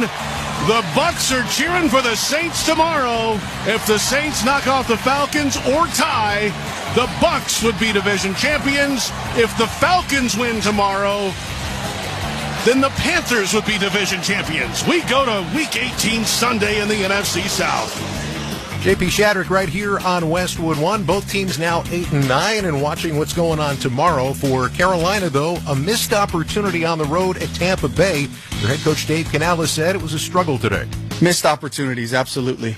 These are the championship moments that we live for, that we prepare for, that we talk about, and to not be able to get that done, to not be able to play our best football in these moments, those certainly that's what we're all disappointed about, the whole group together, and we have to find a way to be able to play in these types of games, and I'm really excited about our group. I'm really excited about the different pieces that we're getting going, and I told the group, it's like we don't ever have to feel this way again.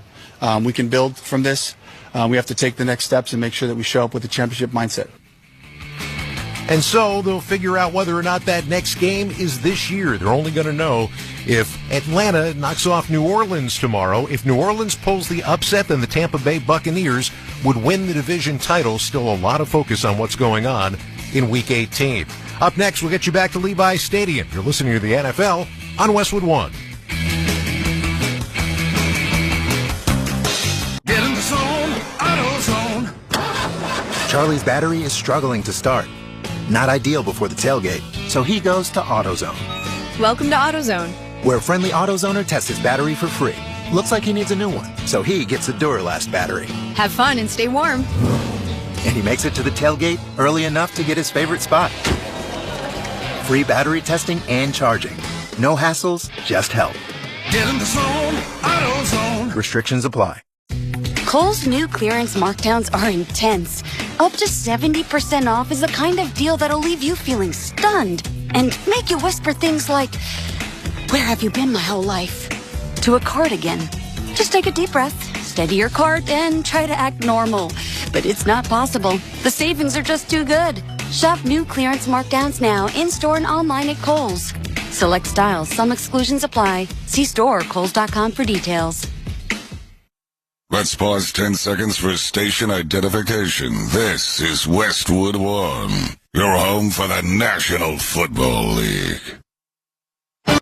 With the SiriusXM app, you can hear your hometown announcers all season long. Just search for your team on the SiriusXM app and tap the star to save it as your favorite.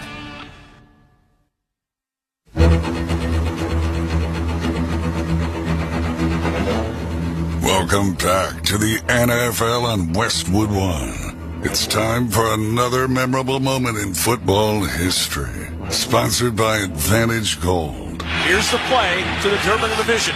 4th and goal at the 5. Shotgun snap to Wilson. Niners rush 4. Throws over the middle. Caught by Hollister. He is tackled short of the goal line. He is tackled short of the goal line. And the San Francisco 49ers have won the NFC West and locked up the #1 seed in the NFC. Kevin Kugler had the call in the final moments of the last game of the 2019 regular season. Just like tonight, the Seahawks and 49ers were battling for the NFC West crown and the coveted #1 seed. Seattle trailed by 5, just over 2 minutes left. Russell Wilson marched his team down to the 1-yard line after a delay of game and a couple of incompletions. The division title came down to 4th and goal for the 6 with 12 seconds left. Wilson fired at Jacob Hollister at the 2-yard line. Hollister turned toward the end zone, but he was met by rookie linebacker Dre Greenlaw, stopping him inches short of a game-winning touchdown. That tackle sealed a 26-21 win for San Francisco and clinched the top seed of the NFC. The 49ers rode that home field advantage all the way to Super Bowl 54, falling to the Chiefs. That's tonight's memorable moment in football history, sponsored by Advantage Gold. Want a winning retirement play? Own physical gold and silver. Text Advantage Gold today. It's easy. Text GOLD to 85545. That's GOLD to 85545 and request your free gold information kit. Message and data rates may apply. Nate Gatter, Super Bowl champion Ryan Harris with you from Santa Clara. Time now for tonight's winning playbook, sponsored by LinkedIn Ads. With LinkedIn Ads, every ad gets served to the MVPs you need. Get a $250 credit when you spend $250 on your first campaign. Go to linkedin.com/campaign. Terms and conditions apply. All right, Ryan, what does each team need to do to win tonight, starting with Seattle? It's got to be touchdowns, not field goals for Seattle. They have to run the ball effectively between Walker and Charbonnet. And lastly, defensively, they got to create some turnovers to stem the tide of this 49er offense. Meanwhile, for San Francisco, #1, protect Purdy. You got a left tackle in there who had about as mild of a support from his old line coach as you can get in Austin Pleasant. And then you got to be explosive offensively and defensively. You got to be willing to play 4 quarters. The Bears almost came back last week. The defense has to be ready for 4 quarters or more of football. 68,500 at a sold-out Levi's Stadium in Santa Clara. It is a blackout Saturday night crowd. Little dots of blue and green out there, but overwhelmingly the faithful have filled Levi's Stadium, and they're going to need to make some noise for what is very possibly the biggest regular season game ever in this stadium and in the 11 years that it has been standing to determine the NFC West and the number 1 seed in the NFC. Time now for the opening kickoff, sponsored by Kohl's. From cozy layers and soft knits to denim and athleisure, find everything you need to stay on trend and on budget all winter at Kohl's and Kohl's.com. San Francisco won the opening coin toss and deferred its choice until the second half, so the 49ers will kick away to open the game in their blackout uniforms, helmets, jerseys, pants, all in black, red socks and numbers outlined in gold. Eddie Pinheiro will kick from left to right. Rashid Shaheed, former All-Pro kick returner, is deep for the Seahawks. He was acquired in November in a trade with New Orleans, has already housed 1 kick and 1 punt. Right foot kick is away, end over end. Shaheed backs up into the end zone. A flag comes out. Shaheed takes it on the E and 49ers and puts his knee down a couple of yards deep. It would come out to the 35, but we'll have to check the marker. 2 of them came out right away while the kick was in the air. Typically, it's a penalty on the alignment when it comes out that fast. Illegal formation, receiving team number 30. 5-yard penalty, first down. So San Francisco gets the benefit of the penalty, and Seattle will start from its own 30. Bill Vinovich is the referee in his 17th season. He has refereed 3 Super Bowls. All of them featured either San Francisco or Seattle as the NFC representative, and in all of them, the 49ers or the Seahawks lost the game. Seattle will start from its own 30-yard line, moving right to left across the natural Bermuda grass here in Santa Clara. Football on the near side left hash. Sam Darnold in the pistol. Tailback is Kenneth Walker. 2 tight ends left, 2 receivers right. 4-man front for San Francisco, 4 in the secondary. Darnold gets the snap, looks to throw, rifles right flat, it's caught by Shaheed in space, but he is knocked out of bounds by the Amador Lenore at the 32, maybe the 33 across the way, a pickup of just 2. I love that play from Seattle. Get Shaheed involved in the offense early. He's an excellent special teams player, but they're leaving potential on the offensive side, so I love that the first play went to a big playmaker. Yes, short game, but big possibility for the rest of the game. Lenore was campaigning as early as the postgame after the win Sunday night over Chicago to shadow Jackson Smith-Njigba in his NFL-leading 1,709 yards this year. He was on Shaheed on the first snap. 2nd and 8 for the 32. Under center snap, turn right, give to Walker. Has a crease, 35 to the 40. At the sideline, he's swung out of bounds with a first down to the 41 and a 9-yard gallop. Jair Brown makes the tackle. Well, there were really 2 holes on that play for Kenneth Walker to choose, but he stayed on that wide zone track, true to the 49ers and West Coast way, and got to that edge, turned it up north and south for the first down, and when Walker goes, that's how this team succeeds. So for Walker to get those yards early is a good sign. 939 rushing yards this year for Kenneth Walker, counting those 9. 61 more for the second 1,000-yard season of his career. 2 receivers left and 1 right. Walker the single back. Darnold under center. 1st and 10 for the 41. Snap, spin left. Play fake. Darnold stands in the pocket. Screen pass left side. Caught by Walker with blockers. Steps out of a tackle. Left side number at midfield. Into San Francisco territory. Lowers his shoulder and bowls over Renardo Green inside the 40. Down to the 39-yard line of San Francisco. A 20-yard catch and run for Kenneth Walker. And the Seahawks are cooking on the opening drive. And they're not doing anything special. There's no strange motion. They are just playing vanilla smash mouth football. And right now, the 49ers have no answer. Football on the near side left hash at the 39-yard line of the 49ers.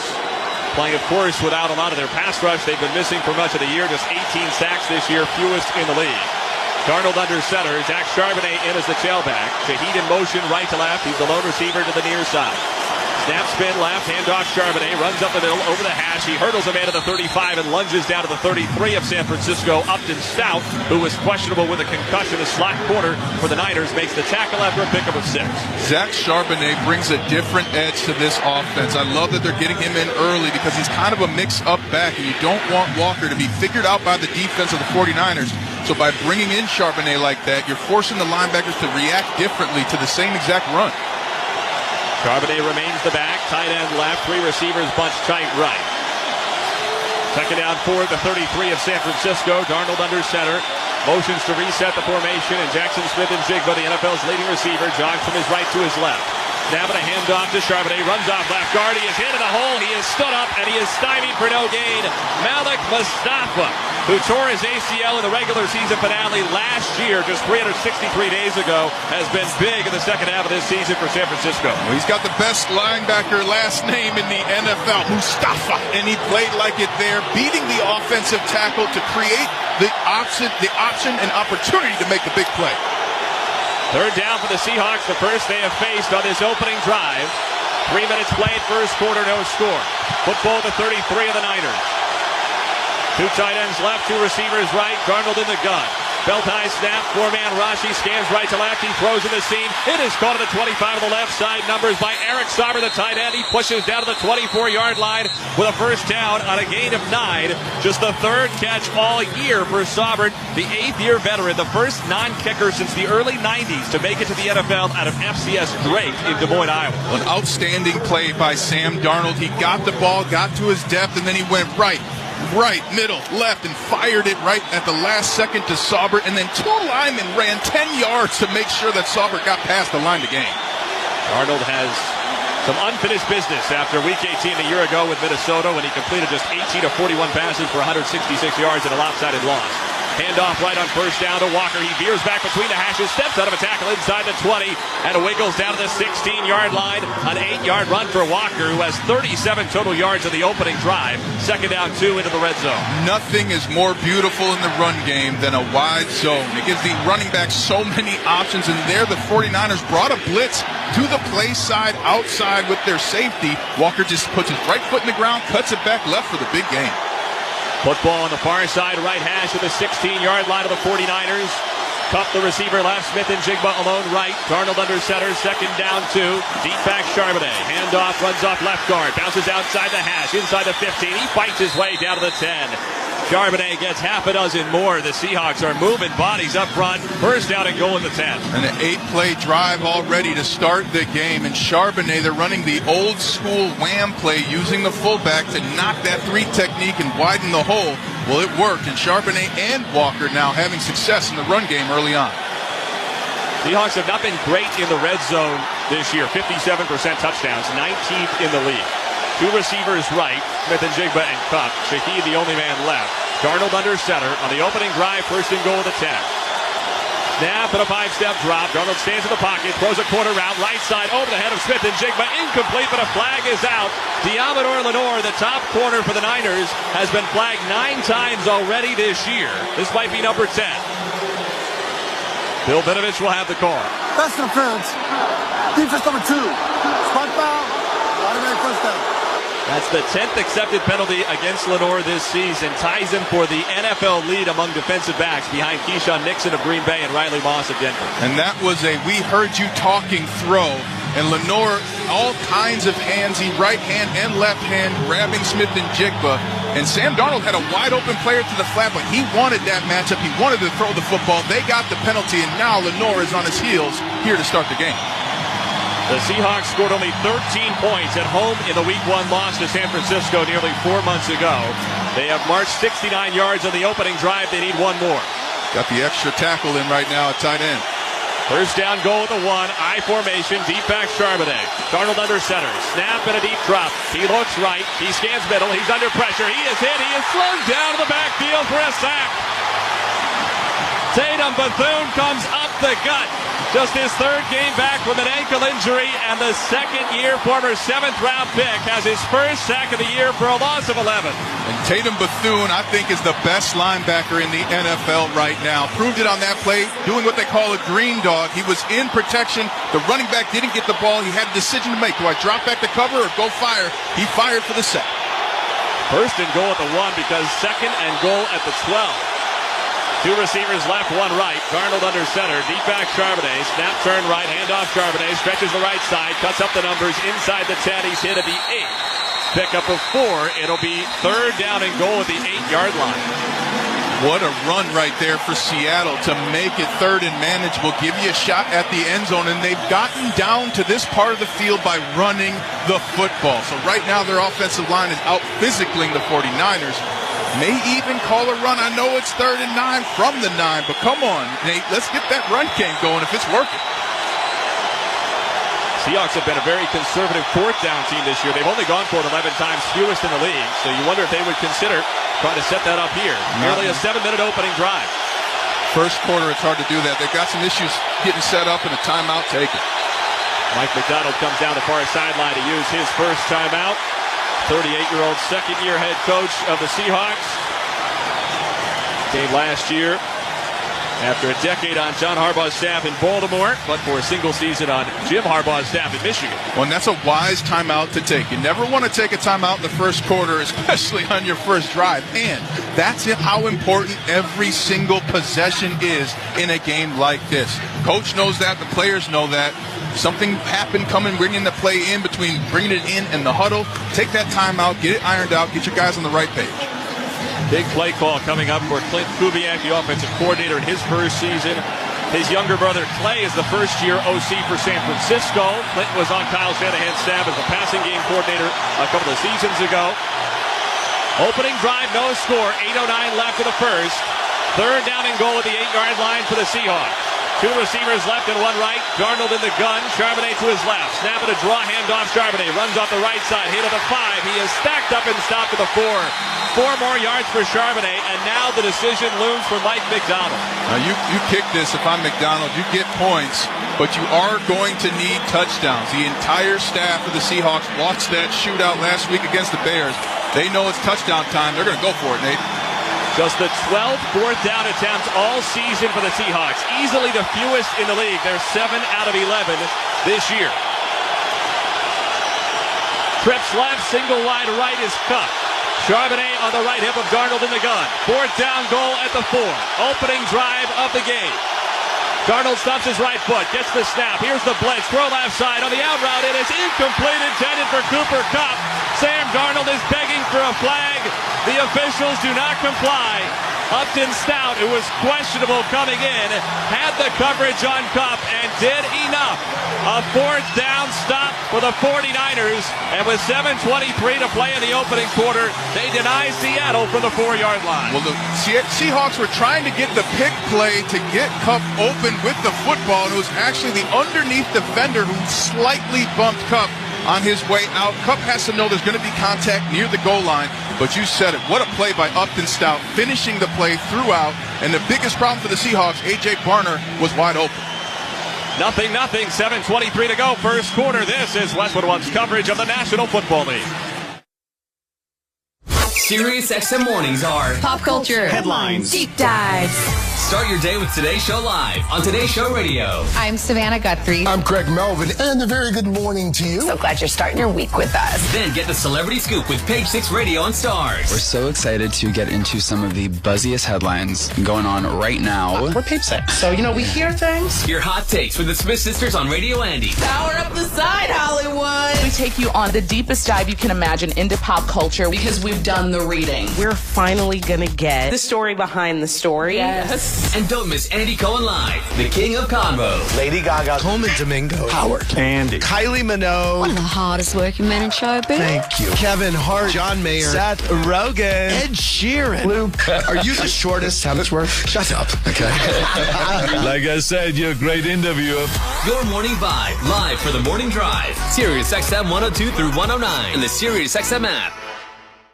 Conan O'Brien here. Sure, it's football season. When the game's over, I want you to check out my 24/7 station, Conan O'Brien Radio. We're going no huddle. We're cracking jokes, throwing deep cuts, blitzing boredom. No pads, no playbooks. Just a Hail Mary of hilarity. We play my podcast, Conan O'Brien Needs a Friend, stand-up and interview clips from my many years at late night, a live call-in show hosted by Andy Richter, and a whole lot more. Conan O'Brien Radio Channel 104, or anytime on the SiriusXM app. Johnny is on his couch. It's almost game time, and he's fiddling with the remote. He can't find the game.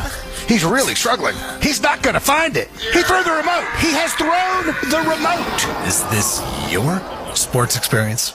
With live sports on the SiriusXM app, all the big games are just a tap away. Wait. Johnny's pulling out his phone. He's got the SiriusXM app. He's listening to the game. I did it. Have yourself a day, Johnny. Have yourself a day. 7:23 to play in the first quarter in Santa Clara. The 49ers set to run their first offensive play for their own 4-yard line after a 66-yard opening drive for Seattle came up short on 4th down and goal. Brock Purdy and the NFL's hottest offense start for their own 4, moving left to right. Christian McCaffrey on his right hip of the gun. Snapping a handoff. McCaffrey darts up the middle, veers right between the hashes. He's grabbed around the waist and slung back after a pickup of 3 yards by Byron Murphy, second-year man out of Texas, first rounder a year ago. But this offense has been cooking for the Niners, nearly 36 points a game since Purdy came back for good from his turf toe 6 games ago. And that's why if I'm the Seattle Seahawks, I'm kicking a field goal there. You've given unnecessary momentum to a hot offense early in the game. 2nd down, 7. 49ers at their own 7-yard line. 2 receivers left and 1 right. No Ricky Pearsall, ruled out before the game. Shotgun snap, Purdy, 4-man rush. Stands at his own goal line. Rifles left side. Caught on the numbers at the 10. And out to the 12 goes Kyle Juszczyk. He's wrapped up by Nick Emanwari, the rookie out of South Carolina. Brings him down after a gain of 5. It'll be 3rd down and a couple. One of the interesting things about the Seattle defense is they're going to give you yards 3 through 7 off the line of scrimmage. But when you catch that football, there are going to be 2 or 3 defenders coming downhill to hit you hard. That's exactly what made the stop and brings up 3rd and 3. Juszczyk and Christian McCaffrey touched the ball in the first 2 plays. 2 of the 3 healthy Pro Bowlers for the Niners of this offense. George Kittle, the tight end, is the other. He's back after an absence last week. Snap to Purdy, 3rd and 2. Throwing the quick out right side. Too tall for Jawan Jennings. Incomplete. Greek Woolen had the coverage. They came together at the top of the route, but no flag comes out. And a 3 and out for the 49ers. And now for the Seahawks, you're going for this block and a wasted opportunity. If I'm the 49ers, I would have liked to see them run the football. Do they know they have Christian McCaffrey on the roster? Hello. I mean, 2 straight passes after a run initially. You got to establish dominance. You can only do it by running the football. Now they have the worst net punting number in the league this year. Thomas Morstead, 36.5 net yards per punt, and they're punting to Rashid Shaheed, one of the best in the league. Right foot boot, high spiral, wobbling towards Shaheed. Waits to the right side numbers, goes to his knees to take it for the 39. Runs right, trips up at the 45. He steps out of it and lunges out near midfield. There's a flag down back near the line of scrimmage. So we'll check the marker. As it stands, a punt of 49 yards, a return of 10, maybe 11. Personal foul. Base back. Kicking team number 49. 15-yard penalty from the end of the run. First down. Timeout. And there are the net punting issues. The Niners net just 23 yards after the penalty. 5:52 to go, opening quarter. Seahawks and Niners have no score. You're listening to the NFL on Westwood One. At Uline, they know going the extra mile takes hard work. For companies pushing to go further, Uline will go the distance with you. 24/7, they answer the phone to get you the shipping and industrial supplies you need. Business can move fast. Unexpected large orders, adverse weather, new safety guidelines, and changing economic trends. Uline works hard keeping 41,000 items ready to ship, minimizing detours on your way to the extra mile. Visit uline.com. Time now for the opening kickoff. From kickoff to the final whistle, hear Westwood One's exclusive play-by-play of every primetime NFL game. Great job pushing for the first down. That is a first down. First and goal at the 3. NFL play-by-play lives on Westwood One. In overtime. 4-man front, receiver motion, low snap. He runs and he throws. Caught, touchdown. It's caught. Westwood One, the home of NFL play-by-play. 30, the 20, far strike, 10, touchdown. Listen live on the Westwood One Sports app. You can stream the NFL on Westwood One for free. Sponsored by LinkedIn Ads. With LinkedIn Ads, every ad gets served to the MVPs you need. Get a $250 credit when you spend $250 on your first campaign. Go to linkedin.com/campaign. Terms and conditions apply. And fans, a reminder, you can listen on WestwoodOneSports.com or by downloading the Westwood One Sports app today. 5:52 to play in the de facto NFC West Championship game opening quarter. Seattle and San Francisco, no score. The Seahawks went 66 yards on their first drive, failed on 4th down and goal for the 4. The 49ers went just 8 on their first possession, punted to the Seahawks after a 10-yard, maybe 11-yard Rashid Shaheed return and a 15-yard face mask penalty. Seattle takes over at the 35-yard line of San Francisco. And a hidden stat that's not going to be on the score sheet is that this defense now, after about a minute and a half of game time, is going to be back on the field, meaning that Seattle has more opportunity to wear down this defense early in the game. That's going to play in later on. But if you're Seattle, both your running backs are averaging over 5 yards per carry. somehow you got the ball back in almost the same position you left it after a sack on third down. So now you have a great opportunity to settle down and go execute. And conversely, if you're the 49ers, it is turnover time. You're talking about creating a turnover. You're talking about punching the football. If it's a run, you're trying everything you can to take risks to win this game. 5:52 to play first quarter, no score, but the Seahawks take over at the 35-yard line of the 49ers. Darnold under center, deep back of the eye is Kenneth Walker. Four-man front for San Francisco. Snap, turn right, handoff Walker. He veers up off the guard between the hash of the numbers. He's hit at the 33, spun in the air, and dropped to the 32-yard line after a gain of 3 by Cleveland Farrell, the veteran out of Clemson, former number 4 overall pick of the then Oakland Raiders back in 2019, now back in the bench. I don't agree right now with Seattle huddling. You're having some momentum. You get a 4-yard run there. I'd get back on the ball and run the play the opposite way. Just make San Francisco stop you running the football. Seattle had the ball for 7 minutes and 37 seconds of the opening drive and did not score. Longest scoring drive or non-scoring drive by time for the Seahawks since 2018. Snap Darnold, he looks left, he double clutches, he throws in the out, it's caught by Smith and Jigba, backpedaling inside the 30, over the near side boundary at the 27. A pickup of 5 for Jackson Smith and Jigba, who has 1,714 yards this year, counting those 5, most in the NFL. And right there, you mentioned it, Nate. Sam Darnold hesitated a split second. He cannot play that way tonight. If you think it, do it. If you see it, believe it. That's where he has to play tonight. If I'm his coach, I'm giving him that coaching point in addition to the play call right here. 2 receivers right and 1 left. Third down 2 at the San Francisco 27. Cup in motion left to right. Snap, turn right, give to Charbonnet. Big hole left side. He bounces it that way. He has Green to the 20 and the 15. Stutters him at the 10. Down the sideline. Breaks the tackle at the 5 and bursts into the end zone. Touchdown. Zach Charbonnet had 2 rushing touchdowns a week ago. He scores in the first quarter tonight.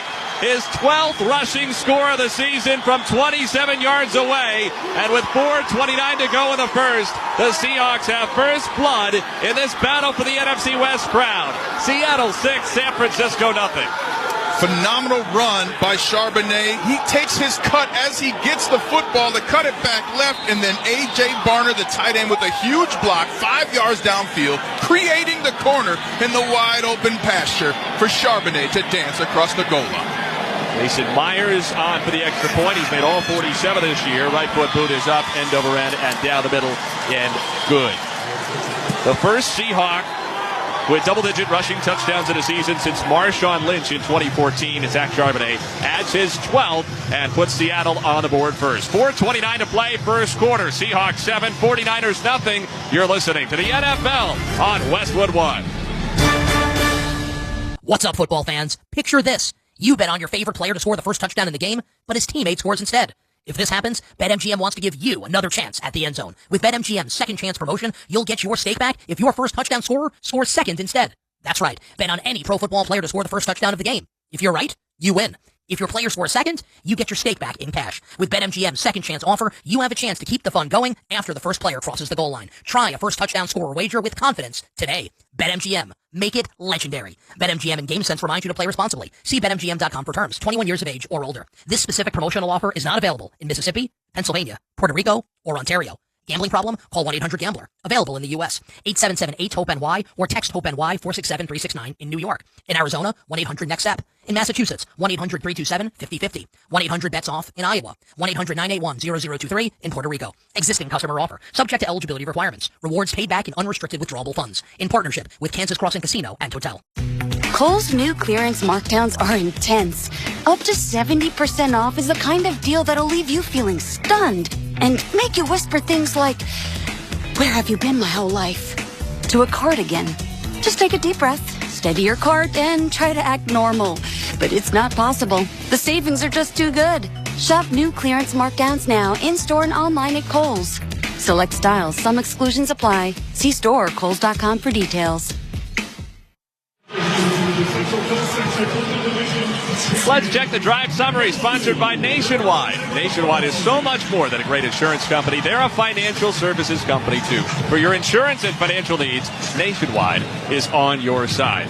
Wasn't much of a drive for the Seahawks. They took over at the 35 of San Francisco. They needed only 3 plays to cover those 35 yards. A minute and 23 seconds off the clock. A 27-yard rushing touchdown for Zach Charbonnet on 3rd down and 2. 7 minutes and and 37 seconds of the first drive of the Seahawks. No points. Just a minute 23 on the second drive, but 7 on the board. And San Francisco's looking like a team that's waiting for a teammate to make the play. Who's going to make the play? No, you have to make the play. And it starts with winning your individual matchup and then making a play on the ball carrier, whether it's defensively or offensively, making somebody miss. And right now, the 49ers just have to wake up because the Seahawks, they've got everything they want, and they've got the tenacity each and every play that's been the difference in the game so far. Mason Myers' kickoff lands in the end zone on the fly. Brian Robinson has to pick it up and put his knee down. It does. The football will come out to the 35 for San Francisco. So much better starting field position for the Niners, who took over from their own 4 on the first drive for them tonight. 4:29 left, first quarter, trailing 7-0. What would you like to see different here? I want to see the 49ers run the football, and I'd like to get them to pitch it one way or another. They're not having success. They've only ran it once, trying to go down the middle, and it was a backed-up situation. But get your tackles in open space. Get George Kittle involved on the edge in the run game. I'd like a pitch run here to start it off. First down 10, 49ers from their own 35-yard line. 2 receivers left, one the tight end Kittle, tight to the right. Brock Purdy in the shotgun with Christian McCaffrey, the tailback, to his right. Handoff to McCaffrey, runs off left guard. He's hit at the line and knocked down after a gain of a yard, maybe 2 on the left hash out near the 37. 2 carries, 5 yards for McCaffrey. As mentioned, the Niners without left tackle Trent Williams and, in a bit more of a surprise, wide receiver Ricky Pearsall, who's been great the last few weeks. And the bigger issues, you got Byron Murphy and Jaron Reed on the defensive line. Plus, you got Leonard Williams, an 11-year vet who understands this time of the season, understands what this game has to look like, and those 3 D tackles are playing their tail off so far. Seattle has 3 defensive linemen with double-digit years of experience in the NFL. Shotgun snap, Purdy. Seahawks bring blitz. Purdy protected, steps up. He is hit. He is spun down to the ground for a sack. Derek Hall got him. Third-year man out of Auburn, back from that controversial suspension last week for what he and the Seahawks say was an inadvertent step on Rams lineman Kevin Dotson. John Schneider, the GM, wore his jersey under his blazer in Carolina last week in support, and Hall rewards him. No, we'd never trust a defensive lineman, but there, Hall getting the alley-oop because Drake Thomas, the linebacker, came on a blitz as well, and Hall fell back and caught Purdy from behind. Second sack of the year for Hall. It's a loss of only 1. Purdy was scrambling back toward the line. Third down, not at the 36. Shotgun snap, 4-man rush. Purdy steps up. He dumps it out right side, caught by Jennings. Right side numbers to the 40. He's hit at the 41, and he leans out to the 43. He gets 7, but still 2 yards shy of the first down marker, the 45. And Kyle Shanahan is going to send the punt team out there. Ooh, look for a minute like they were going to keep him out, but I think this is a wise decision. Bring it back to the sideline. Talk to your offense. You got some yards there. But if you're Seattle now, your offense, you're saying we're running the ball again. We're scoring another 7 points, and it's going to be 14-0 by the time you come back to this sideline. So Thomas Morstead back out to punt. San Francisco netted just 22 yards on his first punt after the penalty. He gets the right foot boot cleanly away. High wobbling spiral. Rashid Shaheed waits for a fair catch, steps up to take it just inside the left numbers around the 18-yard line. We'll see exactly where they marked it. Indeed, it is the 18, a punt of 39 yards and no return. The Seahawks take over at their own 18. 2:26 left first quarter. Seattle 7, San Francisco nothing. You're listening to the NFL on Westwood One. As a mom, comforting my family is what I do best. Vicks Vapor Stick provides soothing, non-medicated Vicks Vapors in an easy-to-apply stick, and it dries fast, so there's no mess. I use it to comfort myself and my family. Thanks, Mom. Vicks Vapo Stick, soothing comfort for the whole family. And try Vicks Vapo Shower Max for steamy Vicks Vapors when you need more comfort for yourself. Use as directed. The Lowe's Closeout event means the final savings of the season are here. It's your last chance to get deals on seasonal decor, tools, flooring, and so much more. Refresh your home, check off your project list, or simply stock up on the brands you trust. Shop now to grab amazing deals before they're gone. Lowe's. We help, you save. Valid through 1/7. Selection varies by location while supplies last. NFL play-by-play lives on Westwood One. 30, the 20, third strike 10, Catch Westwood One's exclusive audio play-by-play coverage of any primetime NFL game. Listen live on the Westwood One Sports app. Try Barbasol 1919 Classic Shaving Cream. This modern-day non-aerosol formula features enhanced ingredients, an exceptional glide, and crisp fragrance for a shave experience like no other. Learn more at Barbasol.com. Barbasol. Tune in to watch all the excitement of NFL Wildcard Weekend on CBS, Fox, NBC, ESPN, ABC, and Amazon Prime. It all begins next Saturday, January 10th. Check your local listings for games and times in your area. You can also hear every NFL postseason game all the way through Super Bowl 60 right here on Westwood One and the Westwood One Sports app. Super Bowl 60 will be here at Levi Stadium in Santa Clara. The 49ers, with a win tonight, would clinch the number 1 seed in the NFC and would be assured of no further travel this season, but they're in a 7-0 hole late in the first. And conversely, each of the times that Seattle has had the number 1 seed in the NFC, 2005 and 13, they went to the Super Bowl. So both teams playing for that Super Bowl tonight. Seahawks 7, 49ers nothing. 2:26 to go in the first quarter. Seahawks went 66 yards, turned it over on downs on their first drive, 35 yards for a touchdown on a short field on their second. They start from their own 18, I formation, deep back Kenneth Walker. Sam Darnold under center, 5-man front for San Francisco. Turn right, give to Walker, little fumble in the exchange, but he gathers, he sweeps, he boozes out to the right side, and the right side numbers of the 35, and he scoots out to the 38-yard line, brought down by D. Winters after a gallop of 20 yards for Kenneth Walker. He and Zach Charbonnet have 107 combined yards in the first quarter. And they got it by going to the weak side. Single back, weak side runs are a key in a run game because you're typically always going to have better numbers. And Kubiak knows that as an offensive coordinator. You got to throw that in there. Now it's going to widen the defense for the rest of the game, creating holes front side and passing lanes. 2 receivers left and 1 right. Darnold under center. Snap, turn right. Give to Walker again. Backside penetration. So he keeps going right. He is swallowed up at the 39 after a gain of a yard. Second down, 9. Eric Kendricks, the 11th-year man out of UCLA, elevated again to the practice squad there for San Francisco. And how about Kendricks with that mentality? I'm on the practice squad as an 11-year vet. I've started in this NFL, but you want me here for one of the biggest games of the year? Here I am. Bethune was in on that one too. And this man hits people so hard, he changes their memory. 2 receivers right and 1 left. Darnold in the gun. Second down, 9 from his own 39. 1:10 to go first quarter. 7-0 Seattle.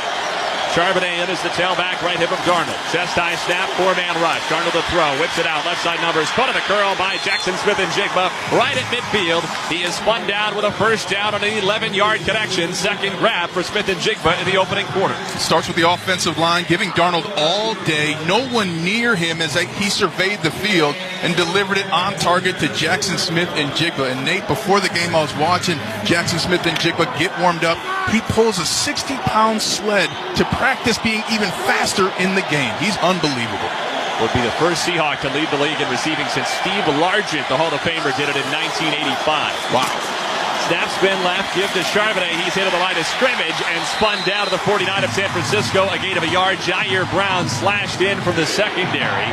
His nickname is Tig, short for Tigger from Winnie the Pooh, given to him by his mom because of how much he bounced around as a baby. He got to that backfield in a hurry. Well, he found the honey, so Pooh is happy. But the bigger issue, though, is when you start bringing safeties in to stop the run. That's when the play-action pass comes alive. Darnold goes under center, doesn't need to snap it. 2 left in the quarter and 1. And a flag comes out. The Seahawks just tried to reset, and they false started with 1 second to go in the first quarter. This is a shift. I don't know why they threw the flag, and Mike McDonald's on the field screaming right now. Here's Bill Vinovich. I'll start. Offense number 88. 5-yard penalty. Still second down. Please put 1 second on the game clock. That was unfortunate, and it was all because of the lobbying effort of the 49ers defense. They've seen shifts 100 times this season, but anytime a defender points and looks at the referee, now the ref has to make a decision. I think he made the wrong one, but it was made nonetheless. They wind the clock. That ticks down to the end of the first quarter. Second down 9 becomes 2nd and 14 for Seattle on the other side of the break. The end of the first quarter, our score, Seahawks 7, 49ers nothing. You're listening to the NFL on Westwood One. It's your last chance to get Disney Plus, Hulu, and the ESPN app for one incredible price. With the ESPN app, you can watch some of football's biggest postseason games, including epic bowl matchups, the college football playoff, and NFL wild card and divisional playoff games. Get it all for $29.99 a month for 12 months. Visit Disney Plus Hulu ESPNBundle.com for details. Ad-supported plan auto-renews at regular price. Currently $35.99 a month. Subject to change unless canceled. Ends January 5th, 2026. Terms apply. Kohl's new clearance markdowns are intense. Up to 70% off is the kind of deal that'll leave you feeling stunned and make you whisper things like, "Where have you been my whole life?" to a cardigan. Just take a deep breath, steady your cart, and try to act normal. But it's not possible. The savings are just too good. Shop new clearance markdowns now in-store and online at Kohl's. Select styles. Some exclusions apply. See store or Kohls.com for details. Get in the zone, AutoZone. Rain on game day doesn't faze Dave. He's already got his poncho. Just needs to do something about those wipers. So Dave heads to AutoZone. Welcome to AutoZone, where a friendly AutoZoner helps him get premium quiet wipers and some hand warmers. You're all set. Now, if only his team can handle the elements as well as his new wipers. Get wipers, glass cleaner, and more with no hassles, just help at AutoZone. Get in the zone, AutoZone. Time for the start of the second quarter, sponsored by AutoZone. Free battery testing, free battery charging, and replacement batteries that fit your needs. That's what makes AutoZone America's #1 battery destination. Get in the zone. AutoZone. Seahawks 7, 49ers nothing as we begin the second quarter from Levi's Stadium in Santa Clara. Nate Gatter, Super Bowl champion Ryan Harris, our entire Westwood One crew back with you. It's been a bit of a punch in the mouth for the 49ers in that first quarter in this battle for the NFC West title. 8 first downs for Seattle, none for San Francisco. 125 yards to 16. The Seahawks had it for almost 11 and a half of the first 15 minutes. How do they regroup? Well, if you're the Seahawks, you just keep doing what you're doing. But if you're the 49ers, you're in the best position now with 2nd and long. So you're telling everybody in the huddle over the break, hey, guys, this is the drive to turn it around and give the ball back to our offense. Football at the 46-yard line of Seattle, now moving left to right across the Bermuda grass in Santa Clara. Sam Darnold in the gun, 2nd down 14, 2 receivers right and 1 left. Knee-high snap pulled in by Darnold, 4-man rush. He throws left side of the flat, caught by Smith and Jigba, who wriggles free down the sideline, stepped out of a tackle, 50 to the 40, still going to the 30, and the 20. No, he stepped out of bounds back at the 37. Smith and Jigba sprints all the way into the end zone. He thinks he has a dramatic touchdown. Instead, it's just an excellent catch and run and a first down gain to the 37-yard line of the 49ers. I'm watching the replay, and I don't see him step out of bounds. Oh, he did right past the yard marker, so it's going to be a gain, and that's a huge play. That was a 7-yard out route that got a first down, and Smith and Jigba, when he caught it, did a little circle, dipped down, went over his left shoulder, got upfield. What a play. How many guys in the league could have made that move? 0. He's the one. He is Neo. 17 yards and a first down to the 37 of the 49ers. Single wide each way. Tailback Charbonnet gets the give. Right side has room. 35. Stutter step. And Duke past a man outside the numbers at the 30. Dives down to the 27, maybe the 26-yard line of San Francisco. A first down on an 11-yard run for Zach Charbonnet. There is lots of space in the running game for the Seahawks. So much space because he had 6 linemen and he had 5 linemen and a tight end 6 yards downfield with him. This offensive line is absolutely bulldozing the 49ers right now. Somebody has to have some pride on that defensive line and say enough is enough. More than 7 yards per carry for Seattle. Woo. 109, make it 99 rushing yards in the first quarter and change. Darnold fakes the pitch, rolls out left on first down. He has all day. Scans back to the right. Flushed out that way. Gets blocked. Goes down the sideline. Too tall for Charbonnet, who was covered by D. Winters, the linebacker. Good work on the back end by San Francisco because Darnold couldn't have asked for more time than that. And the Seahawks and Darnold were trying to bait the 49ers into thinking it was a run. They had the tight end Barners kind of stepping in place over there like, I'm not going to block anybody. When they pulled out over to the boot left, San Francisco was ready for it. No one open. Excellent defensive technique and details by the 49ers. And Darnold didn't force one back over the middle rolling out, something he's sometimes prone to do. 14 INTs this year, 3rd most in the league, behind only Geno Smith and Tua Tagovailoa. Perhaps he heard you saying he has to change the narrative. Turn right, hand off Walker, second down 10. Tries to bounce it outside. He's wrapped up around the hip, slung around and dropped. Sam Okuwanu didn't start playing football in earnest till his senior year of high school. Not even a decade removed from his first time on the field. And he gets Walker for a loss of 3. Excellent play by beating the tackle and making the tackle on the ball carrier Walker. And if you're Walker, you cannot go outside with a fullback fitting inside your tackle. He has to know that's a cutback read all day. Officially, they'll mark it back at the 30-yard line of the 49ers, a loss of 4 yards. And if I'm the 49ers, I'm bracket covering Jackson Smith and Jigba. Make anybody else beat you. He's alone to the near side right against the Amador Lenore, the best corner for San Francisco. Shotgun snap, Darnold swing pass left, caught by Walker, gets a block from Bobo, but he is stood up and Bourne tackle to the ground at the 29 after a gain of a yard. Upton Stout just went right through Bobo and brings down Walker to force a field goal try. Excellent job making the play, and if you're the Seahawks, you have an opportunity here to add 3 points to the score. But that's a big win for the 49ers, who've been reeling defensively all game long.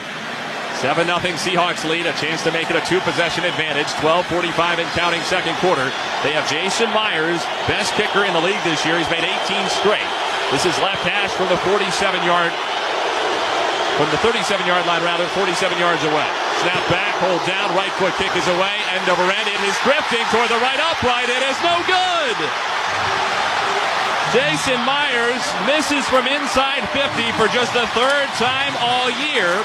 It's his first missed field goal since November the 16th.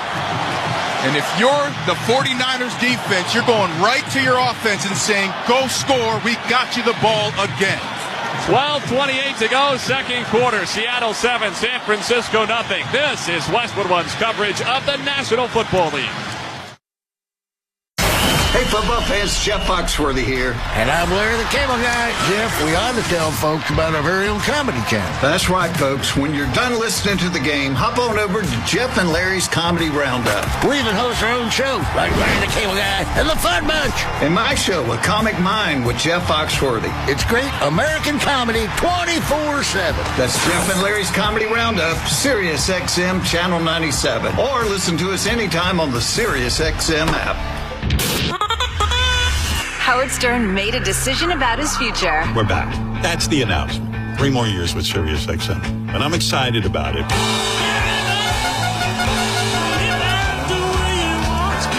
Howard returns. Hey now. Monday, January 5th. Let's hear it! I do love my audience. I love Sirius. All right. The saga continues in 2026. That's pretty much the deal. Stay tuned. Something funny's coming up. What does your favorite MLB team need to make a move in 2026? There's a difference between talent and building a baseball team. The experts of MLB Network Radio on SiriusXM analyze the latest news and rumors shaping the offseason. Hear interviews with decision makers and expert analysis of every move. This is a huge deal. On MLB Network Radio, Channel 89, and on the SiriusXM app. It's the final week of the NFL season, and there's no shortage of playoff implications. Follow the action on NFL Radio's The Sunday Drive. Steve Torrey and Bill Leckis bring you all the pivotal plays from all the big games as they happen. Looks like they're in good shape to take the lead. Let's get you to LA and join Rams Radio. Locked in on your favorite team, SiriusXM has the home and away calls of every game. The road to Super Bowl 60 starts now on SiriusXM NFL Radio Channel 88 and the SiriusXM app.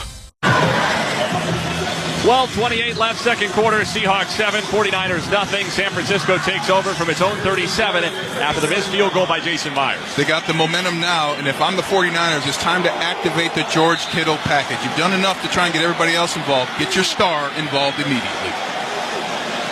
Purdy is in the shotgun. Christian McCaffrey to his left. Snap and a quick screen.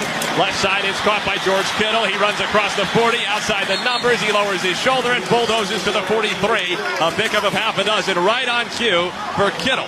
Sometimes offensive coordinators want to get everybody else involved so that they know they have a role to play. And when you're down like this and you had a missed field goal, it's time to get your best players playing well. Ball's turn next is to Christian McCaffrey.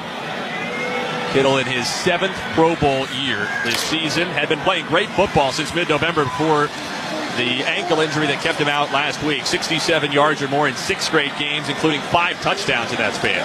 Second down, 4 from their own 43 for the Niners. Shotgun snap, Purdy, 5-man rush. Quick throw right side, caught by McCaffrey on the hash across the 45 and the 50. He's tackled at the 48 of Seattle by Ernest Jones, the leading tackler for the Seahawks, with a first down for the Niners. Kittle and McCaffrey in perfect order. The stars shine at night, and the 49ers are going to their star package, and a great read by Brock Purdy, being able to see McCaffrey chose not to block the blitzer, to be open for that pass. Super Bowl champion Ryan Harris and offensive coordinator Clay Kubiak in perfect lockstep to start this drive. As if his dad was my coach when we won the Super Bowl.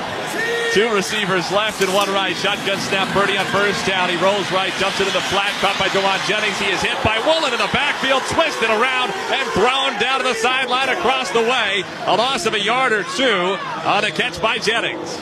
Excellent play for the defense, and more important, excellent for Reek Woolen. He is a player who has not had the same production he had early in his career, but is very much a heartbeat of the defense. The entire sideline for the Seahawks jumping and clapping at that play. Woolen had 6 picks, to your point, as a rookie back in 2022. Tied up for the NFL lead that year, got him to the Pro Bowl.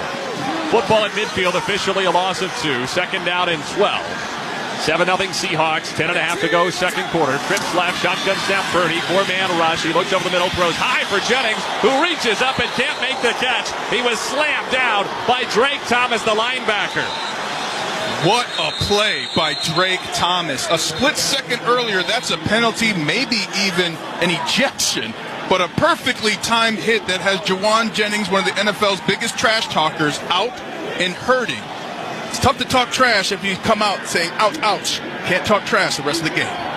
They stopped the game because Jennings stayed down for a moment. He's able to get up to his feet. He was waving off the trainers and jogs under his own power to the 49ers sideline out in front of us. But as soon as he gets off, he takes off his helmet and goes down to one knee. And that was a big play for Drake Thomas. Watching the film, I thought that was where you should attack the defense. Clearly, he got that coaching point over this past week and decided he was going to come and be a professional tonight.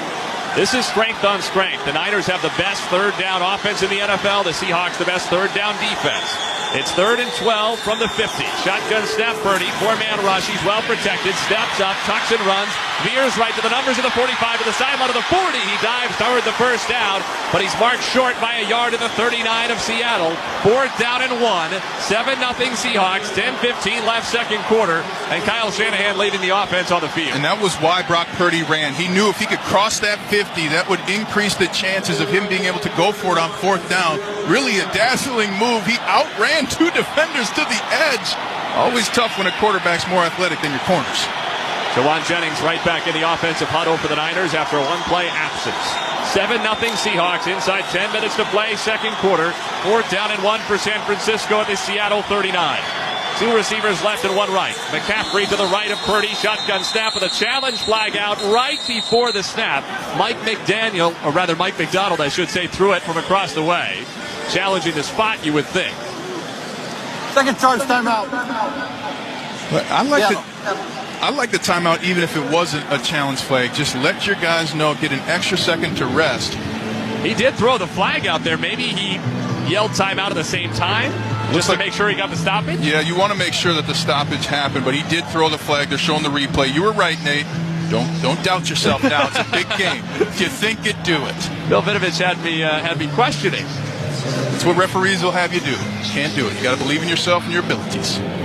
Nate Gatter and Super Bowl champion Ryan Harris here in the Grainger broadcast booth in Santa Clara. At work, every day is game day. Give your crew an edge with Grainger. You'll find supplies and solutions for every industry. When you call, click Grainger.com or just stop by.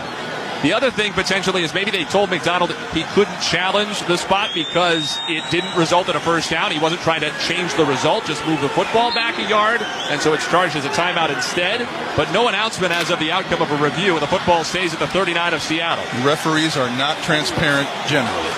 4th down and 1. Purdy under center, single back McCaffrey. Snap, turn right, play fake Purdy, deep drop, he's under pressure, he steps up, he throws left side, it is incomplete, intended for Kyle Juszczyk, and Seattle's defense gets a 4th down stop. Purdy was harassed right away. He floated a desperation ball toward the near sideline looking for Juszczyk.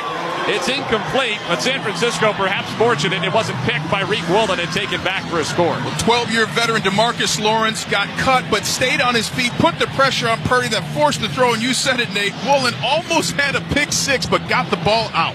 9:35 to go, second quarter. Seahawks 7, 49ers nothing. You're listening to the NFL on Westwood One. At Uline, the prevailing opinion is, if you don't live it, you don't believe it.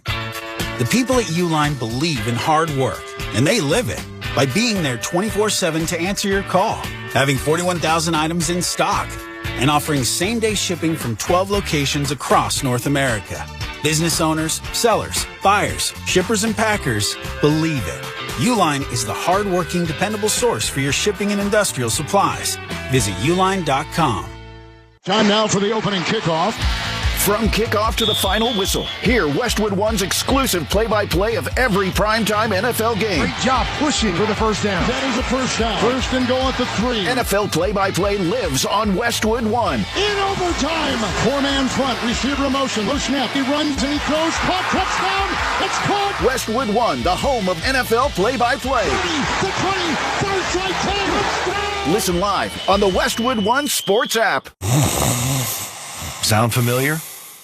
At Mattress Firm, we understand there are many problems that can keep you up at night, like snoring, aches and pains, or sleeping hot.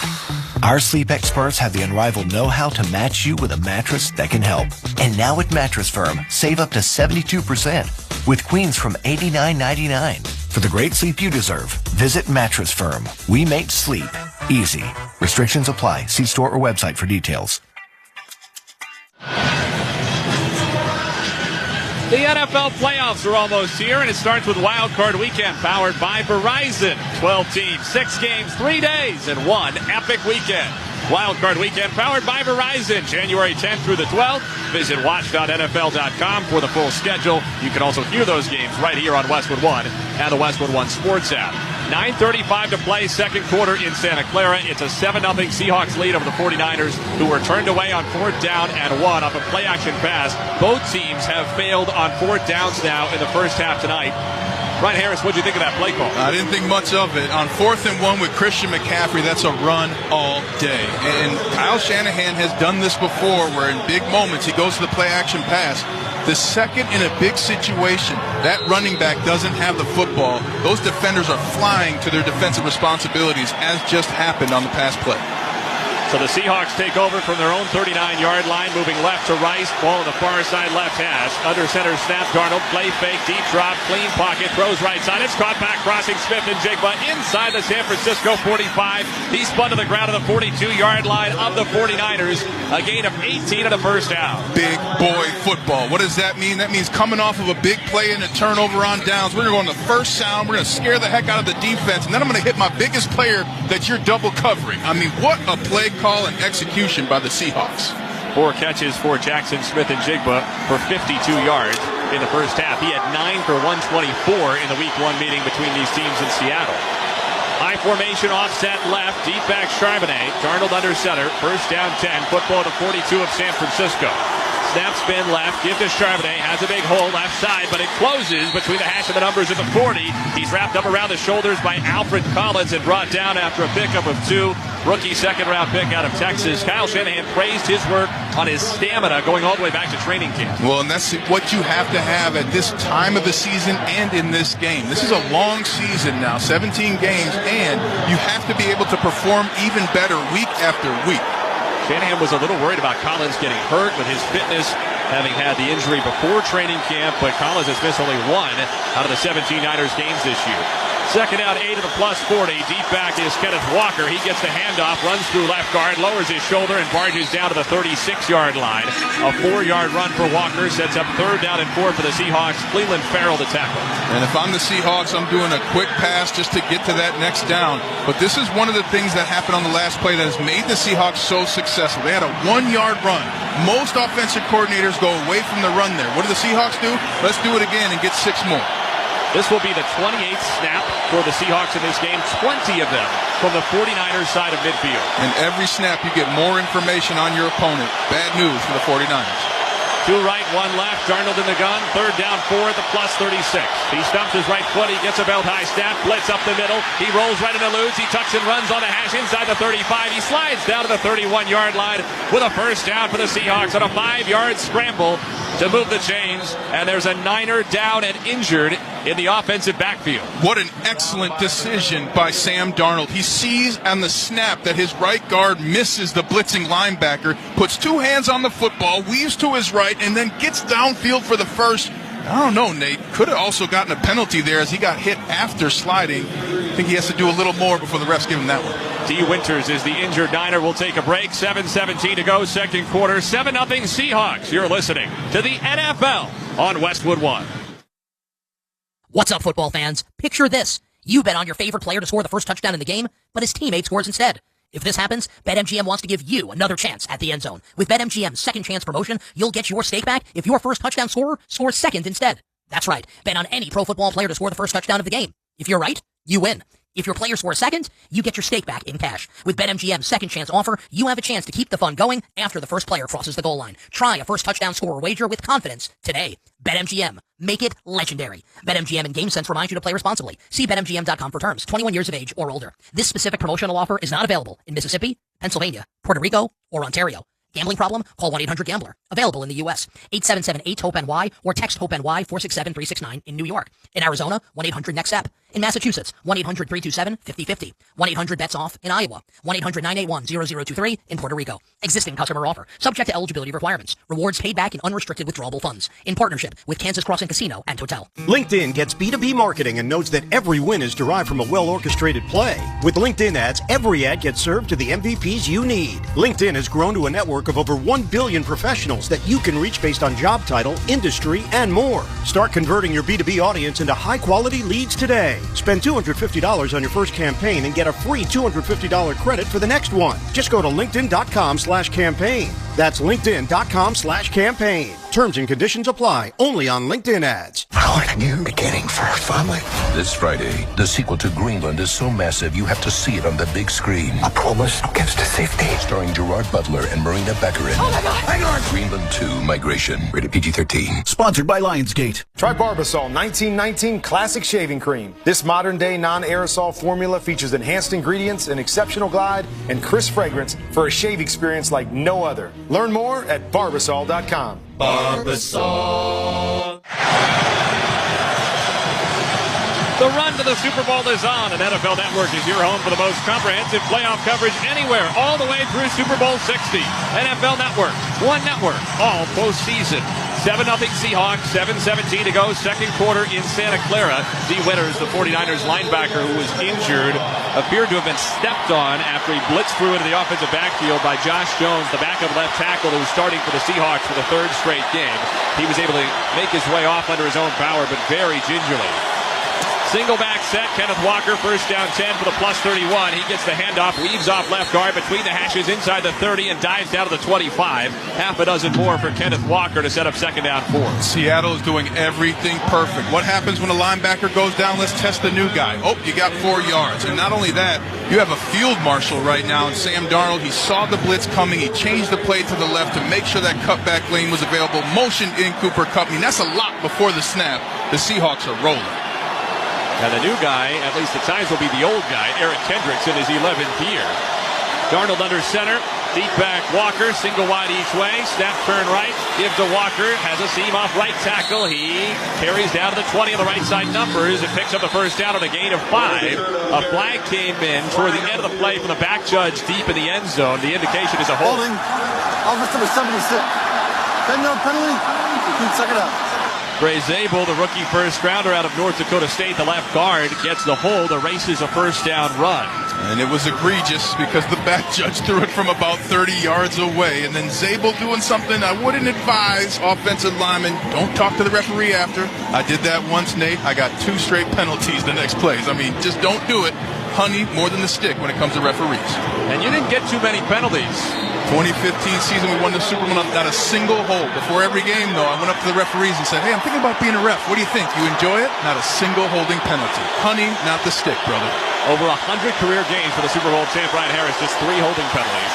Darnold throws in the left flat. It is caught by A.J. Barner inside the 30. He shoved out of bounds across the way after a gain of 4 or 5. They'll spot it just shy of the 27-yard line, 3rd down at 6. And right now, everything's available if you're the Seahawks, including the run game from this depth. But I think you're looking to activate Cooper Kupp by getting him the football, make him feel involved. He's been a contributor all year long for the Seahawks. Time to show him some love. Kupp has been targeted once. He does not have a catch. 3rd down and a long 6. The football just shy of the 27-yard line of San Francisco. 5.5 to go, second quarter. Seahawks up 7-0. 2 receivers each way. Darnold gets the shotgun snap. 5-man rush. He stands in the pocket, throws deep down the left sideline. Jump ball, Smith and Jigba incomplete, knocked away. Seattle wants a flag. There was contact. They do not get it. Bernardo Green had the coverage. Jair Brown arrived late. I think Jackson Smith and Jigba also mistimed the jump. An amazing throw from Sam Darnold, left to right, an absolute rope. But Jackson Smith and Jigba was coming down as he put his hands out. You want to catch the ball at its highest point by squeezing your fingers. Had he done that, I think it's a touchdown. And what a play by the 49ers. Earlier in this second quarter, Jason Myers missed his first field goal in a month and a half from 47 off the left hash, kicking to the uprights to our right. This is a 45-yarder off the left hash. Clean operation, right foot kick is away, end over end, and this one is buried down the middle. With that field goal, Jason Myers ties Sean Alexander's legendary 2005 MVP season for the most points in a single year in Seattle history with 168. And perhaps more importantly, with 5:19 to go in the second, he extends the Seahawks lead to 2 scores. A reminder that for every made field goal, Barbasol will make a donation to Kurt and Brenda Warner's Treasure House, a living community for adults with disabilities. Barbasol Shaving Cream, an American original for over 100 years. Close Shave America, Close Shave Barbasol. 5:19 to play, second quarter. Seattle 10, San Francisco nothing. You're listening to the NFL on Westwood One.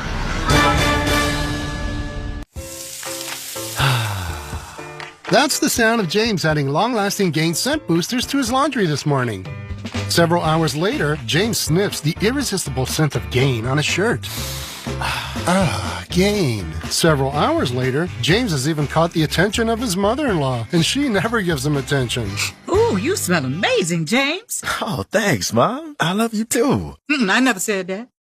Add Gain scent boosters to your laundry. Add joy to your day. LinkedIn gets B2B marketing and knows that every win is derived from a well-orchestrated play. With LinkedIn ads, every ad gets served to the MVPs you need. LinkedIn has grown to a network of over 1 billion professionals that you can reach based on job title, industry, and more. Start converting your B2B audience into high-quality leads today. Spend $250 on your first campaign and get a free $250 credit for the next one. Just go to linkedin.com/campaign. That's linkedin.com/campaign. Terms and conditions apply. Only on LinkedIn ads.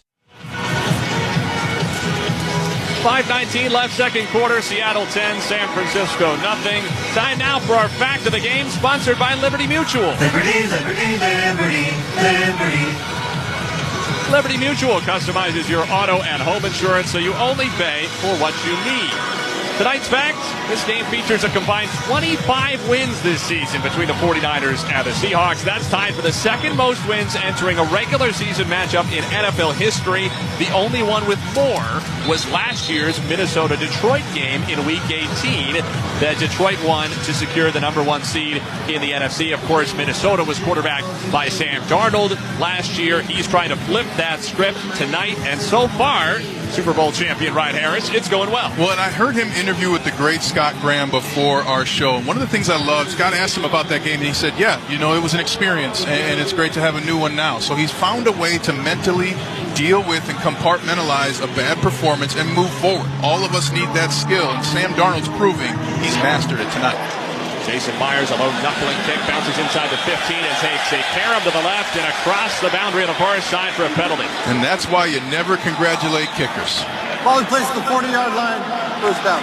Jason Myers has had an excellent season. He's been the best kicker in the NFL. But he missed a field goal for the first time in a month and a half earlier in this first half, and that's just the third kickoff he's had this year out of more than 100 that's missed the landing zone. You have to be able to handle success, and for too much attention on a kicker, sometimes they get a little skittish about it, and their foot reacts equally. And I guess to be fair to him, that didn't miss the landing zone. It still landed in the landing zone, but caromed, unfortunately, out of bounds. He's a golfer with his pitching wedge. He's got to be better. San Francisco starts from its own 40. Two receivers left, including the tailback McCaffrey. Jet motion left to right. Fake it to him. Purdy sent up a screen left side. Caught by Kittle. It's blown up. He's into the backfield. Spun around and dropped. Nick Emanwari, 220-pound rookie defensive back, slices into the backfield and gets Kittle for a loss of half a dozen. Emanwari sniffed this out right away. There's motion to the right. The running back goes to the right. All of a sudden, Purdy turns left, but you did not fool Emanwari. I think one of the best safeties in the game, and insane to say that about a rookie. Carson Schlesinger of Cleveland has run away with the Defensive Rookie of the Year race, but many experts put Emanwari second. Absolutely. No question in my mind. 8th tackle for loss this year against the 250-pound Kittle, and he had to fight through offensive linemen to get there. 2nd and 16. Purdy dumps it short right. Caught by McCaffrey, who's blasted at the 40-yard line. Devin Witherspoon steps up. Pro Bowl, his 3rd selection this year in as many years in the NFL, and he gets McCaffrey after a gain of just 5. And that's what makes the Seattle Seahawks defense tough. You have Christian McCaffrey open, who doesn't throw him the football, but driving as soon as the ball is thrown is the defense, and making the big play there, Witherspoon, with a ton of force that's going to affect the body of Christian McCaffrey moving forward. Witherspoon, the first Seahawk to go 3 for 3 on Pro Bowls to start his career since Russell Wilson. 3 receivers left, 1 right. Shotgun snap, Purdy, 3rd and 11. He steps up in a crumbling pocket, rolls out left, throws down the sideline for the catch by Jawan Jennings into Seattle territory. He's pushed out of bounds with a first down. Jennings gets free, and the Niners convert a 3rd down gain of 13 to the 48-yard line of Seattle. Fantastic courage by Brock Purdy. He stood at the back of the pocket, knowing 2 defensive ends were coming bearing down on him, stepped up at the last second, had 2 receivers actually open. Even though he hit Jennings, Demarcus Robinson didn't get the ball and blocked 2 people to make sure Jennings would get an extra yard. That's teamwork. 49ers at 51% on 3rd down, best in the NFL this year. That was their first conversion in 4 tries tonight. Single back look, Brian Robinson. He gets the handoff to the left side. He gallops through a hole inside the 45, and he's stacked up at the 43-yard line of the Seahawks. Derek Thomas was there first. Half a dozen yards for Robinson on his first touch tonight. And just the 4th rushing attempt by the San Francisco 49ers tonight. Wow. 3 minutes to go, 2nd quarter. Seahawks 10, 49ers nothing. Silver lining for San Francisco is if they can play this right, they can get on the board before halftime, and they will get the football to start the 3rd quarter. They won the opening coin toss and deferred their choice to the second half. 42-yard line of Seattle, ball on the near side left hash.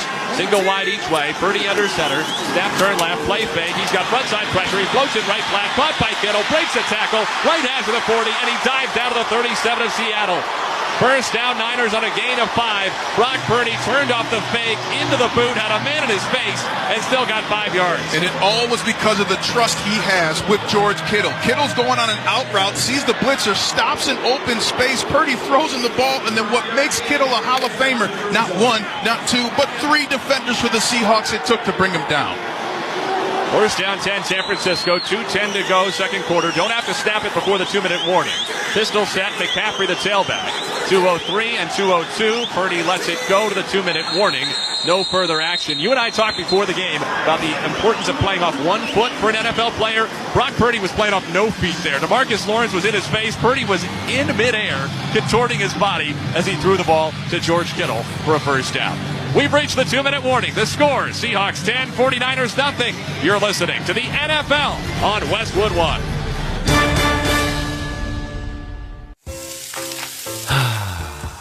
That's the sound of James adding long-lasting Gain scent boosters to his laundry this morning. Several hours later, James sniffs the irresistible scent of Gain on his shirt. Gain. Several hours later, James has even caught the attention of his mother-in-law, and she never gives him attention. Ooh, you smell amazing, James. Oh, thanks, Mom. I love you too. I never said that. Add Gain scent boosters to your laundry. Add joy to your day. Your business has goals, and you need the right team to help get you there. Don't cross your fingers and just hope quality candidates see your job posting. With Indeed-sponsored jobs, you can skip the waiting game and match with the talent that actually matters for your business. Plus, with Indeed-sponsored jobs, there are no monthly subscriptions, and you only pay for results. Don't leave hiring to chance. Hire better and work better with Indeed. Visit Indeed.com/credit.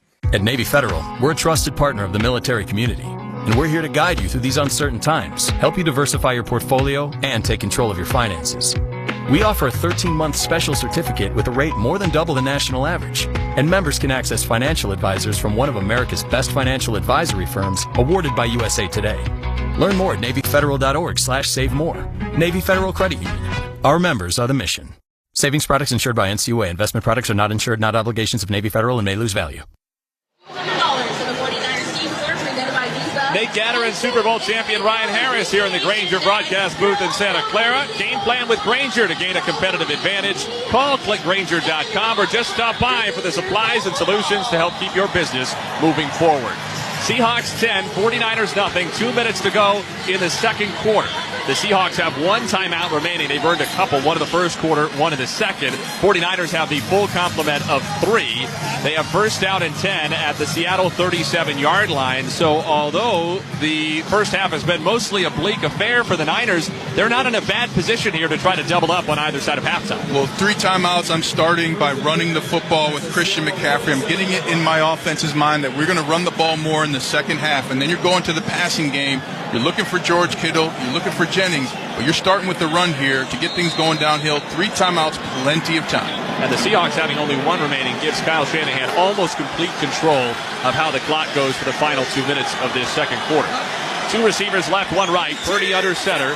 Deep back McCaffrey. Turn left and a give. McCaffrey cuts up outside the hash inside the 35, and he leans down to the 34. Yet again, Ryan Harris and offensive coordinator Clay Kubiak perfectly in sync. Well, it's normally a lot of offensive coordinators panic under 2 minutes. We got to pass the ball. We got to get there. We got plenty of time. And really, once you get under 40 seconds is when you want to start using those timeouts to set up plays. Football just shy of the 34-yard line of Seattle. Final 90 seconds of the second quarter. Seahawks 10, 49ers nothing. Second down and 7. Single wide left and 2 right. Pistol set. McCaffrey the tailback. Turn right of the give. Pitch it back. Double reverse flea flicker. Purdy sets up. Swings it out. Right sideline caught by McCaffrey. Runs inside the 30. And he's blasted out of bounds after a catch and run of 4 or 5 yards. It'll be third down and about 3 coming up for San Francisco. They'll put the football right at the 30. Just an aesthetically pleasing play, even though 4 different players touched the football. Risky venture at this point in the field, and wise decision by Brock Purdy to check it down to McCarthy. The home run strike wasn't there. Yeah, to your point on 4 guys touching the football, it was a player per yard on that play, which normally is not the preferred ratio. Third down and 3. Niners 1 out of 4 on third down. It was 3rd and 11 earlier on this drive. Shotgun snap Purdy, 5 of the pattern. He scans right to left. He stepped up under pressure, weaves through traffic between the hashes. He's tripped up and dropped at the 30-yard line. Timeout, Mike McDonald and Seattle with 1:09 to go, second quarter. The Seahawks use their final timeout, but now, barring a 4th down conversion for San Francisco, the Seahawks will get the football back before halftime. And if you're San Francisco, you're going for this all day. You got nothing to lose. Yes, you could give up a score later, but you have to take this momentum and get some points on the board.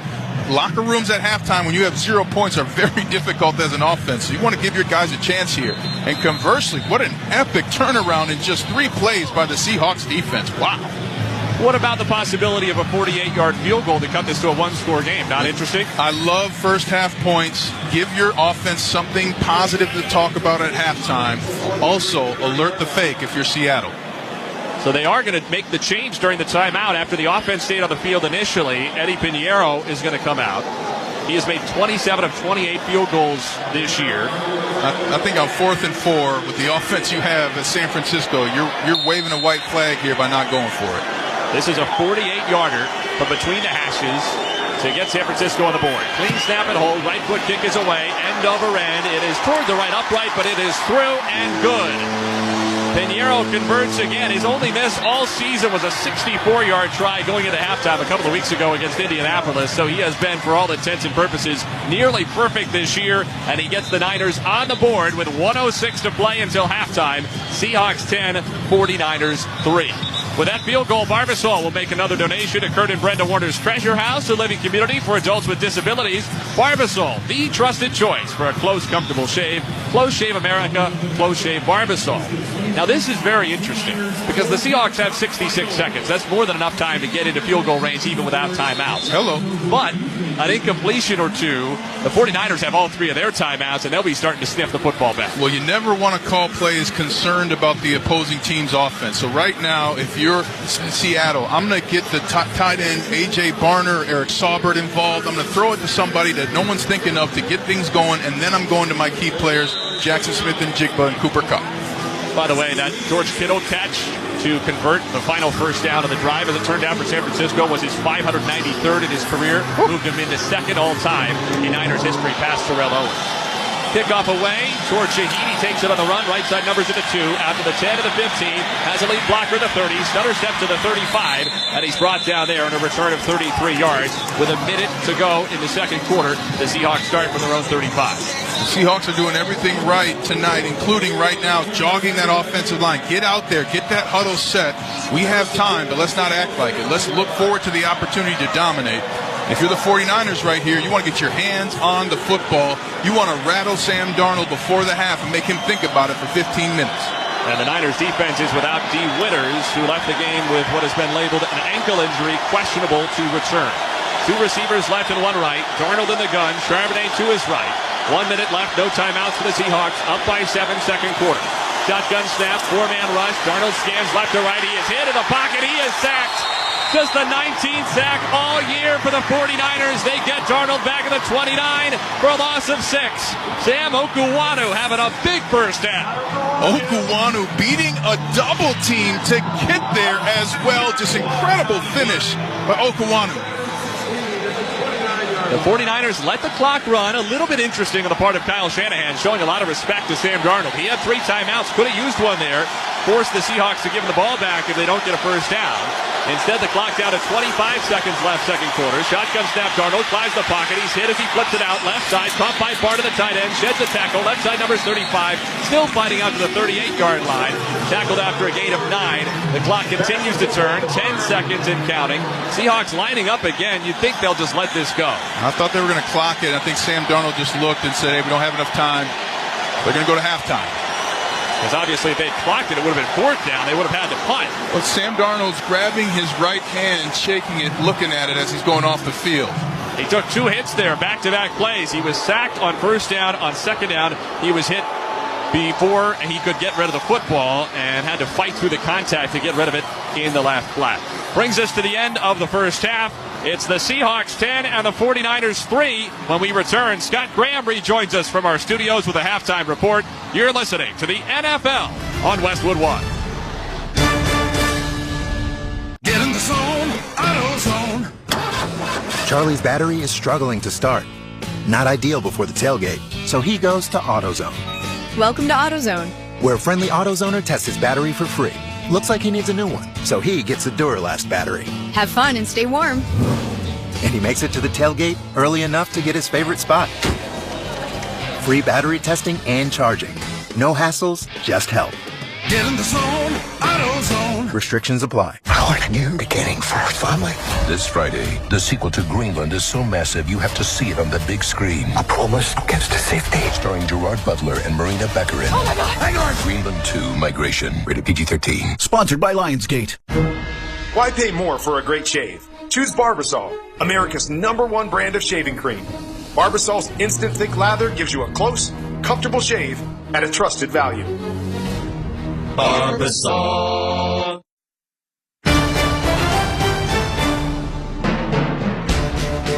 Welcome back to Westwood One's coverage of the NFL from the Progressive Commercial Insurance Studios. I'm Scott Graham. Save on commercial auto insurance from Progressive. Get a fast quote at progressivecommercial.com. A dominant first half by the Seattle Seahawks in Santa Clara.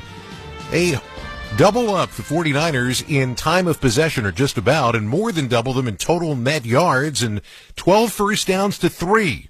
And still, Seattle with just a 10-3 one-score lead right now with this game at halftime. This is game number 2 of our special Saturday doubleheader. Game number 1 between Tampa Bay and Carolina was for a division title, sort of. Going in, if you weren't aware, if Carolina won the game, they were division champs in the NFC South. If Carolina lost the game and Tampa Bay won it, then Tampa Bay was going to have to wait for help tomorrow when Atlanta plays New Orleans. I'll get to all that. Why don't we get to what happened in the actual game itself? Tampa Bay ran out to an early lead, scoring on their opening drive, built a 10-0 advantage by the end of the first quarter.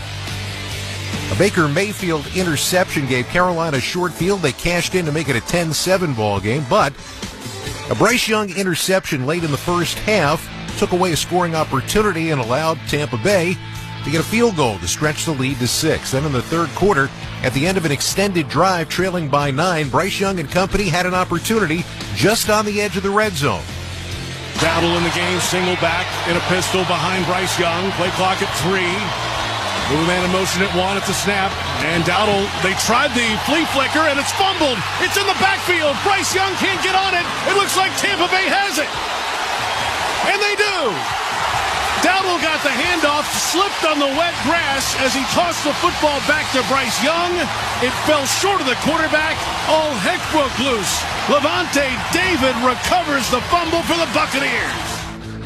J.P. Shadrick right here on Westwood One. All heck did break loose. That play was an absolute mess, and Carolina came away without any points.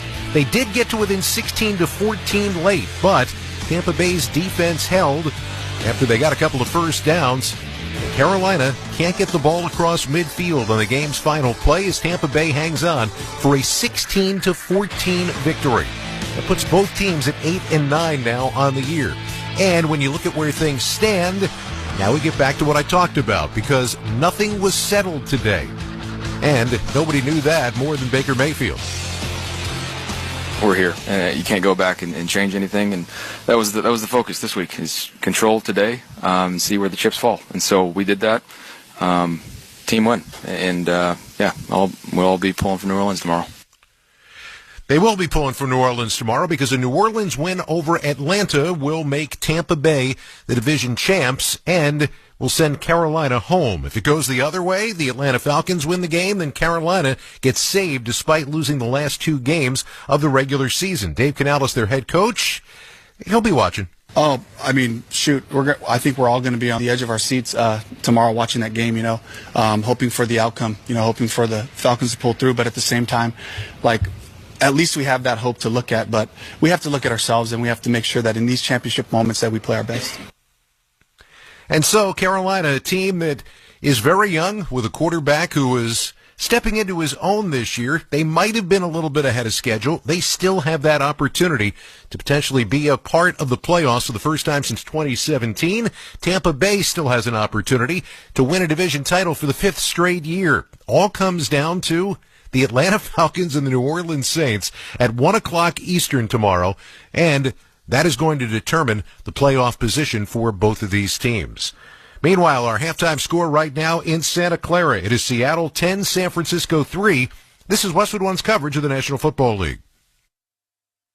SiriusXM is the world leader in podcasts. The biggest audiences, the best variety, and the most award nominations of any podcast network. Now, you can hear them all on a limited edition channel, Podcast Radio. From comedy with Conan O'Brien and Smartless. So much fun. Love you guys. Entertainment and pop culture with Call Her Daddy. This is fun. And lifestyle and self-improvement with Mel Robbins. Find your new favorite on Podcast Radio, SiriusXM 109, and on the SiriusXM app. Conan O'Brien here. Sure, it's football season. But when you aren't listening to my pigskin flying around on SiriusXM, come check out my channel, Conan O'Brien Radio. We're cracking jokes, throwing deep cuts, blitzing boredom. No pads, no playbooks. Just a Hail Mary of hilarity. It's comedy in the red zone all season long. Conan O'Brien Radio. That's a tough tackle. He's down. He's not getting up. He's dead. Wait, I took it too far. Conan O'Brien Radio, channel 104, anytime you want on the SiriusXM app. Johnny's on his couch. It's almost game time, and he's fiddling with the remote. He can't find the game. He's really struggling. He's not going to find it. He threw the remote. He has thrown the remote. Is this your sports experience? With live sports on the SiriusXM app, all the big games are just a tap away. Wait. Johnny's pulling out his phone. He's got the SiriusXM app. He's listening to the game. I did it. Have yourself a day, Johnny. Have yourself a day. Mad Dog Sports Radio presents the Year in Sports 2025. Hi, everybody. Christopher Mad Dog Russo here. Join us as we discuss the most memorable sports moments of the calendar year. Stephen A. on the NBA, Adam Shine, Tom Byrne cover the NFL, and of course yours truly on the World Series for the ages, plus other top moments with your favorite Mad Dog Sports Radio host. Mad Dog Sports Radio's The Year in Sports 2025. Catch it throughout the holiday season on Channel 82 or listen anytime on the SiriusXM app. Wherever you are, your team and your sport is on SiriusXM. Francisco 27, Cup in motion left to right. Snap, turn right, give to Charbonnet, big hole left side, he bounces it that way, he has Green to the 20 and the 15, stutters him at the 10, down the sideline, breaks the tackle at the 5, and bursts into the end zone, touchdown. Zach Charbonnet had 2 rushing touchdowns a week ago. He scores in the first quarter tonight. His 12th rushing score of the season from 27 yards away. And with 4:29 to go in the first, the Seahawks have first blood in this battle for the NFC West crown. Seattle 6, San Francisco nothing. And that is the reason right now that there is a 7-point lead for Seattle at the break. Welcome back to our Westwood One studios and the halftime show. Seahawks with that touchdown lead over the San Francisco 49ers. Let's check the current standings, see what teams need to do to stay alive. Sponsored by Lionsgate. Greenland 2 Migration, the sequel to the 2020 disaster hit movie starring Gerard Butler, is only in theaters January 9th. Get your tickets now. When you look at stay alive possibilities, there really is only one remaining right now. And it's our game on Sunday Night Football, Baltimore and Pittsburgh. Winner take all, loser go home. The winner gets the division title. I talked with the Steelers' Cam Hayward earlier this week, and he told me it's about more than actually just this game. The stakes are high, but, the team that wins this game is probably going to feel a little bit of momentum. Because it's just that trajectory of winning the AFC North. And so, you really want to win this game for the AFC North. You really want to do this, but, it's not overlooking an opponent. It's saying, you win this type of game, it can propel your season. It's all about that one game first, though, Cam, and that is going to be Sunday Night Football tomorrow night from Pittsburgh, the Ravens and the Steelers. Our coverage begins with NFL Sunday. All the scores and highlights from Week 18. We will have all of the seedings, all the ones that we know. There will be one left, though, after Sunday Night Football. Meanwhile, the race for the number 1 seed in the NFC, we're at halftime right now. Our score, Seattle 10, San Francisco 3. When we return, Nate Gatter, Ryan Harris will have the second half kickoff. You're listening to the NFL on Westwood One. Time now for the opening kickoff. From kickoff to the final whistle, hear Westwood One's exclusive play-by-play of every primetime NFL game. Great job pushing for the first down. That is a first down. First and goal at the 3. NFL play-by-play lives on Westwood One. In overtime. 4-man front. Receiver motion. Low snap. He runs and he throws. Caught. Touchdown. It's caught. Westwood One, the home of NFL play-by-play. 30, the 20, far side 10. Listen live on the Westwood One Sports app. What's the impact of hiring the right person for the job? Someone who simply doesn't fill a role but elevates it. Indeed, sponsored jobs can help you connect with candidates who have the right experience and a proven track record. Find people who don't just complete tasks, they transform how work gets done. Don't leave hiring to chance. Sponsor your job posting on Indeed and match with the right candidates. Sponsor your job at Indeed.com/credit. The NFL playoffs are here, and it all starts with Wild Card Weekend powered by Verizon. Man, it all comes down to this. 12 teams, 6 games, 3 days, and one epic weekend. My goodness! It's win or go home, and every moment counts on the road to Super Bowl 60. It's a touchdown! Wild Card Weekend powered by Verizon. January 10th through 12th. Visit watch.nfl.com for the full schedule. Halftime at Levi's Stadium in Santa Clara. It's the Seahawks 10 and the 49ers 3 in the battle for the NFC West and the number 1 seed going into the NFL playoffs. Nate Gatter, Super Bowl champion Ryan Harris, back with you. Let's check the halftime stats, sponsored by Indeed. Stop just hoping the right applicants find your job. Sponsor it on Indeed and match with quality talent. Start at Indeed.com/credit. It was really one-way traffic for much of the first half. The Seahawks had 12 first downs to the Niners 3. They had 196 yards to the Niners 69. 115 yards rushing for Seattle, the most San Francisco has allowed in any first half this year. Maybe most interestingly, Seattle 3 for 6 on third down. San Francisco, the NFL's best third down team this year, just 1 out of 5. And that's where, if you're the Seahawks, you're talking about you're kicking the tail of the 49ers right now. And if you're the 49ers, the one stat that jumps out to me, Nate, Christian McCaffrey has 3 carries for 7 yards. That can never happen in another half of football in San Francisco 49er history while he's here. McCaffrey last week had 27 touches for 181 total yards in the Niners win 42-38 over the Bears. Been a very different game, of course. Just 3 points for the Niners in the first half tonight after 6 touchdowns last Sunday night. But he has just 6 touches through half of this game for 25 yards from scrimmage. This is a man with nearly 2,100 scrimmage yards this year, second in the NFL behind only Atlanta's Bijan Robinson coming in. Leading rusher for the 49ers, in fact, was Brock Purdy, who had 1 carry for 10 yards on a scramble. Brian Robinson carried just 1 time for 6 yards, so only 5 rushing plays for the 49ers in the first half against 19 for the Seahawks. Sam Darnold was 10 of 13 for 98 yards through the air, no touchdowns, no interceptions. Brock Purdy, who has been maybe the NFL's best quarterback over the last month and a half since his return from a turf toe injury, 10 of 13, but for just 47 yards. He was sacked a couple of times, a rating of 81.3 in that opening half. How rare is that to have both quarterbacks at the half, 10 to 13, and with 2 sacks? I mean, that means that each quarterback has 1 incompletion. And now it looks better for the Seahawks because they're actually running the football. You got the other side with the 49ers. There's no run game happening, not even a run game being called, so they have to get that fixed immediately. Kickoff from left to right from Jason Myers for Seattle, taken by Brian Robinson at the 2. He fumbles it and has to pick it up at the 5. He's losing time out to the 10. He can only dive to the 12-yard line. Brian Robinson on a chest-high kickoff, fumbled it to the grass, had to pick it up, and could only return it for 10 yards out to the 12. Very poor starting field position for the 49ers who begin the third quarter down 7.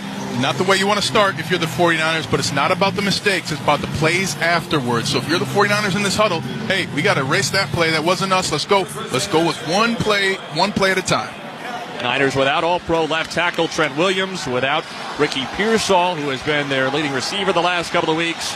Single wide each way, pistol set, tailback McCaffrey gets the handoff, running off right guard, weaves through traffic between the hashes across the 15. He is hit and drives out to the 17-yard line, tackled by Ernest Jones and Nick Imanwari after a gain of 5. And time to run it again if you're the 49ers. Not only for the players on the field, but run it so that your coaches understand that we're calling the run. We're going to start competing on all levels here. And Christian McCaffrey like a pinball just bouncing off defenders to get the short gain.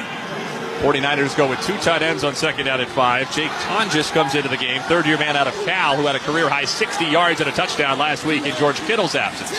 Single wide each way, shotgun snap Purdy, give to McCaffrey, runs up the middle, hit at the line of scrimmage, spun around and dropped. After a gain of a yard out to the 18, Ernest Jones in on the stop again. Third down and 4, a big third down for the Niners. Well, the defensive line for the Seahawks is absolutely playing on the other side of the line of scrimmage. 3 defenders created penetration front side, forcing McCaffrey to cut it back there. 1 minute played, third quarter. Seattle 10, San Francisco 3. 49ers got on the board just outside a minute to go, second quarter, out of Eddie Pinheiro field goal. Trips right, single wide left. San Francisco 3rd and 4. Shotgun snap Purdy, 4-man rush. He drops the throw. He looks right. He throws down the sideline. A leaping 2-hand catch by DeMarcus Robinson across the way on the boundary of the 31. Robinson gets it for 13 yards and a first down for the Niners. What a route by DeMarcus Robinson. When he broke right to the sideline, Reek Woolen, the covering corner, was 5 yards away. Wasn't anywhere near him when he caught the football.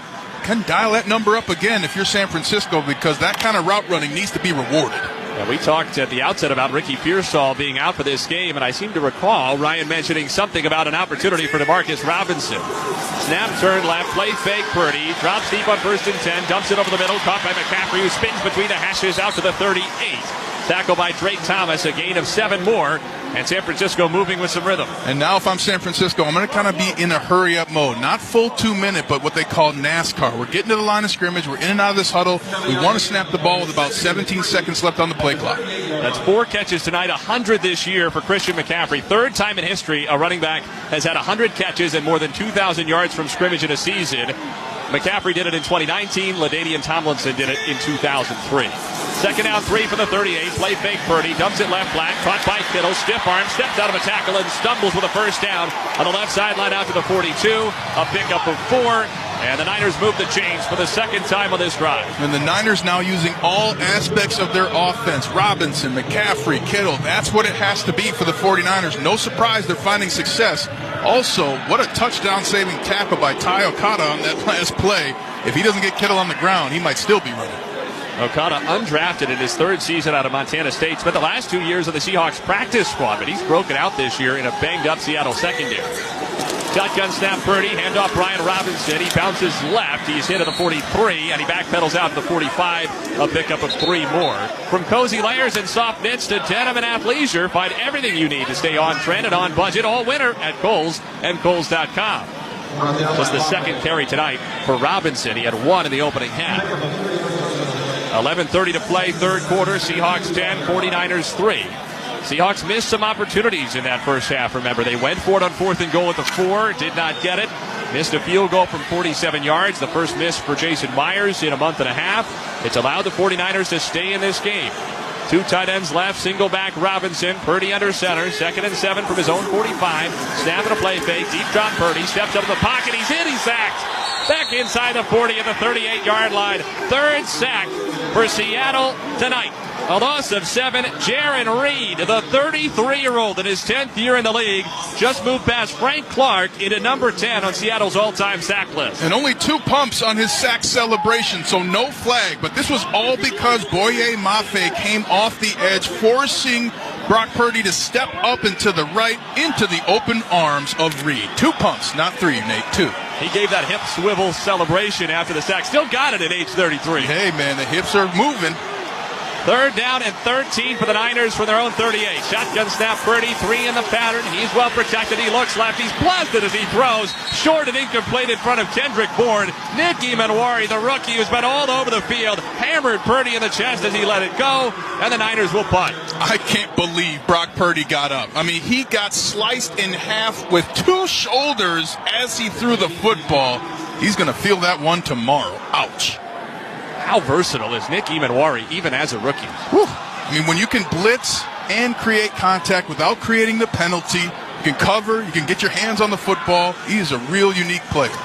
Thomas Morstead to punt. He gets a right foot boot away. Spiraling toward Rashid Shaheed. Steps up. Left side numbers. Takes it from the 18. He crosses the field left to right. Cuts up with a hash of the 20 and the 25. Gets a block. Right sideline of the 30 and the 35. He jukes. He is wrapped up. He is tripped up and brought down.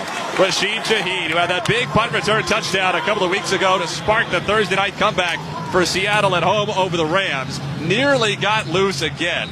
As it is, a 19-yard return for Shaheed, and the Seahawks will start at their own 37. 10:07 to go, 3rd quarter. Seattle 10, San Francisco 3. This is Westwood One's coverage of the National Football League. When it's time to turn up. Turn to Flex 2K, a SiriusXM channel that takes you from 2000s bling through the rise of trap. Let's go, man. Nothing but the hip-hop bangers that define the first 2 decades of the millennium.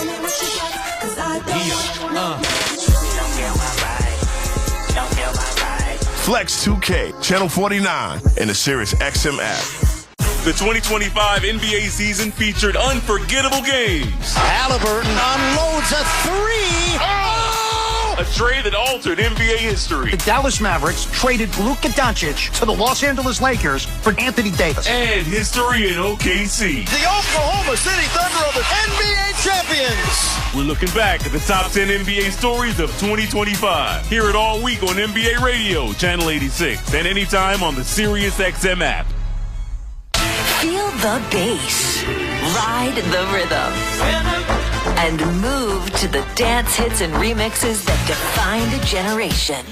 In Utopia. A channel pulsing with 90s rave classics and iconic 2000s club anthems. Utopia. Channel 341 or at home on your phone, computer, Alexa, TV, or other internet-connected devices. The final spot in the postseason is up for grabs when the Baltimore Ravens. He's to the 20, 10, 5, touchdown, Derrick Henry. Take on the Pittsburgh Steelers. Rodgers trying to get to the edge, cuts back, and he's in for a Pittsburgh Steelers touchdown. Tomorrow at 8:20 p.m. Eastern, catch the national broadcast on NFL Radio Channel 88. The Ravens call on Channel 81 or 226. The Steelers call on Channel 85 or 225. In the car and on the SiriusXM app. Don't miss all the NFL excitement on NBC tomorrow night when the Pittsburgh Steelers meet the Baltimore Ravens in the final game of the regular season. Of course, you can also hear that game right here on many of these same stations on the Westwood One Sports app or online at westwoodonesports.com. I think both coaches are coaching for their job tomorrow in that game. And whoever loses that game, that coach should be on the hot seat. The winner will win the AFC North. Here, the winner will get the NFC West. First down 10, Seattle with a 10-3 lead from their own 37. Darnold dropped the throw, jumps it left flat, caught by Kenneth Walker, wrapped up around the right knee by Eric Kendricks, and brought down to the 39, a pickup of a pair. I just love the way that Sam Darnold is playing the position of quarterback. He gets the ball, it's a three-step drop, he looks right, looks to the center, finds Walker, but knows he's going to be there. The knowledge of what's available based on what's not is something that Sam Darnold has really improved on at that quarterback position this year. 9:40 and counting to play, third quarter. Seahawks 10, 49ers 3. Winner gets the NFC West crown and the number 1 seed. Trips right, single wide, far left. Darnold in the gun. Walker on his left hip. Rashid Shaheed in motion right to left. Darnold gets a shoulder high snap, looks right, dumps it left, sets up the screen. Kenneth Walker gets a block, veers left, 45 to the sideline of the 50, and he's knocked out of bounds into San Francisco territory, the 48-yard line. A catch and run of 13 and a first down for the Seahawks. Huge block by the center, Jalen Sundell, getting out after the ball snap, getting out to the left. Gray Zabel is out there as well, so some bodies, as you mentioned, Nate, and then Walker just making the decision, sprinting left and getting to that sideline in the yard to gain. A lot of FCS guys in this game. That's a couple of former North Dakota State Bison teammates. Sundell the center, Zabel the left guard. High formation, first down 10 to the 48 of San Francisco. Deep back, Walker. Single wide each way, no Smith and Jigba on the field. I wonder if that means run, Ryan Harris. It's a pitch to the right. Kenneth Walker with a lead block. He fakes right. He cuts up left inside the 45, slipped through a tackle, spinning past Lenore, and he buries down to the 40-yard line of San Francisco, a gain of 8. 4 of the 5 linemen, 9 yards deep, making that rugby pile. And you're right, Nate. We're going to run the football is what the Seahawks said, and they did it. Nothing is more devastating for a defense than when you know what's coming and you can't stop it. And that's exactly where the Seahawks are right now offensively. Well, you were what, 3 for 3, 4 for 4 on your predictions in the first half? I had to roll the dice one time. Yeah, you tried, and you absolutely nailed it. We are 4 for 4 together. Second down 2 at the San Francisco 40. 2 receivers left and 1 right. Single back Walker. Darnold under center. Snap. Give Walker right up the middle. Hit at the line of scrimmage and twisted down for no gain.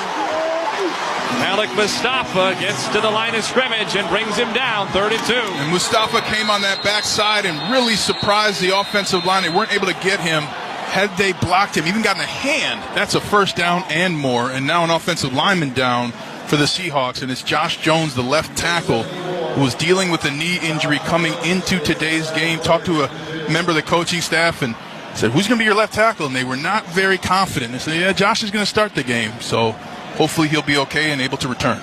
He got in just one limited practice this week, a couple of DNPs earlier in the week, and took a hit inadvertently to the right knee or ankle area as Walker was going to the ground in the arms of Mustafa. He is the number 2 left tackle already for the Seahawks behind Charles Cross, so we could see Amari Kite, a rookie, his backup, the third stringer. 7:50 left, third quarter, 10-3. Seahawks on top of the Niners. You're listening to the NFL on Westwood One. What's up, football fans? Picture this. You bet on your favorite player to score the first touchdown in the game, but his teammate scores instead. If this happens, BetMGM wants to give you another chance at the end zone. With BetMGM's second chance promotion, you'll get your stake back if your first touchdown scorer scores second instead. That's right. Bet on any pro football player to score the first touchdown of the game. If you're right, you win. If your player scores second, you get your stake back in cash. With BetMGM's second chance offer, you have a chance to keep the fun going after the first player crosses the goal line. Try a first touchdown scorer wager with confidence today. BetMGM. Make it legendary. BetMGM and GameSense remind you to play responsibly. See BetMGM.com for terms. 21 years of age or older. This specific promotional offer is not available in Mississippi, Pennsylvania, Puerto Rico, or Ontario. Gambling problem? Call 1-800-GAMBLER. Available in the U.S. 877-8-HOPE-NY or text HOPE-NY 467-369 in New York. In Arizona, 1-800-NEXT-STEP. In Massachusetts, 1-800-327-5050. 1-800-BETS-OFF in Iowa. 1-800-981-0023 in Puerto Rico. Existing customer offer. Subject to eligibility requirements. Rewards paid back in unrestricted withdrawable funds. In partnership with Kansas Crossing Casino and Hotel. Try Barbasol 1919 Classic Shaving Cream. This modern-day non-aerosol formula features enhanced ingredients, an exceptional glide, and crisp fragrance for a shave experience like no other. Learn more at Barbasol.com. Barbasol. How are you beginning for our family? This Friday, the sequel to Greenland is so massive you have to see it on the big screen. I promise against the safety. Starring Gerard Butler and Marina Baccarin. Oh my God, hang on! Greenland 2 Migration. Rated PG-13. Sponsored by Lionsgate. You can stream the NFL on Westwood One for free, sponsored by LinkedIn Ads. With LinkedIn Ads, every ad gets served to the MVPs you need. Get a $250 credit when you spend $250 on your first campaign. Go to linkedin.com/campaign. Terms and conditions apply. And fans, a reminder, you can listen on WestwoodOneSports.com or by downloading the Westwood One Sports app today. 7:50 to go, third quarter. Seattle 10, San Francisco 3. Nate Gatter, Super Bowl champion Ryan Harris back with you. Big 3rd down and 2 coming up for the Seahawks at the 40-yard line of the 49ers. And they have a brand new tackle in Amari Kite, who was just elevated from the practice squad 2 days ago. No Charles Cross, their starting left tackle, out for a third straight game. Josh Jones, who was questionable coming in, just departed. So Kite, the undrafted rookie out of Central Florida, in at left tackle. 3rd down 2. Football between the hashes of the 40 of San Francisco. Single wide each way. Lone tailback is Charbonnet. Gets the handoff. Running right. Penetration to the backfield. Bounces out right side. He's grabbed to the ankle and yanked down by Diamador Lenore. A loss of 5 back to the 45-yard line. They rarely throw to Lenore anymore, but they'll run at him, and he makes them pay. And San Francisco hedged their bet. They thought they're going to run away from that brand new freshman rookie tackle, and they were right. Charbonnet had nowhere to go, and had he got past Lenore, maybe would have gotten a first down, but what a one-on-one tackle by Lenore. So the Seahawks will have to punt from plus territory.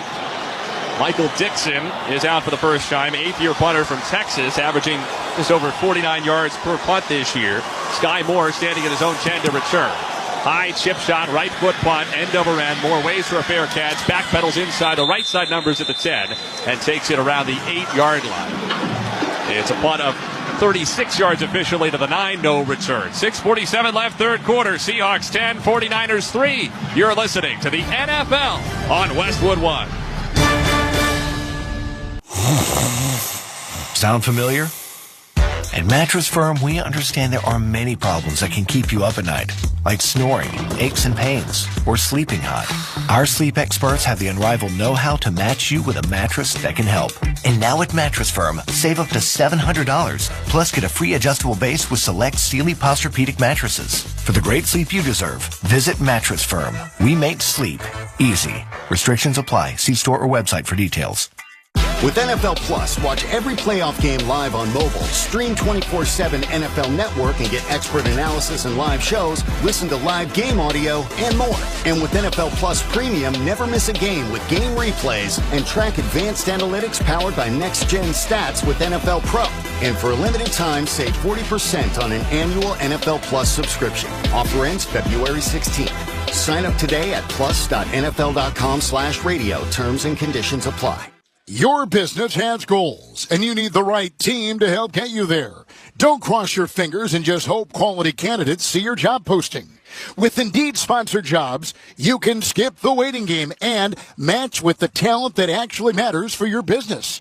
Plus, with Indeed sponsored jobs, there are no monthly subscriptions, and you only pay for results. Don't leave hiring to chance. Hire better and work better with Indeed. Visit Indeed.com/credit. Let's pause 10 seconds for station identification. This is Westwood One, your home for the National Football League. This is Max Crosby of the Las Vegas Raiders. Hear me break down the week in the NFL every Monday night on Let's Go, 6:30 Eastern on SiriusXM NFL Radio, Channel 88.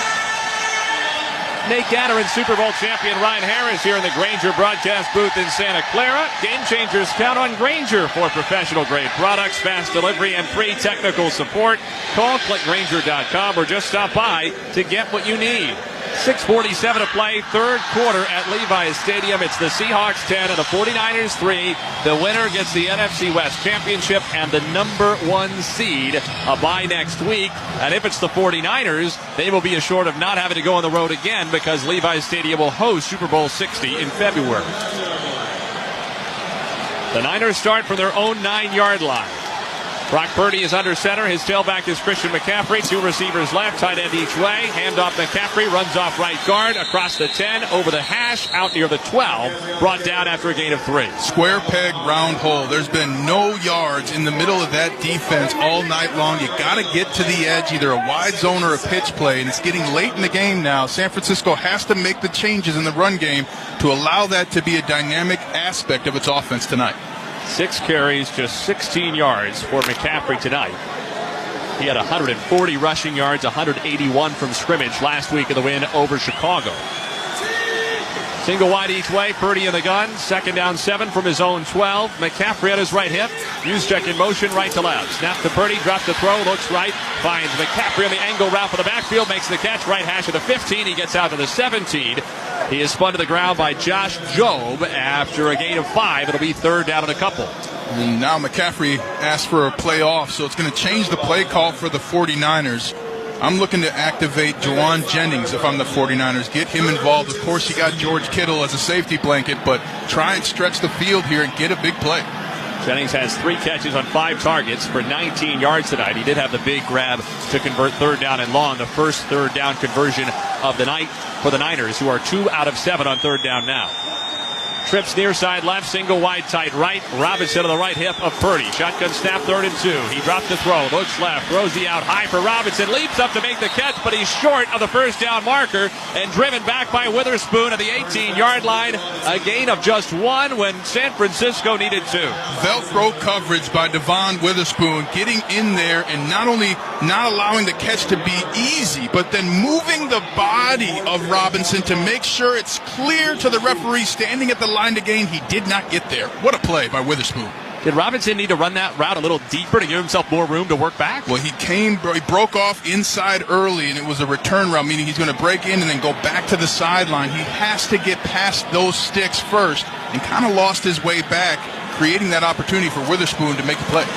Orsted punts right to left. Good spiraling kick. Fair catch. Wave for and take it at the 32-yard line by Shaheed.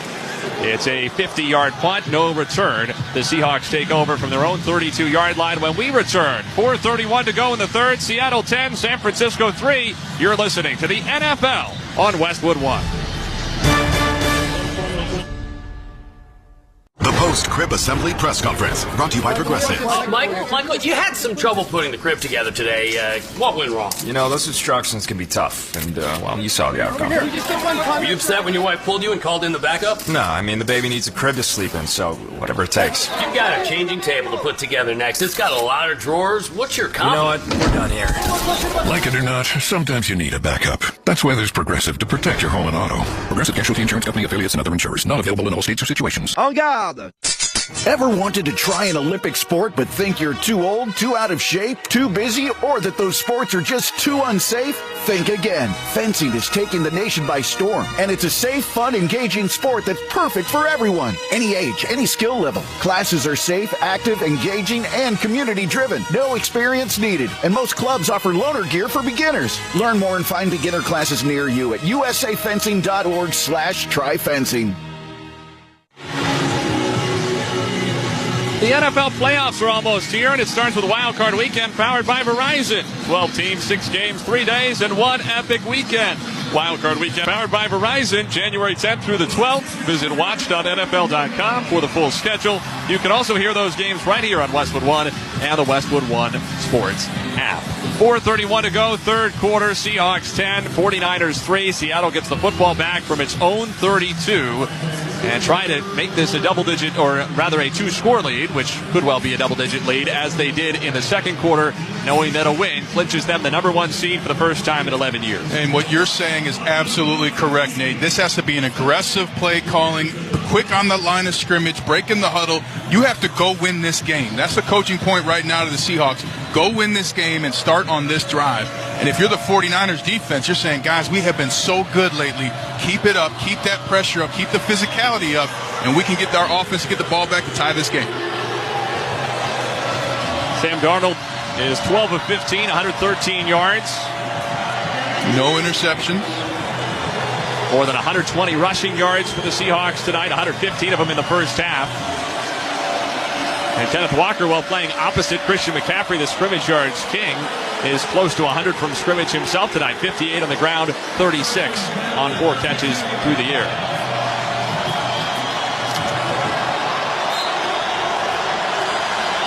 First down, 10 Seahawks from their own 32. Single wide right, 2 receivers left. Smith-Njigba in motion left to right. Darnold gets the under center snap, stumbles, give it to Charbonnet, the ball pops out, it's loose in the backfield. Charbonnet falls on it back at the 25 of the Seahawks. The ball was pinballing around in the backfield. Darnold was stepped on as he was trying to come out from under center. He lunged towards Charbonnet, rammed the ball into his hip. It was loose back at the 25. Seattle recovers a loss of 7. Well, it was because of his center, Jalen Sundell, got pushed back by, I believe it was Jordan Elliott. And that one step just planted right the perfect way in Darnold's foot. Didn't allow him to move. What a lucky break for the Seahawks that Charbonnet fell right on it. Yetur Gross-Matos touched the ball with both hands for the 49ers. But the ball bounced off his left and his right and loose for Charbonnet to recover. That's why they played defense, Nate. Second down and 17.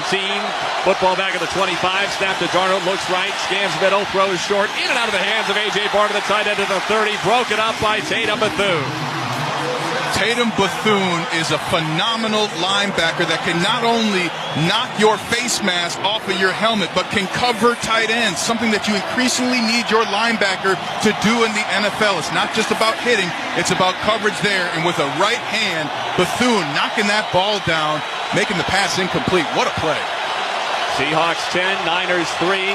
3:48 left, third quarter. Third down, 17. Seattle from its own 25-yard line. Josh Jones, the left tackle, back in there after his injury. Pitch right, goes to Walker, has room, right side, numbers 30, across the 35, breaks a tackle to the 40, and spins out to the 44-yard line. Kenneth Walker runs for 19 on 3rd and 17, and the Seahawks move the chains. Let's credit the right tackle, Abram Lucas, pulling around the corner, leading the way, and then it's all Walker from there. He darted upfield to set up the blocks of his tight ends, and then somehow found a crease that was kind of like an arc back to the middle of the field. What a run on 3rd and 17.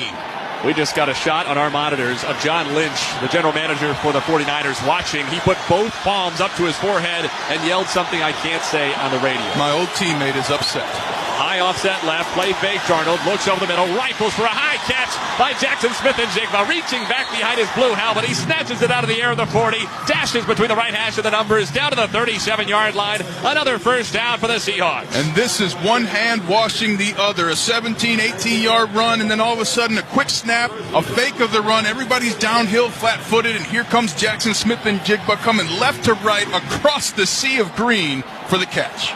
19 yards and a first down for Walker, 19 yards and a first down for Smith-Njigba, and just like that, the football is down to the 37 of San Francisco. 10-3 Seahawks, 2.5 remaining in the third. Single back Charbonnet, under center snap Darnold, play fake and a deep drop, 4-man rush, all day to throw, dumps it right flat, caught by Charbonnet, acres of space, 35-30, cuts right to the sideline, steps out of a tackle, and negotiates his way down to the 25 of the first down, shouldered out of bounds after a 12-yard gain, and the Seahawks move the chains on 3 straight plays, totaling 50 yards. And that's what they call rhythm in the NFL, and it starts with Sam Darnold on this play. He's keeping his eyes downfield, and at the last second when he feels pressure, turns and rifles the ball to Charbonnet, who then twists along the sideline to get 2 more yards past the sticks. What an effort by Charbonnet. It started with Sam Darnold. And just to make things even worse for the 49ers, Tatum Bethune, their excellent young linebacker, is down on a knee. And the play has been stopped. Zach Charbonnet on that play, the effort. He brings another level of effort. The kind of guy, they call him glue guys. It doesn't matter if it's the first quarter, the third quarter. When he touches the ball, he wants to show everybody that determination is a difference maker, and he did on that play. The Men's FIFA World Cup is coming to the United States this summer. Keep up with everything going on with U.S. Soccer's national teams with the official U.S. Soccer podcast, wherever you get your podcasts. Bethune is on one knee. He climbs to his feet and makes his way off to the near sideline under his own power. You mentioned Charbonnet. Kenneth Walker is in his 4th season. He's going to be out of a contract at the end of this year. He could come back to Seattle, but if not, it's possible that Charbonnet would be set up to be the clear-cut lead guy next year. Well, and both guys have lead-back potential, and you need 2, probably 3 in the NFL with 17 games. Rarely are you going to have your running back healthy all season long like Christian McCaffrey's doing for the first time in his career, playing in his 17th straight game. So for Walker, you want to win, and you also have in the back of your mind that you have to produce in big games like this to get a big contract.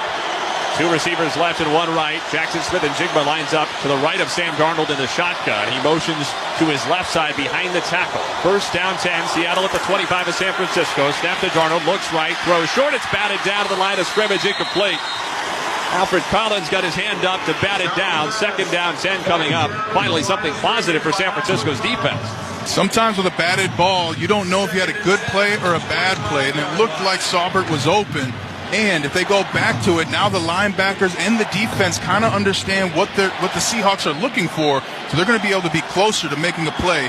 It's just a pass deflection, but it has a butterfly effect on the offense. 1:36 left, 3rd quarter. Seahawks 10, 49ers 3. 2nd down 10. Football at the 25 of San Francisco. Single wide each way. Sam Darnold in the gun. Charbonnet the tailback to his left. Snap, give to Charbonnet, gets a block from Saubert, through the middle, on the right hash. He's wrapped up around the waist by Collins at the 23-yard line, and wrestled to the ground after 2 yards to set up 3rd and 8. There the Seahawks wanted to run the football with Bethune coming off for a play. The Seahawks read it, had a run defense up, and now have created 3rd and long. Seattle 4 out of 8 on 3rd down tonight, including a 3rd and 17 conversion earlier on this drive. Trips out left, including Smith-Njigba and Kupp. Single tight end right. Kupp motions left to right. I like Shaheed man-to-man on the wide side, top left. Darnold in the gun. 3rd down 8. Shotgun snap. Throws left towards Shaheed on the slant. It's knocked down. Incomplete, but a flag comes out. 1st down coming for the Seahawks on an interference flag against Renardo Green. Defense number 0. Spot foul. An excellent job by Shaheed selling the contact. He's flailing his arms as the ball's coming towards him. You got to embellish a little bit to make it obvious for referees who sometimes can't see. The Seahawks are in the KFC red zone. The people demanded KFC listen. Wings and wedges are back by obsessive demand at KFC. Penalty puts the football at the 17-yard line of San Francisco, an automatic 1st down. Green got away with a potential flag down the left sideline of Smith-Njigba in the first half. He didn't get away with this one. I formation, deep back Kenneth Walker. 1st down 10 to the plus 17. Final minute, 3rd quarter. Snap, turn right, handoff. Walker bounces out right. He is ridden down from behind in the backfield for a loss of 2, maybe 3. You live with that if you're the Seattle Seahawks. Not only are you allowing the clock to run down, you're going to spend last play of the 3rd quarter, but you've been able to find success in the run game. They're going to make some plays. They get paid too on defense, and the commitment to the run game has been exceptional by the Seahawks, and the difference in this game. Keon White came around the backside with pursuit to get Walker on the ground. A loss of 2 officially back to the 19. I formation, now Charbonnet, the tailback, 2nd and 12.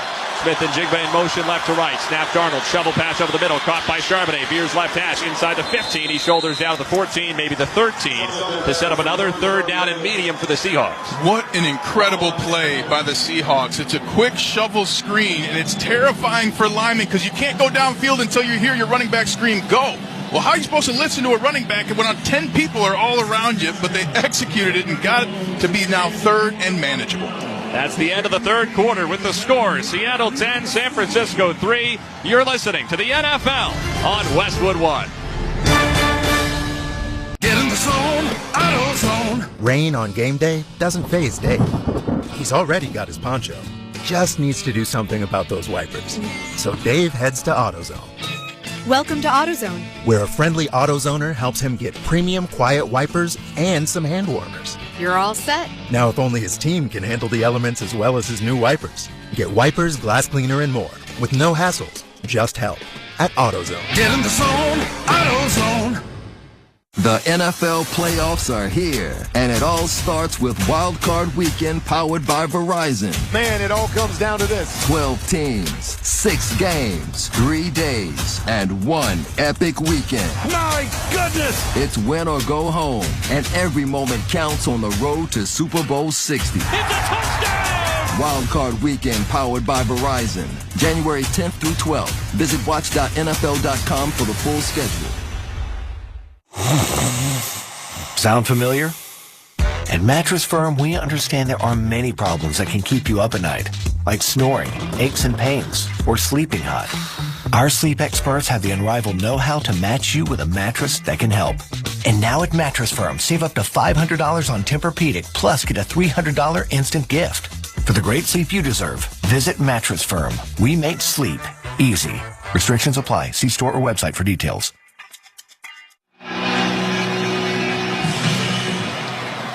Seahawks 10, 49ers 3 as we go to the fourth quarter where they turn the lights off and have the flashbulbs popping around Levi's Stadium playing Thunderstruck. It feels in some ways, Brian Harris, like there's been a little thunderstruck, a little awestruck nature to the 49ers tonight, like they've never settled into this game. Well, they have not met the physicality of the Seahawks on either side of the football or in special teams. And right now, the Seahawks are getting ready to run their 10th play of this drive that's now bleeding into that fourth quarter. 10-3 Seattle, 15 minutes on the fourth quarter clock. That's all that separates the Seahawks from their first NFC West championship since 2020, their first number 1 seed in the NFC since 2014. If they don't get it here, it'll be interesting to see whether the Seahawks go for it. If they get close, I would go. 3rd down and 7 at the 14-yard line of San Francisco. Empty set, Darnold in the gun. Motion Charbonnet back to join him left. 2 receivers right and 1 left. Darnold waits on 3rd and 7 for the 14 of San Francisco. Snap and a drop. 4-man rush. He's under pressure. He drops deeper. He floats it out. Right flat. Caught by Sarver, who's upended on a lunging tackle by Upton Stout to the 14-yard line. No gain. Smart decision. The Seahawks are going to kick it here. You didn't get close enough to think about going for it. An exceptional job by Sam Darnold. Little twinkle toes at the back of the pocket to make sure he gets that ball off to Sauber. Jason Myers is 1 for 2. He has hit from 45, missed from 47. This will be for the right hash, 31 yards away. If he makes it, he will set a new Seahawks single-season scoring record. More importantly, he'll extend the lead back to 10 for Seattle. Snap back, hold down, right foot kick away, end over end, down the middle and good. A 31-yard field goal for Jason Myers. And it's 13-3 Seahawks with 14:15 to go in the fourth quarter. And every single one of the 49ers defenders barely walking back. They are exhausted, Nate. With that field goal, Barbasol will make another donation to Kurt and Brenda Warner's Treasure House, a living community for adults with disabilities. Barbasol, the trusted choice for a close, comfortable shave. Close Shave America, Close Shave Barbasol. 14:15 to play in our fourth quarter. Seahawks 13, 49ers 3. This is Westwood One's coverage of the National Football League. Your 2026 fitness journey deserves a better soundtrack. Start walking. Find it with over 20 app-exclusive workout channels, including channels built to walk, jog, and run. Listen now for a limited time on Channel 105 and wherever your workout takes you. Baby, we were born to With the SiriusXM app. Everything an NFL fan needs is on SiriusXM. Every NFL game with your hometown announcers on the SiriusXM app. It's a miracle in Las Vegas! Expert analysis on NFL Radio Channel 88. The difference between hope and belief is what you saw last night. Winning fantasy football advice from the experts on Fantasy Sports Radio. And passionate personalities on Mad Dog Sports Radio. Can we mellow out? You're not winning a championship! No matter how you follow the NFL, it's all on SiriusXM. Heated seats, open roads. Where it's so wide as snow. And music handpicked to get the whole crew hyped to hit the slopes. With Road Trip Radio's Ski Trip Mixtape, the drive up might just be the best part. The Ski Trip Mixtape from Road Trip Radio, Channel 301, and on the SiriusXM app. Tap in now and search Ski. Johnny is on his couch. It's almost game time, and he's fiddling with the remote. He can't find the game. He's really struggling. He's not going to find it. He threw the remote. He has thrown the remote. Is this your sports experience? With live sports on the SiriusXM app, all the big games are just a tap away. Wait. Johnny's pulling out his phone. He's got the SiriusXM app. He's listening to the game. I did it! Have yourself a day, Johnny. Have yourself a day. 13-3, Seahawks lead the 49ers. 14:15 to go, fourth quarter. The winner gets the division title in the NFC West and the number one seed in the conference. Jason Myers kicks away right to left after his field goal extended the lead to 10. Brian Robinson takes a helmet-high catch at the 3 on the right side numbers to the 10. Veers left across the 20 between the hashes at the 25. He's tackled at the 30 on the left hash, and San Francisco will start there.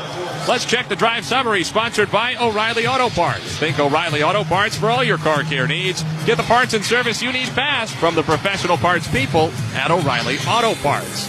The Seahawks went 11 plays, 55 yards in 5 minutes and 16 seconds. Jason Myers hit a 31-yard field goal. And they had a negative play and fumble that they somehow recovered on the first one. To put that scoring drive together after a first play like that tells you that the Seahawks are locked in. A 19-yard Kenneth Walker run on 3rd and 17 from inside their own 25. Tight end each way, receiver each way. McCaffrey motions to the right side. Purdy alone in the gun. Gets the snap. 1st and 10 from his own 30. 4-man rush. He's flushed out right. He throws on the move. It is caught by Kittle at midfield. Stutter steps out of bounds over the near side boundary. A 20-yard grab of the first play of the drive. And this is where the 49ers have to live on this drive. They've got to score and do it fast and let Brock Purdy beat Brock Purdy. Let him get out and make some plays. He also had Jennings downfield for a bigger game. Kittle's 4th catch for 29 yards tonight. 13:40 and counting to go, 4th quarter. 13-3, Seahawks lead. 49ers only points on an Eddie Pinheiro field goal in the final 2 minutes of the first half. Shotgun snap, Purdy drops the throw, blitz up the middle, he steps out of it, lots of room, left side, rolls out and pumps. Left side, numbers 50 to the 45, he cuts left. He is brought down by Jones at the 40-yard line of Seattle. A 10-yard scramble and a first down for Purdy. He saw downfield, but late saw a defender fall underneath his intended target, pulled it down, did one more pump fake to freeze the defender, and got across the line to gain. And what I love, Nate, jumped up, gave the ball to the referee, started heading back to the huddle. He's showing the urgency the 49ers have to have right now. Officially, they mark it at the 39 of the Seahawks. 31 yards on 2 plays for the 49ers on this drive. 13 minutes left, down by 10. Trips right, single wide left, shotgun snap, Purdy, delayed handoff, McCaffrey picks his way off left guard, rolls off a tackle between the left hash and the numbers, and he falls forward down to the 35-yard line of the Seahawks. A 4-yard run for McCaffrey, who has run for just 20 yards on 7 carries tonight. And they pump faked the quick slant and then handed off quickly. They were hoping the defense rotated to the right. They did not, but somehow McCaffrey literally stopped in space for 1 second, then restarted and got those yards. Winner in this game gets the number 1 seed. If Seattle loses, it will be the number 5 seed. If San Francisco loses, either the number 5 or the number 6. Trips right, single wide left. Purdy on the wide receiver screen, right side. It's caught by DeMarcus Robinson. Right side numbers, squirts inside the 30. He's tackled at the 25-yard line with a first down by Drake Thomas. There's something going on there on the far side of the field. A 49ers block that went into the Seahawks bench, and they're still trying to get Jawan Jennings out of the Seahawks sideline, and his teammates are over to get him to make sure he doesn't put a damper on a first down catch for Robinson and cost them 15 yards. And Robinson's has to be smarter than that right now. You got the ball moving. You're on a roll. No need to have some extracurricular activities literally off the field. It's a young player still learning some lessons on how to be a pro. Jawan Jennings taking Devin Weatherspoon a good 5 yards, not only across the sideline, across the green, onto the tarp that protects the grass near the benches across the way. First down and 10, San Francisco after all that at the 25-yard line of Seattle. Single wide each way. McCaffrey to the right of Purdy. Shotgun snap. He drops the throw. Four-man rush. Floats it out of the corner route right side. A leaping catch by Jennings at the 10 of Seattle. He's pushed out of bounds, setting up goal to go with a first down for the Niners on a gain of 15 yards. Excellent comeback curl route by Jennings. He goes towards that right hash and then bends out to the right. And before turning to come back, sees the ball's going, continues on his path to the sideline for the big catch. That's a way for Jawan Jennings to respond to the fisticuffs after the last play. You got to let things go in the NFL and in life. Let it go. Mistakes happen. Move forward.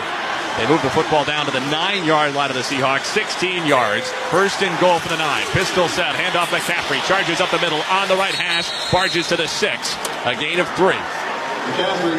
And right now, if you're the Seahawks, you have to be bringing the energy defensively. You understand that your back's against the goal line. You're talking to your guys. You're getting them pumped up. You're reminding them about what the 49ers like to do down here. It's a Christian McCaffrey, George Kittle world when they get to that 12-yard line. They're ready for it. You got to talk to it. And conversely, you're the 49ers. You're saying, let's go score, get the ball back to our defense, and get it again. 13-3 Seahawks, 10.5 to go, fourth quarter. Niners have second down and goal with a 6-yard line of Seattle. 2 receivers left and 1 right. Shotgun snap Purdy. He looks right. He throws short. Caught by McCaffrey. No, he juggled it, and it's picked off. What? It's pulled away. Drake Thomas picks it off. Seattle takes over inside the 5. McCaffrey had it against his midsection. He juggled the ball into the air, and Drake Thomas snatches it away. The first interception of the season for Drake Thomas. That's the most incredible interception I have ever seen. First, rarely does Christian McCaffrey not catch the ball. Throwing a little behind him, he's turning to his right as he catches it, bobbles through his hands, and right into the breadbasket of Thomas. What a play! Christian McCaffrey has caught over 100 passes this year. But he did not catch that one. Juggled it at the 3. Thomas takes it away. What a play by Thomas. And for the Seattle Seahawks defense, you just got out of a big situation and gave the advantage back to your team. Seahawks start from their own 3. Single back Charbonnet. Darnold with the snap. Give left to Charbonnet. Runs off the guard. He's stacked up at the line and pushes forward into Yetur Gross-Matos for maybe a yard out to the 4. And now if you're Seattle, you have time on your side. So you're going to try and run this ball to get it to 3rd and manageable here. And then eventually go for that pass for the yard to gain. But now if you're the Seahawks, you just have everything in your corner and all the momentum to go take not only this game, but the number 1 seed in the NFC. The 49ers have been the best third down offense and the second best red zone offense in the NFL. Both have let them down. Darnold under center. Charbonnet the single back. 2nd and 9. Seahawks on their own 4. Snap Darnold. Straight drop. Throws left. It is caught by Smith and Jigba on the deep out. Beyond the 15-yard line. He stutters his feet out of bounds at the 17 of Seattle with a first down on a gain of 13. Just a rope right to left from Sam Darnold. He looked to his right to look off the defense and then went right back to Jackson Smith and Jigba. 2 toes, 2 feet, 10 toes. First down. Seahawks out for the shadow of their own goalposts. Have first down and 10 from their own 17. Ball to the near side left hash. 9:10 to go, fourth quarter. 13-3 Seahawks lead. Single wide each way. Single back Charbonnet. Gets the handoff. Tries left tackle. He's hit at the line and stumbles out for a pickup of 2.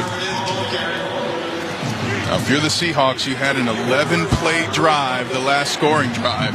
You want to do that again here, wear down this clock, and leave no doubt as to who the number 1 team in the NFC West is.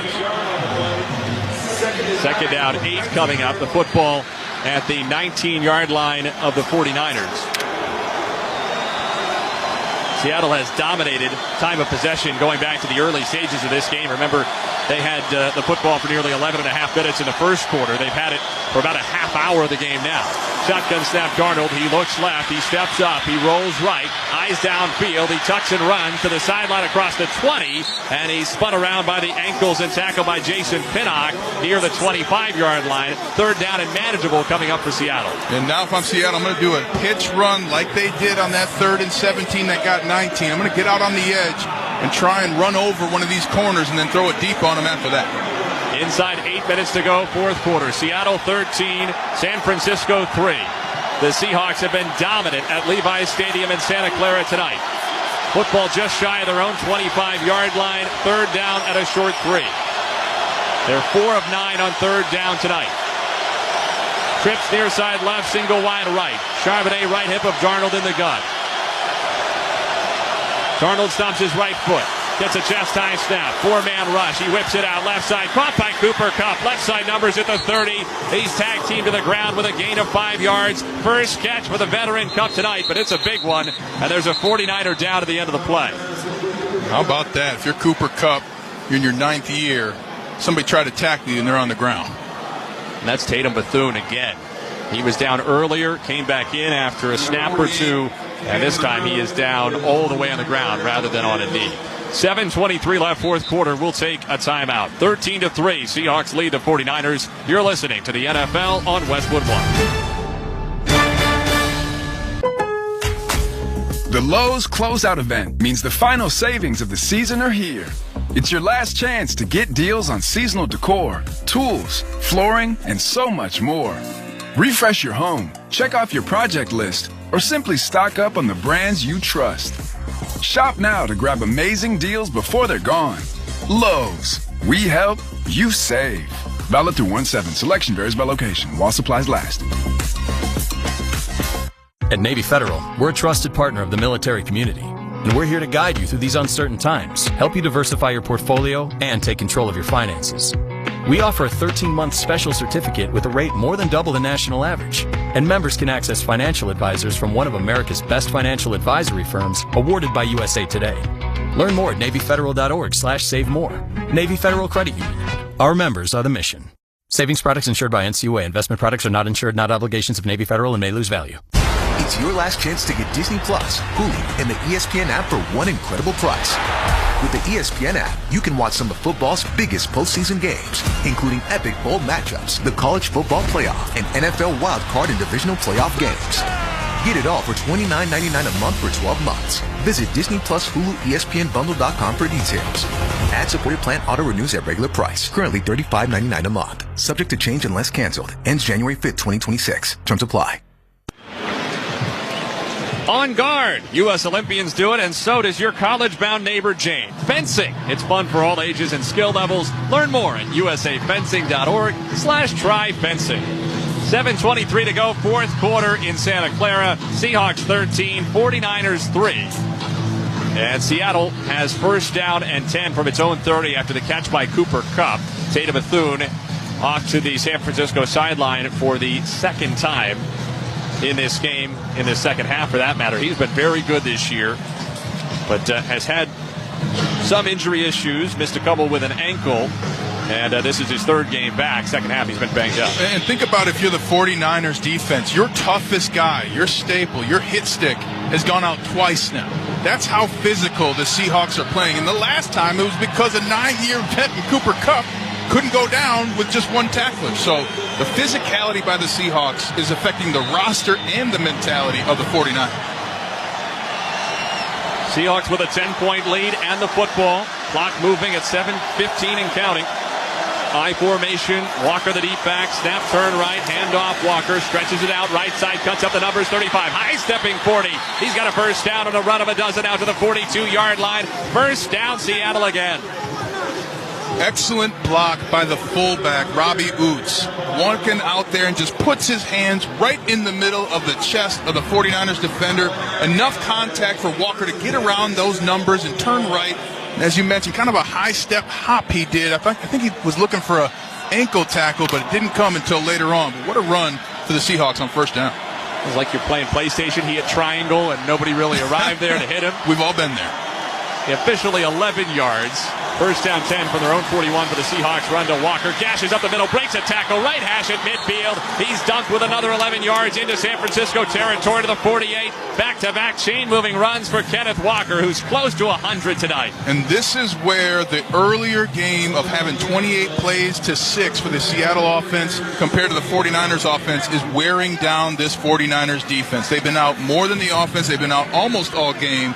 And that's more information for the linemen to pick up in their run fits, as well as Kenneth Walker and Zach Charbonnet, and how those holes are going to open up against this 49ers defense.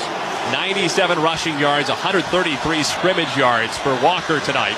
Charbonnet checks in as the single back. First and 10 of the San Francisco 48. Spin left, play fake Darnold, deep drop. He climbs the pocket, dumps it short. Caught by Charbonnet, right hash of the 45. He veers right, tries to step out of an ankle tackle, and he's yanked out of the 43-yard line. A gain of 5. From cozy layers and soft knits to denim and athleisure, find everything you need to stay on trend and on budget all winter at Kohl's and Kohl's.com. Talked about how third down and the red zone have let the Niners down tonight. Something you very rarely said all year. That Purdy interception in the red zone, the first red zone turnover for San Francisco all season in the fourth quarter of Game 17. Two receivers left, one right. Shotgun snap, handoff Charbonnet. Veers left off the tackle, over the hash inside the 40. Pushes the file down to the 36 of San Francisco. A half dozen more. Inside 5 minutes to go. Another first down for Seattle with a 10-point lead in Santa Clara, and the clock continues to dribble away. And this is what's called imposing your will on the opponent. Multiple defensive linemen on the ground, flat-backed, because of the offensive line of the Seahawks. And then you mentioned it, Nate, Zach Charbonnet just finishing with his feet, pushing and willing this team to a first down. Kenneth Walker back in, sitting on 97 rushing yards. Darnold under center. First down 10 of the 49ers 36-yard line. Play fake to Walker. Roll after Darnold. Eyes downfield. Throws on the run. Too tall for Smith and Jigba. It's deflected and incomplete. It was caught by Renardo Green, the San Francisco corner, but out of bounds, incomplete. Nearly a costly turnover. Just a little high, but he had to air it out because of the linebacker underneath Garrett Wallow. So I like the throw from Sam Darnold. And again, just the second time tonight where I think Jackson Smith and Jigba mistimed his jump. Something rare between a receiver and a quarterback this point in the season. Darnold has struggled with interceptions this year. 14 of the season, including 3 in his last 2 games and 8 in his last 7, going back to the 4-pick game against the Rams in mid-November. Second down, 10 to the plus 36. Handoff Walker, runs right side. He's hit to the backfield. He can only struggle back to the line of scrimmage. Maybe got half a yard. Third down and long. The big thing, though, is that in this drive, the Seahawks have taken the clock from 9 minutes, or 7.5 minutes now, down all the way to 4. And just as I say that, Kyle Shanahan takes a timeout. First timeout for San Francisco with 4:12 to go in the fourth quarter, and Seattle up 13-3. Nate Gatter and Super Bowl champion Ryan Harris here in the Grainger broadcast booth in Santa Clara. Drop a winning play with Grainger, offering supplies and solutions for every industry. Grainger will help your business cross the goal line. Call, click Grainger.com, or just stop by. Seattle 13, San Francisco 3. Third down 10, football at the 36 of the 49ers. With 4:12 left in the fourth quarter, the Niners down to their last 2 timeouts and the 2-minute warning. But even with those interceptions, what a transformation for Sam Darnold over the last couple of years. And I think the big piece is he's able to talk about it. And that's something that a lot of players are unwilling to do. Say, yeah, I had a bad game. But the truth is that happens at times. And being able to fight back from it, that makes you stronger. It inspires your teammates who, guess what? They're going to make mistakes too. So learning how to handle mistakes, talking about the things you did wrong, and then moving on from it is where Sam Darnold has put himself tonight. And now he's the only quarterback without an interception in this game. First half dozen years in the NFL for Darnold, he had a passer rating of 78. That would be 115th all-time, tied with Jeff Blake. The last 2 years, his passer rating is 101, which would be 4th in history, only behind Aaron Rodgers, Lamar Jackson, and Joe Burrow, just ahead of Patrick Mahomes. Third down and 10 to the plus 36. Shotgun snap to Darnold. 3 in the pattern. He steps up, rolls right, under pressure, throws back over the middle, caught by Cooper Kupp. First down inside the 20. Right side numbers. He motors inside the 15. He's tackled at the 12-yard line of San Francisco. 24 yards on third down and 10. Darnold throwing back over the middle to Cooper Kupp. his first 2 catches of the night on this, which could be the game-sealing drive. And just phenomenal work by Sam Darnold, getting pressure in the pocket. He steps up like a veteran, leaks out to the right, doesn't go forward, but goes lateral to make more space for the defensive line to get there. Right before he saw Cooper Kupp, you know what he yelled, Nate? Ball game. And he fired it right to his veteran, who got into the vision of his quarterback to the side of the field he was going. What a play that was not designed. Second timeout, Kyle Shanahan of the 49ers. 4:02 left, fourth quarter. That's the exact kind of play that sometimes draws criticism of Sam Darnold, that he gets overconfident when things are going right. He'll roll out, he'll throw back across the middle. That was the first time he's tried it tonight, and it worked beautifully. Yeah, he's saying don't say that anymore. I mean, all he's done in the primetime games, the last 2 games, is perform, and he's doing it again tonight. High formation, Charbonnet the deep back, 2 tight ends right, Darnold under center, snap, turn left, handoff Charbonnet, runs up the middle between the hashes, hurdles down to the 10 and lunges to the 9. Pickup of 3, timeout San Francisco, 3:57 left, the Niners out of timeouts. There's still a lot of time in this game, though, if you're the 49ers. That's why you're taking those timeouts. But in this timeout, take a second, though. If you're the 49ers, you're going to lose your way into the playoffs. At the end of the day, you had a great regular season record, but it's looking like you're going to lose your way into the playoffs. It's going to be hard to find confidence to take on the road after this. Keep the NFL in reach with NFL Plus Premium. Sign up today at plus.nfl.com/radio. Terms and conditions apply. If San Francisco does indeed lose this football game, then they will watch the Rams tomorrow. If the Rams win, San Francisco would drop to the 6th seed. The Rams would get the 5. If the Rams lose, San Francisco would have the 5 and LA the 6. And that's a significant distinction because the 5 seed will travel to either Carolina or Tampa. The 6 seed will have the tougher task of either Chicago or Philadelphia. Single wide each way. Deep back of the eye is Sam Darnold. 2nd down and 8 from the 10-yard line of the Niners. Handoff left. Charbonnet spins free. Left side numbers. Leans down to the 6. Got past 1 or 2, but the Niners defense rallies after a 4-yard run for Charbonnet. 3:45 and counting to go, fourth quarter. 13-3 Seahawks. You'd think this might be 4-down territory because a touchdown versus a field goal is a different proposition here. A touchdown and the extra point would stretch it to a 3-score lead. And if you're Sam Darnold on a knee in this huddle, you're saying, boys, we're scoring a touchdown right here. Here's the play. And you're going for that end zone. This is a mentality play as much as it is anything else and has been for the rest of the season. Smith and Jigba alone out to the left. Bobo motions that way. Cooper Kupp tight right. Darnold under center. 3rd down for the 6-yard line. Handoff Charbonnet. Runs off the right side with a stiff arm. He's hit between the hashes at the 3 and stood up. 3 yards for Charbonnet. He's a full yard, maybe a yard and a half short. 4th down inside the 5. 3 minutes and counting to go, fourth quarter. Seahawks up 10. They're going to keep the offense on the field, and 2 things are possible here. Number 1, they run a play, or number 2, they try and get the defense to jump, get that 1st down, and then figure it out from there. But either way, even if they take a delay of game, then they're able to still kick the field goal, but they do have timeouts, so this is really an option play for the Seahawks. A.J. Barner, the tight end, goes under center. He's their sneak quarterback. 4th and 1 at the 3 of San Francisco. 2 men behind to push him. Barner barks out the hard count. 1 on the play clock and 0, and the flag comes out. Mike McDonald was still over toward his sideline, not down near the official. Play game. Offense. 5-yard penalty, go 4th down. See, I like that, allowing for that delay of game. It's a 5-yard penalty. Your field goal kicker should be able to make it, and you still retain all your timeouts in case something crazy here happens down the stretch.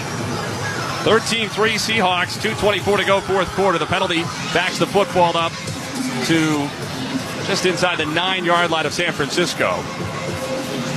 Field goal will be 26 yards for Jason Myers, who's 2 out of 3 tonight.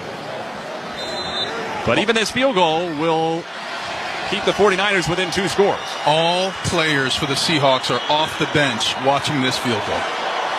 Dixon to hold. Chris Stoll, the snapper. Clean operation. Right foot kick is up and off the right upright. No good. Jason Myers had not missed a field goal in a month and a half. He's missed 2 tonight, including a 26-yard chip shot. And with 2:20 left in the fourth, the 49ers have just a sliver of life, trailing by 10, getting the football back. What a miss by Myers. And now somehow the momentum is back with San Francisco, who can score quickly and make this a game again. but also just another double tap on the fact that by McDonald taking that penalty, he still retains his 3 timeouts. So as concerned as you are, you're feeling a little better with that timeout in your back pocket, those timeouts in your back pocket. And to provide solace for Seattle fans, the drive still went 16 plays, 89 yards, and took 8:01 off the fourth quarter clock. Oof. Niners start from their own 20. Shotgun snap, Purdy, 5 of the pattern, under pressure, throws up the middle, short and incomplete, intended for a sliding to Marcus Robinson, who was open, breaking in from the right between the 35 and the 40, but the pass came up short. A lot of pressure around Purdy as he threw it. He stayed in the pocket, but his center is getting backed up into him, as his right guard is as well, unable to finish the throw there to get it downfield. 2:16 left fourth quarter. No timeouts for the 49ers, trailing by 10 to their own 20-yard line. They need a field goal and a touchdown, not necessarily in that order. 2 receivers left and 2 right. Shotgun snap, Purdy, 4-man rush. He's protected. He throws it left flat. Caught by McCaffrey. He's hit low and spun around and tackled by Emanwari at the 24-yard line. Just 4 yards, and the clock will tick down to the 2-minute warning. And big play by Emanwari, getting that tackle inbounds. Emanwari's made one good play after another for Seattle tonight, and we have reached the 2-minute warning. Seahawks 13, 49ers 3. You're listening to the NFL on Westwood One. Sound familiar? At Mattress Firm, we understand there are many problems that can keep you up at night, like snoring, aches and pains, or sleeping hot. Our sleep experts have the unrivaled know-how to match you with a mattress that can help. And now at Mattress Firm, save up to $700, plus get a free adjustable base with select Sealy Posturepedic mattresses. For the great sleep you deserve, visit Mattress Firm. We make sleep easy. Restrictions apply. See store or website for details. The Lowe's Closeout event means the final savings of the season are here. It's your last chance to get deals on seasonal decor, tools, flooring, and so much more. Refresh your home, check off your project list, or simply stock up on the brands you trust. Shop now to grab amazing deals before they're gone. Lowe's. We help, you save. Valid through 1/7. Selection varies by location while supplies last.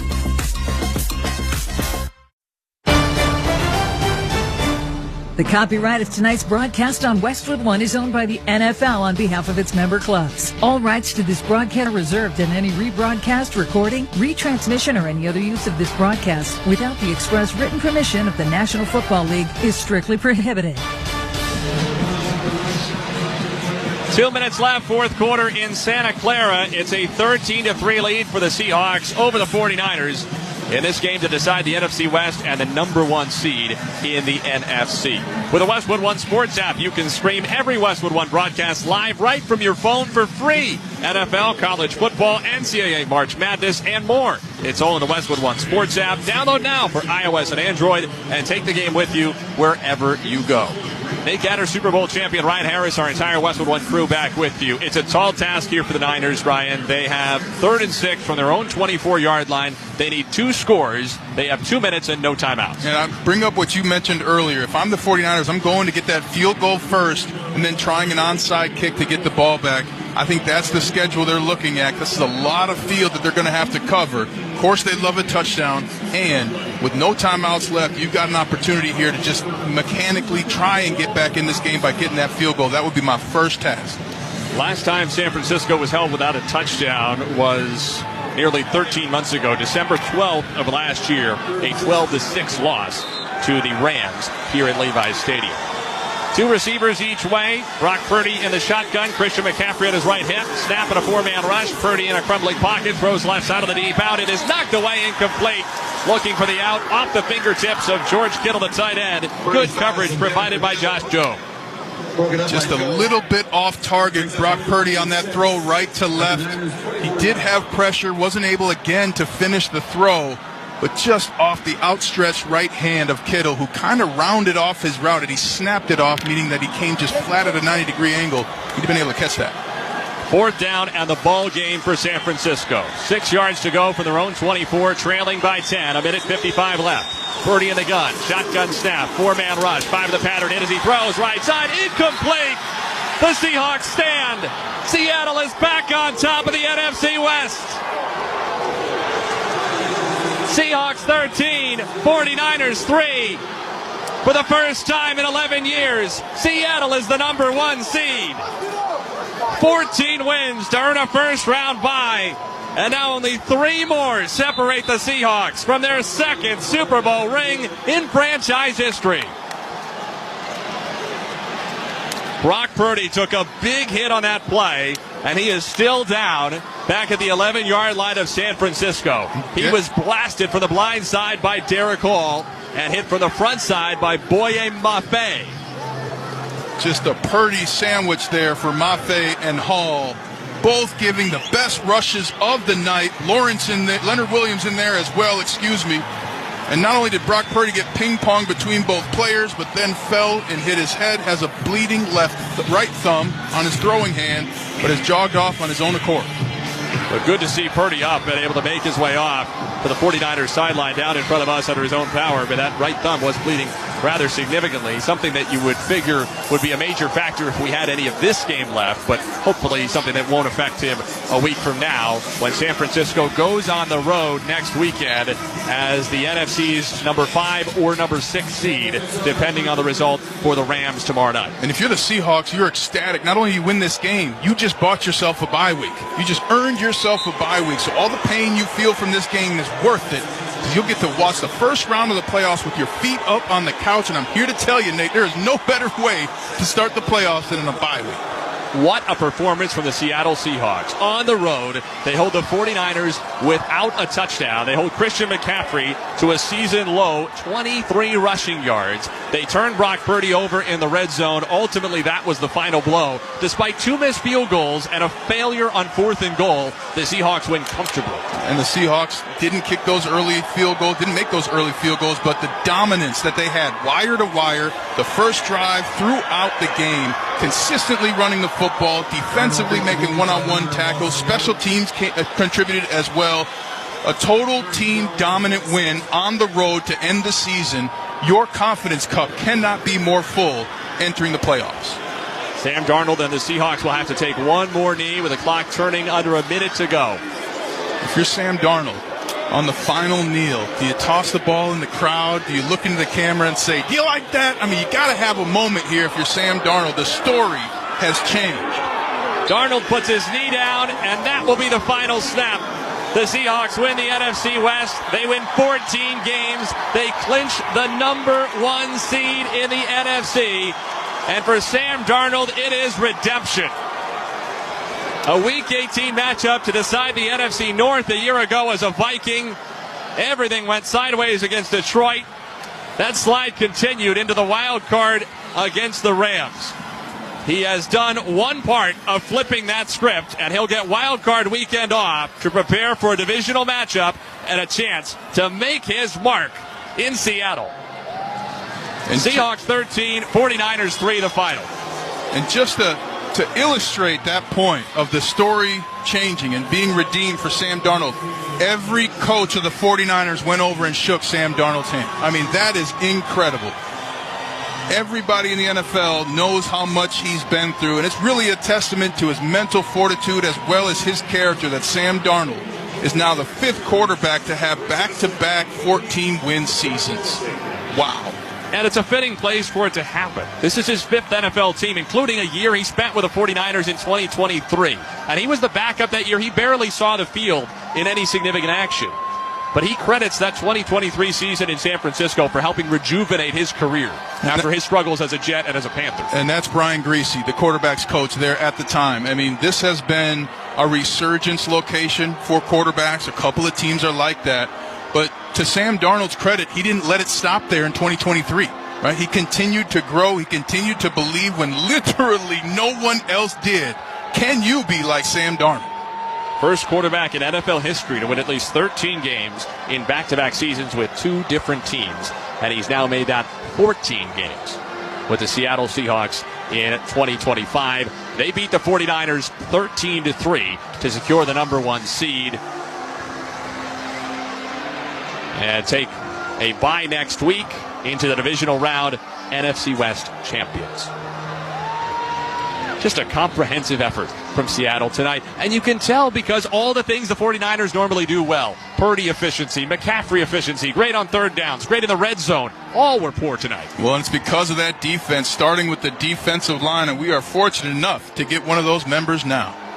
Leonard Williams is joining us down on the field, part of a veteran group for Seattle. 36 carries, 216 yards, 4 touchdowns. It all adds up to the win the Ravens needed.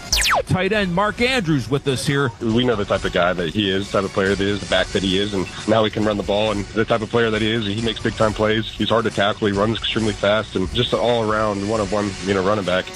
Late hits post-game till 1 a.m. Eastern on SiriusXM NFL Radio, Channel 88. Welcome back to the Best of Pro Football Hall of Fame on SiriusXM. Here's Rich DeRoser. The NFL and the Pro Football Hall of Fame lost an iconic figure in 2025 as former Commissioner Paul Tagliabue passed away in November. Commissioner Tagliabue and his work largely were responsible for the growth of the NFL as we know it today. To hear more about the legacy Paul Tagliabue left behind, Joe Horrigan and I caught up with longtime employee and league office member Pete Abitante, whose final role was as special assistant to the commissioner. We began our conversation by asking what comes to mind when he thinks of Paul Tagliabue. A man who helped modernize the structure of the NFL and set it on a path to the success it's experiencing now. It's a great way of framing it, because each commissioner the NFL has had, they've had the right guy at the right time. And when Paul came in, our friend. That's a bad place to be for a quarterback. Absolutely. Congratulations and thank you. Yes, sir. Thank you. Leonard Williams of the NFC West champion Seattle Seahawks, the number 1 seed of the NFC after his defensive line and his Seahawks defense held Brock Purdy without a passing touchdown for the first time in his 9 games this year. And Leonard Williams with his arms outstretched screaming, they feel like they are on top of the world. And when you're the number 1 seed in your conference, you believe in every bone in your body that the Super Bowl is your destiny. And the next 4 or 5 weeks, you do everything to make that a reality. Super Bowl 60 will be in this building, Levi's Stadium in Santa Clara, in just over a month's time. And the Seahawks hope that they will be the ones celebrating on the 49ers field. Our final score, Seattle 13, San Francisco 3. When we return, Scott Graham rejoins us from the Progressive Commercial Insurance Studios with a post-game report. See if you can save at progressivecommercial.com. You're listening to the NFL on Westwood One. Why pay more for a great shave? Choose Barbasol, America's #1 brand of shaving cream. Barbasol's instant thick lather gives you a close, comfortable shave at a trusted value. Barbasol. How are you beginning for our family? This Friday, the sequel to Greenland is so massive you have to see it on the big screen. A promise against the safety. Starring Gerard Butler and Marina Baccarin. Oh my God! Hang on! Greenland 2 Migration. Rated PG-13. Sponsored by Lionsgate. The Lowe's Closeout event means the final savings of the season are here. It's your last chance to get deals on seasonal decor, tools, flooring, and so much more. Refresh your home, check off your project list, or simply stock up on the brands you trust. Shop now to grab amazing deals before they're gone. Lowe's. We help, you save. Valid through 1/7. Selection varies by location while supplies last.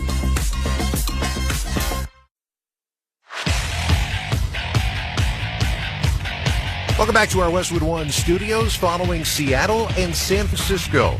Game in Week 18 to determine who was the top seed in the NFC. Division champs, of course, but also that bye week and the possibility of winning 2 games at home to punch your ticket to the Super Bowl. The Seahawks going on the road up against the Niners team that had been putting up big-time offensive numbers. There was a challenge. One of the things that they wanted to do was hang on to the football and win the time of possession war. They showed that on their very first drive of the game, a 12-play march downfield with their opening possession, which they got 5 first downs. They couldn't get in on 3rd down from the San Francisco 4-yard line. They decided to roll the dice and try it on 4th down to cap off their opening drive. 4th down goal at the 4. Opening drive of the game. Darnold stops his right foot, gets the snap. Here's the blitz. Throw left side on the out route. It is incomplete, intended for Cooper Kupp. Sam Darnold is begging for a flag. The officials do not comply. Upton Stout, who was questionable coming in, had the coverage on Kupp and did enough. A fourth down stop for the 49ers, and with 7:23 to play in the opening quarter, they deny Seattle from the 4-yard line. Seattle was not going to be denied entirely, though, because their defense put the clamps on the Niners early, often, and pretty much kept it that way all night long. San Francisco was 3 and out on their first 2 drives of the game, and because they were buried in their own end, Seattle got great field position late in the first quarter. When they got that field position, it took them only 3 plays to go 35 yards, with their running back taking it most of the way for the game's first score. Third down 2 at the San Francisco 27. Kupp in motion left to right. Snap, turn right, give to Charbonnet. Big hole left side. He bounces it that way. He has Green to the 20 and the 15. Stutters him to the 10. Down the sideline. Breaks the tackle at the 5 and bursts into the end zone. Touchdown. Zach Charbonnet had 2 rushing touchdowns a week ago. He scores in the first quarter tonight. His 12th rushing score of the season from 27 yards away. And with 4:29 to go in the first, the Seahawks have first blood in this battle for the NFC West crown. Seattle 6, San Francisco nothing. Myers' extra point was good. It was a 7-0 game, but Seattle did not do a good job early in this game of putting up points each time they had the ball, because they were dominating once again in terms of time of possession. After they had another opportunity to score, but Jason Myers missed on a 47-yard field goal, San Francisco took over at their own 37-yard line. For the first time all night, moved the ball inside the 40-yard line of Seattle. So in the second quarter, early moments, an opportunity to try to get back in the ball game. To do it, they were going to go for it on 4th down. 4th down and 1. Purdy under center. Single back McCaffrey. Snap, turn right, play fake Purdy, deep drop, he's under pressure, he steps up, he throws left side, it is incomplete, intended for Kyle Juszczyk, and Seattle's defense gets a 4th down stop. Purdy was harassed right away. He floated a desperation ball toward the near sideline looking for Juszczyk. It's incomplete, but San Francisco perhaps fortunate it wasn't picked by Reek Woolen and taken back for a score. As it turns out, the game remained stuck where it was at that point. Seattle finally did cash in as Myers hit on a 45-yard field goal. The Niners put together probably their second-best drive late in the first half, which resulted in an Eddie Pinheiro 48-yard field goal to get them on the board with 1:06 left to go in the first half. So it was a 10-3 lead for Seattle at halftime of this game. San Francisco had been held to 69 yards of offense in the first half. Second half, really not that much different. There were a couple of periods of time where the Niners moved the ball, but Seattle continued to eat up yardage on the ground. They had 361 total yards and a perfect balance of 180 and 181 in terms of rushing and passing net yards on the game. Jason Myers hit a 31-yard field goal early in the fourth quarter to make it a 13-3 game. And that's when it appeared that the Niners finally got an opportunity to get things going and to wake up. They put together a 7-play drive. It began with a George Kittle 20-yard catch and then an 11-yard scramble for Brock Purdy. They got 4 first downs and had worked their way for the first time all night inside the red zone of the Seattle Seahawks. But one tipped ball changed everything and, in reality, changed the game. Niners have second down and goal at the 6-yard line of Seattle. 2 receivers left and 1 right. Shotgun snap Purdy. He looks right. He throws short. Caught by McCaffrey. No, he juggled it, and it's picked off. What? It's pulled away. Drake Thomas picks it off. Seattle takes over inside the 5. McCaffrey had it against his midsection. He juggled the ball into the air, and Drake Thomas snatches it away. The first interception of the season for Drake Thomas. That's the most incredible interception I have ever seen. Ball was slightly tipped at the line of scrimmage. It meant that McCaffrey, instead of catching it out front of him, had to turn and try to catch it behind him. He never fully had it. The tipped ball picked off. And really, the last opportunity for San Francisco offensively in the game was turned away. Seattle did a great job of putting together a drive to try to kill the remaining clock in this game. They put together an 8-minute drive, eating up chunks of yardage, coming up with big play after big play, including a big catch by Cooper Kupp that appeared to seal the game. When they had run the clock all the way down, they went for a 26-yard field goal to extend the lead, and inexplicably, Jason Myers, who hasn't missed in about a year, missed for the second time all night, hitting the upright on the 26-yarder. So a little bit of life left for San Francisco, but this was a team that had no timeouts remaining and had to figure out a way to score twice. As it turned out, they weren't even going to score once. 4th down and the ball game for San Francisco. 6 yards to go for their own 24, trailing by 10. 1:55 left. Purdy in the gun. Shotgun snap. 4-man rush. 5 of the pattern in as he throws. Right side. Incomplete. The Seahawks stand. Seattle is back on top of the NFC West. Seahawks 13, 49ers 3. For the first time in 11 years, Seattle is the number 1 seed. 14 wins to earn a first-round bye. And now only 3 more separate the Seahawks from their second Super Bowl ring in franchise history. The road is clear. San Francisco will go on the road in the opening round of the playoffs on Wild Card Weekend as a 5 or 6 seed, depending upon what the Rams do tomorrow. But the Seahawks are going to be watching at home. They have the interesting path in front of them that if everything comes the right way, they're going to leave Santa Clara, go back to Seattle, try to win 2 games, then go back to Santa Clara to try to win the entire thing. So we take you back to Levi's Stadium now with Nate Gatter and Ryan Harris. Something I wanted to point out to you guys that before 2025, each of the last 2 times the Catholic Church got a new pope, Seattle went to the Super Bowl. If you take it back to May this year, the Catholic Church got a new pope. I'll let you guys fill in the rest. Scott Graham, the legend. Nuggets with Scott. I mean, don't you just want to sit by a warm fire and hear him tell stories? I mean, when he started to talk there, I was like, there are a lot of ways Scott could be going with this. I didn't see that one coming. Well, maybe Sam Darnold has a rosary in his pants because he was playing outstanding today. He played like he had the prayers of many and himself. He was so proud, I'm sure, to go back into that locker room tonight and hear all of his teammates just say, congratulations.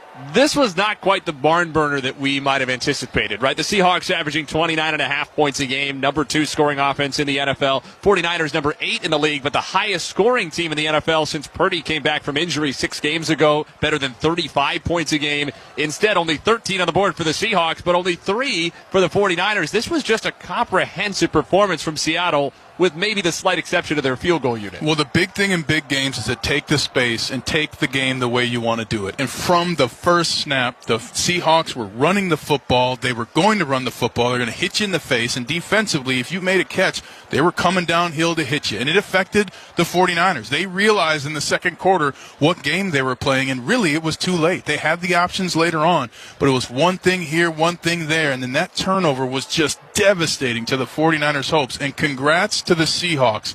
To be able to be the number 1 team in your conference means that in training camp, when no one was paying attention, you were listening to every detail because you knew it would matter, and it did. Let's check the final stats, sponsored by GoodRx. For simple, smart savings on your prescriptions, check GoodRx. Go to GoodRx.com or download the free GoodRx app. Seattle, 23 first downs, San Francisco 9. 361 yards to 173. More than double the yardage for the Seahawks compared to the 49ers. This was an excellent performance. On third down, Seattle was better. 6 of 13. San Francisco, the best third down team in the league, just 2 out of 9. In the red zone, the Seahawks were not great. They had a 4th down that didn't go for them. They had a field goal, a chip shot for Jason Myers that didn't go through.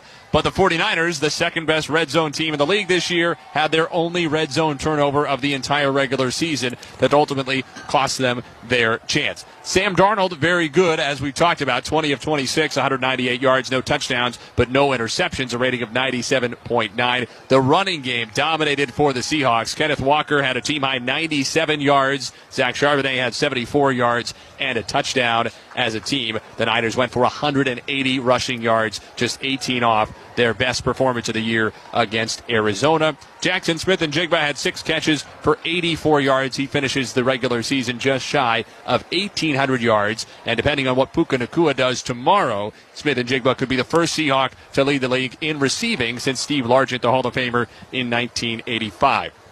Meanwhile, for the Niners, 8 carries, just 23 yards for Christian McCaffrey. Brock Purdy, 19 of 27, 127 yards, no touchdowns. That red zone interception. Jawan Jennings led the 49ers in receiving, 4 catches for 35 yards. Let's pause 10 seconds for station identification. This is Westwood One, your home for the National Football League.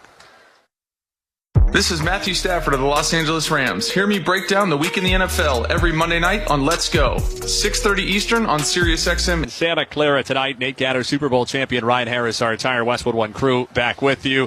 Time now to select our defensive player of the game, sponsored by Allstate. You've never been in better hands. Visit allstate.com or call an agent for a quote today. Ryan, who you like? I like Nick Emanwari. I mean, get the jersey. This rookie is phenomenal. Led the tackles with 7, 4 of those solo, a tackle for loss, and a quarterback hit. What can't he do? What a dynamic player for the Seahawks. Wasn't credited with a pass breakup, but he was in good spots in coverage consistently as well. Just an all-around excellent performance for Emanwari. Let's look ahead. We talked about it some for the 49ers. They've still got a lot of football in front of them. They're still going to the playoffs, either as the number 5 or the number 6 seed of the NFC. In particular, if the Rams lose and San Francisco gets the number 5 seed, there's a big opportunity there, playing either Carolina or Tampa Bay, a division champion with a losing record, whichever one of them it might turn out to be. So the window will be open. So for the Seahawks, they're thinking Super Bowl. Every number 1 seed is. They'll be off next weekend, at home in the divisional round, at home potentially in the NFC Championship, and then still on the West Coast here at Levi's Stadium if they make it to the Super Bowl. You played in Super Bowl 50 on this field.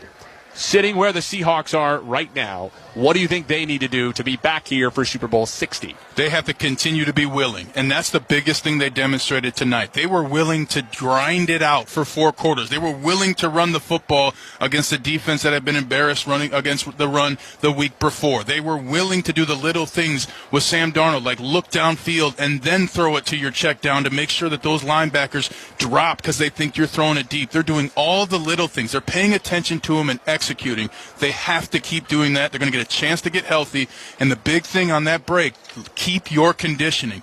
There's nothing like playing 4 quarters of football, 5 if you need it, and so they got to do more conditioning than they do actual practice over this next few days because they're going to have a lot of time at home, and then they got to be ready to play a winning playoff team their first game back. Great crew here tonight at Levi's Stadium, led by our producer, Drew Casey. Ryan, a lot of fun, man. Let's do it again sometime. Fun first voyage, my friend. See you soon. Final score here at Levi's Stadium, Seahawks 13, 49ers 3. I don't know how many points the Pope had tonight, but it's something. Scott will know. Let's send it back to Scott Graham at our Westwood One studios. Scott? In the Vatican, he probably did not do nearly as well as the Seahawks did tonight in Santa Clara. Thank you very much, guys. Still to come, we're going to take a look back at what happened in Game 1 of our doubleheader. This is Westwood One's coverage of the National Football League. In here, the nights are long, the drinks are strong, and the neon never fades. Red, White, and Booze, a channel serving shots of classic rock with a smooth country chaser. Drop in to Red, White, and Booze. Channel 350 on most radios and always in the SiriusXM app on your phone. At home, on your computer, Alexa, TV, and other internet-connected devices. Howard Stern made a decision about his future. We're back. That's the announcement. 3 more years with SiriusXM. And I'm excited about it.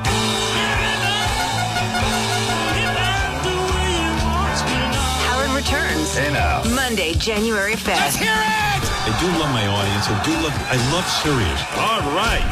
The saga continues in 2026. That's pretty much the deal. Stay tuned. Something funny's coming up.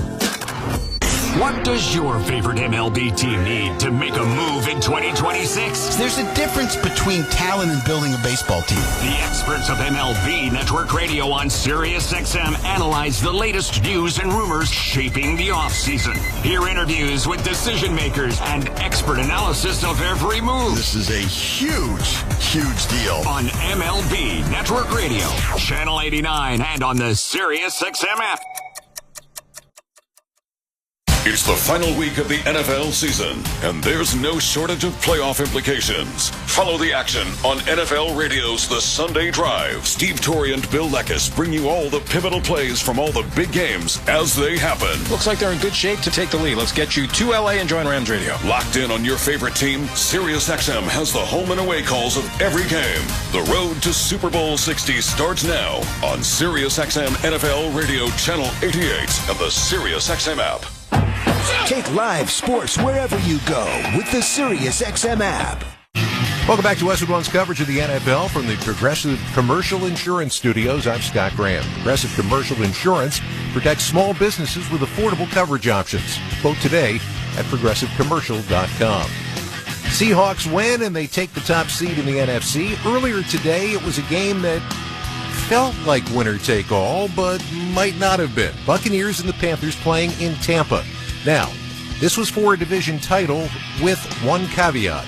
If Carolina won the game, Carolina was the division champion. If the Buccaneers won the game, they were going to have to wait until tomorrow because the possibility existed that Atlanta could force it into a three-way tie with all three teams at 8 and 9, and that tiebreaker would belong to Carolina, who would win even if they lost today.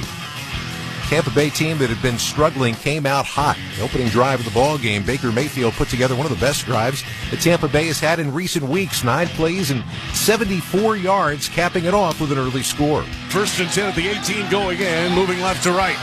Baker Mayfield out of the gun again. 2 receivers each way. And the belt high snap back to throw. Carolina bringing forward, throwing to the end zone. Otten again. He's in for a touchdown, Tampa Bay. 18-yarder.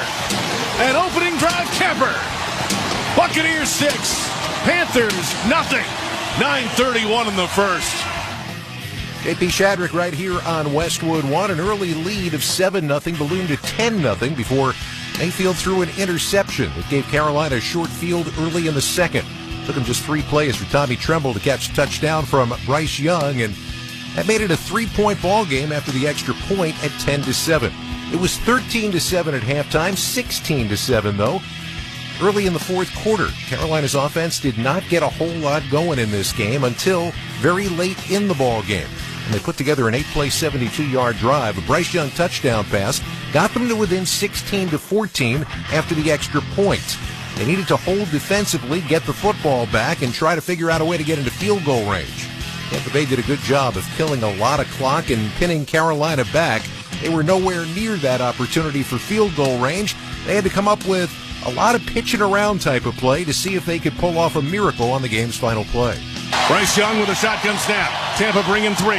Thrown over the middle. Caught ball. Lateral back. McMillan at the 40. Running left side. Throws it back again to an offensive lineman who dropped the football. Tampa Bay will recover. And this one is over. Week 18 Saturday belongs to the Tampa Bay Buccaneers. Final score, Tampa Bay 16, Carolina 14. The Bucs are cheering for the Saints tomorrow. If the Saints knock off the Falcons or tie, the Bucs would be division champions. If the Falcons win tomorrow, then the Panthers would be division champions. We go to Week 18 Sunday in the NFC South. That we do. It's never easy in this division, and it's going to have to wait for at least another, call it 16 hours. Baker Mayfield threw for 203 yards and a touchdown in this game. And the other side, Bryce Young, 266 yards, 2 scores, but an interception. 3 big turnovers in the game for Carolina turned out to be the difference. So the Buccaneers get the victory in the final regular season game. Their head coach, Todd Bowles, had some mixed emotions about the win. Well, it's disappointing today. It could be jubilation tomorrow. If tomorrow doesn't happen, it'll be disappointing. So, we put ourselves in this situation. We're all grown men about it, and we could have made a ton of plays, but we can't look back and dwell on it. We just got to move forward, and they showed fight tonight, and they showed grit tonight, so we'll just see what happens. They will see what happens, and you would assume that the entire of both rosters would be sitting back and watching that 1 p.m. Eastern Time game from Atlanta tomorrow. Bryce Young, will you be? Might not even watch, to be honest with you. I might just see how it ends up. It's on us for that being our reality. We had opportunity to take it. Now we have to leave it in someone else's hands, so take ownership in that. He'll watch. Guarantee you. He will watch. This is one of the strangest situations that you're going to see because there were so many opportunities for this to be that game.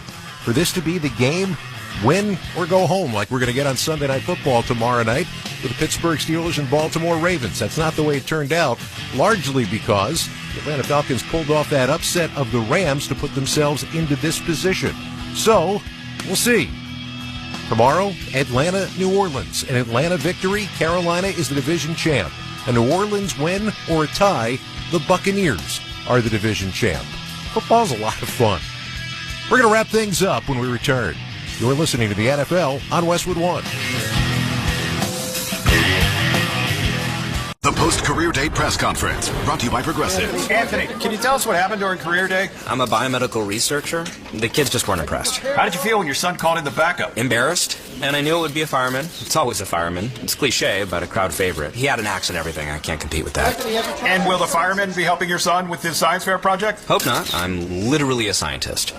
Like it or not, sometimes you need a backup. That's why there's Progressive to protect your home and auto. Progressive Casualty Insurance Company affiliates and other insurers. Not available in all states or situations. Time now for the opening kickoff.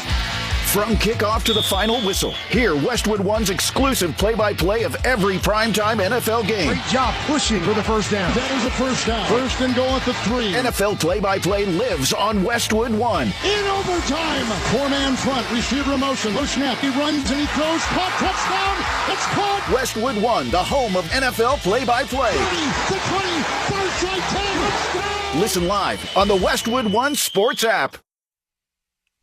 Back at our Westwood One studios, where Seattle has earned itself a bye week and home field advantage throughout the playoffs as the number 1 seed with their victory over the Niners. On the other side, Kyle Shanahan's team is going to go on the road, something the coach is very aware of. No, we're ready for it. I mean, yeah, it would have been nice to have to have a home game here, or both home games, and get a bye. But it is what it is. I mean, this team's been through a lot this year. Now we got to do it the hard way, and we'll embrace the shit out of doing it the hard way and look forward to it. So the final score, Seattle 13, San Francisco 3. You've been listening to the NFL on Westwood One. Tonight's broadcast has been sponsored by Allstate, by Barbasol Shaving Cream, by Indeed, by Granger, by O'Reilly Auto Parts, and by the official NFL app. I want to thank our crew for tonight. Studio producer Nick Pope, studio coordinator Curtis Poindexter, studio engineer Matt Higdon, production assistance provided by Andrew Bach. Special thanks to Dan Silverman. Our spotter tonight, Matt Foley. Our engineer, Raul Velez. Our producer, Drew Casey. Coordinating producers, Brian Finkelstein and Aaron Cummins. Executive producer, Mike Eby. The Senior Vice President of Sports for Cumulus Media and Westwood One is Bruce Gilbert. Stay tuned tomorrow for Sunday Night Football. It is a winner-take-all matchup for the AFC North title. Pittsburgh Steelers hosting the Baltimore Ravens. Win or go home. Ryan Radke and Mike Golick have all the excitement. I'll kick off the coverage with NFL Sunday beginning at 7:30 p.m. Eastern Time. Of course, by then, we will have all of the matchups, if not the days and times, of what's ahead in Wildcard Weekend. Catch that game right here on many of these same stations. The NFL and Westwood One Sports app are streamed live for free on our website, westwoodonesports.com. The final from Levi's Stadium, Seattle 13, San Francisco 3.